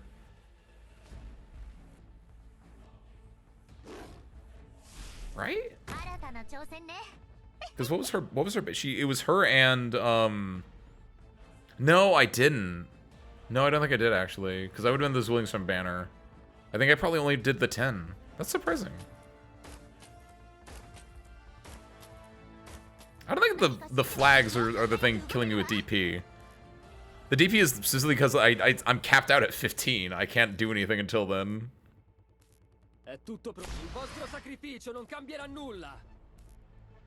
And in fact, like I said earlier, I actually really like right now how it's kind of working out.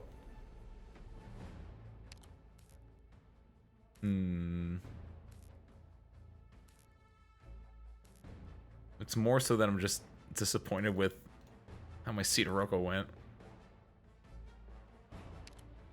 Let's see, work this out. I'm gonna do this guy should also be able to go through. What am I looking for right now? There's 19. So I'm gonna drop this just for the DP regen because we're here. What I can do is I can get do I go for Herald out right now?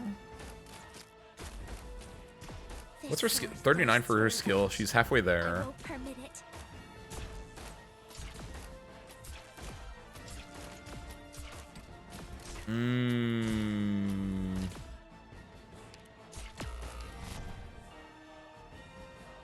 I can try with Herald, but Herald doesn't heal that quick.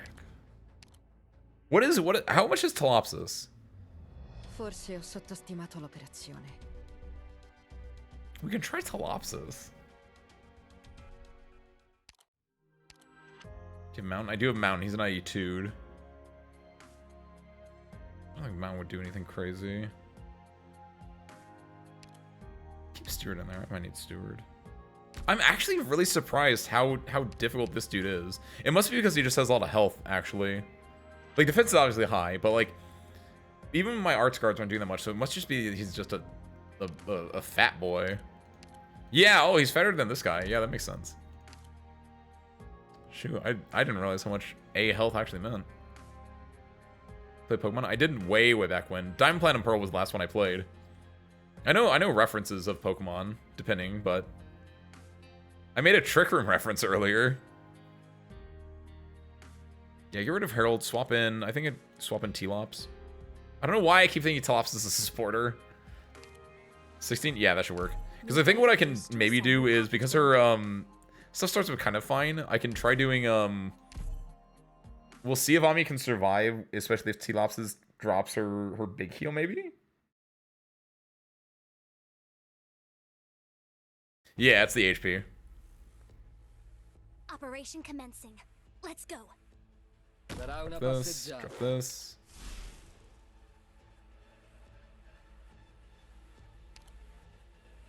You.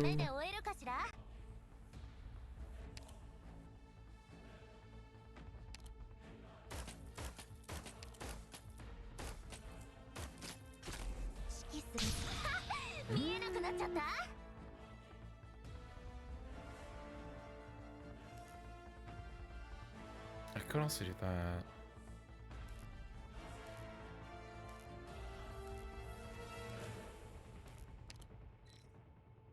Oh wait, I think I want to do this. Perfect. All right, she's got her funky little extra bit there. Not gonna help me, but that's interesting.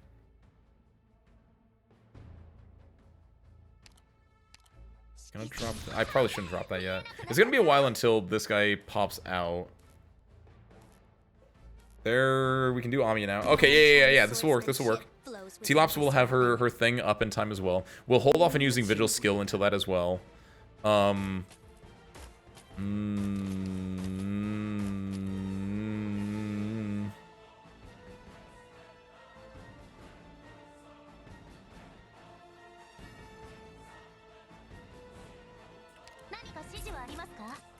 is no need to retreat. It's not gonna be a start popping this. Good, so that one's dead. We have healing. We'll pop it.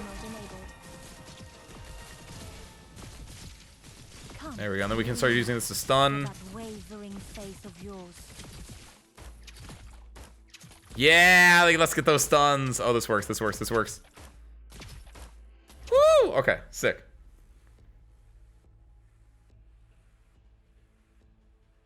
No, it's not. They just have a lot of health.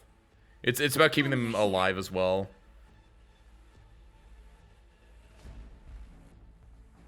There we go. Because I didn't have any healer on them either. Or I had Herald at one point, but Herald is definitely not a great healer. Flops might be overkill in some spaces, but we were able to make it work there. Part of it might just be that, yeah, I'm not used to playing with an arts guard, so I don't know how to play around them. There we go. This is so much better.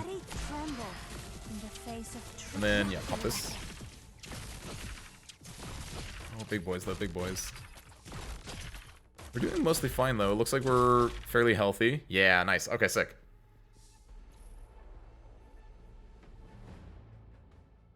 Why is Amiya facing that way? Amiya, what do you know? Turn around. You're not. You're supposed to be facing the other way.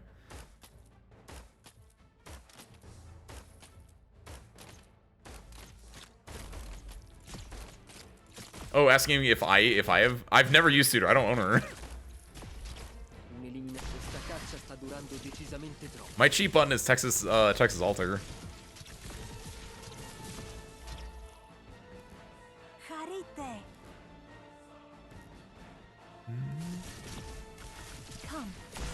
This. I like the uptime of this, actually. It's not that bad. There is a lot going on there. I'm a little terrified. I'm going to drop Lumen here, which might be a little bit late. Pop this. This gives her art charge. It doesn't give her like normal dodge. But there's a lot of people there, so we can pop this and be fine, I believe. Since this is the last, yeah, 1, 2, 3, 1, 2, 3. Yes, yes, yes. I think we got it. We got it. Nice. Oh shoot, there's a guy down here. We can get rid of you. We can get rid of the. You're not gonna be a flying effect anymore. We can drop this guy here. Drop. The dog has a lot of hits on it still. Yeah, no, Atagi just clears. Like, I think part of it is that I want arts guards to do damage equivalent to Atage, but I know that Atage I'm using as a hot drop, and so she has like 1,600 attack when she's doing it, and she just chunks people. I want arts guards to just do that all the time, basically. But I know that's not how they work. But maybe that's why I think arts guards suck, is because I just think about Atage, who's like a hot drop arts guard for 5 seconds or something like that, and it's just like, why can't you be him? Oh, whoa, what? There's no story after. Cool. In that case, since you want Suitor, not really. There's nothing about Suitor that's interesting to me. I think her design is okay, and I don't know anything about her like story or her lore. I already have Utage. I don't need Suitor. And I have Texas, so I definitely don't need Suitor. But we'll see. Maybe Infield will maybe come around to Suitor's design. Do you mind if I get my 40 winks in here? Let's see. Let's grab it. Hit it. Hit it. With that, service crew, I think we wrap for today. Everything looks good. We have our daily missions complete, weekly missions, and we're gonna work that one. With skill, can I really Utage's hot drop? Probably. But I like Utage more than Amiya. Sue me. That's right. I'm human. I have biases.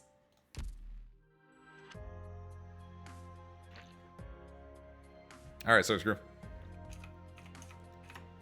Let's wrap. What do we got? The only thing we have left going on for this pure week, right, is on Thursday, 2 days from now, or a day and a half from now. No, 2 days. 2 days from now. Roughly 44 hours from now. There we go. We're doing Little Misfortune, a sad child game that was recommended to me like a year ago by Ben, as well as probably a few other people. So if you're interested in checking that out, check out. If you're interested in checking that out, good lord. If you're interested in checking that out, please come see. Otherwise, Sunday we're playing more Persona 5 Royal. We're gonna be beating the last boss of the base game. We're gonna be fighting Shido.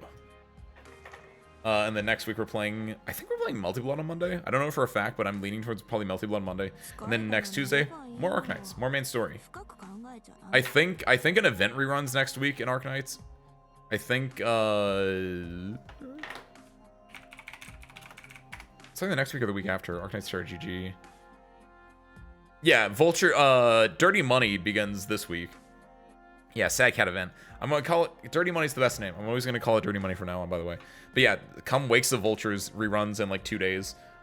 Honestly, we read that last time. It was a really good event. You should go watch those VODs if you want to hear me read it. I actually really like that event a lot.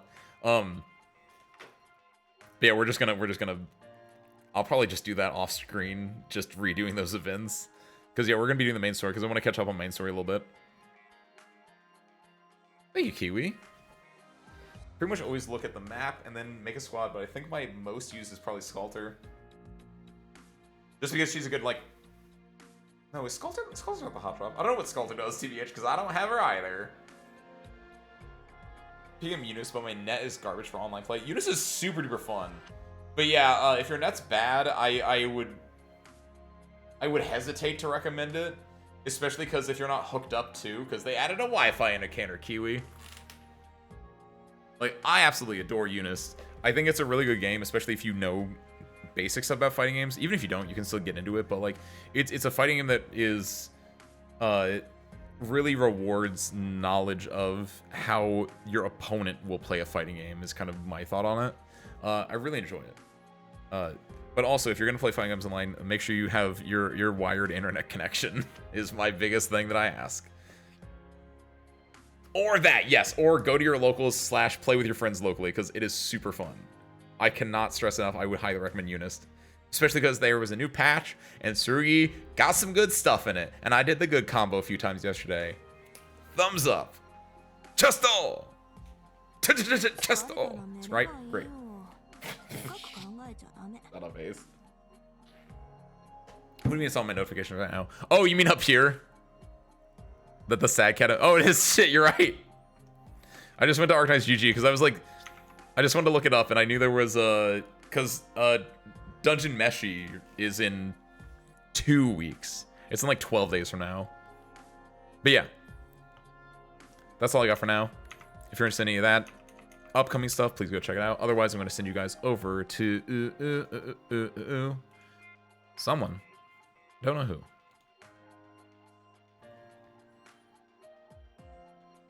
Ooh. Why is... Oh, is that a thing now?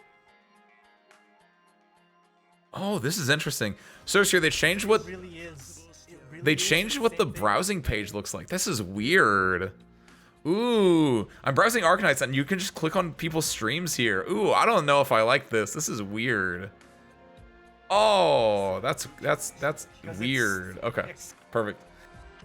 But seriously, I'm going to send you guys over to Wookie. Wookie's playing Arknights, so if you need more Arknights action, by all means, go check him out. But with that, I got nothing else. Of course, thank you guys for thanking me, but more importantly, thank you for coming out. The only thing I'm not big on FG is my setup, because my setup is trash. Ooh, it's rough. That's why, Kiwi, it might be tough. Go look and see if you have any locals around you that like you're fighting at your FGC locals, because people will bring their PS4s and you can just play on that. Mooch, Kiwi. Highly recommended. Super fun too. But with that, I know nothing else. So thank you guys for watching. I hope you enjoyed it, and I hope to catch you next time. Peace out, everyone.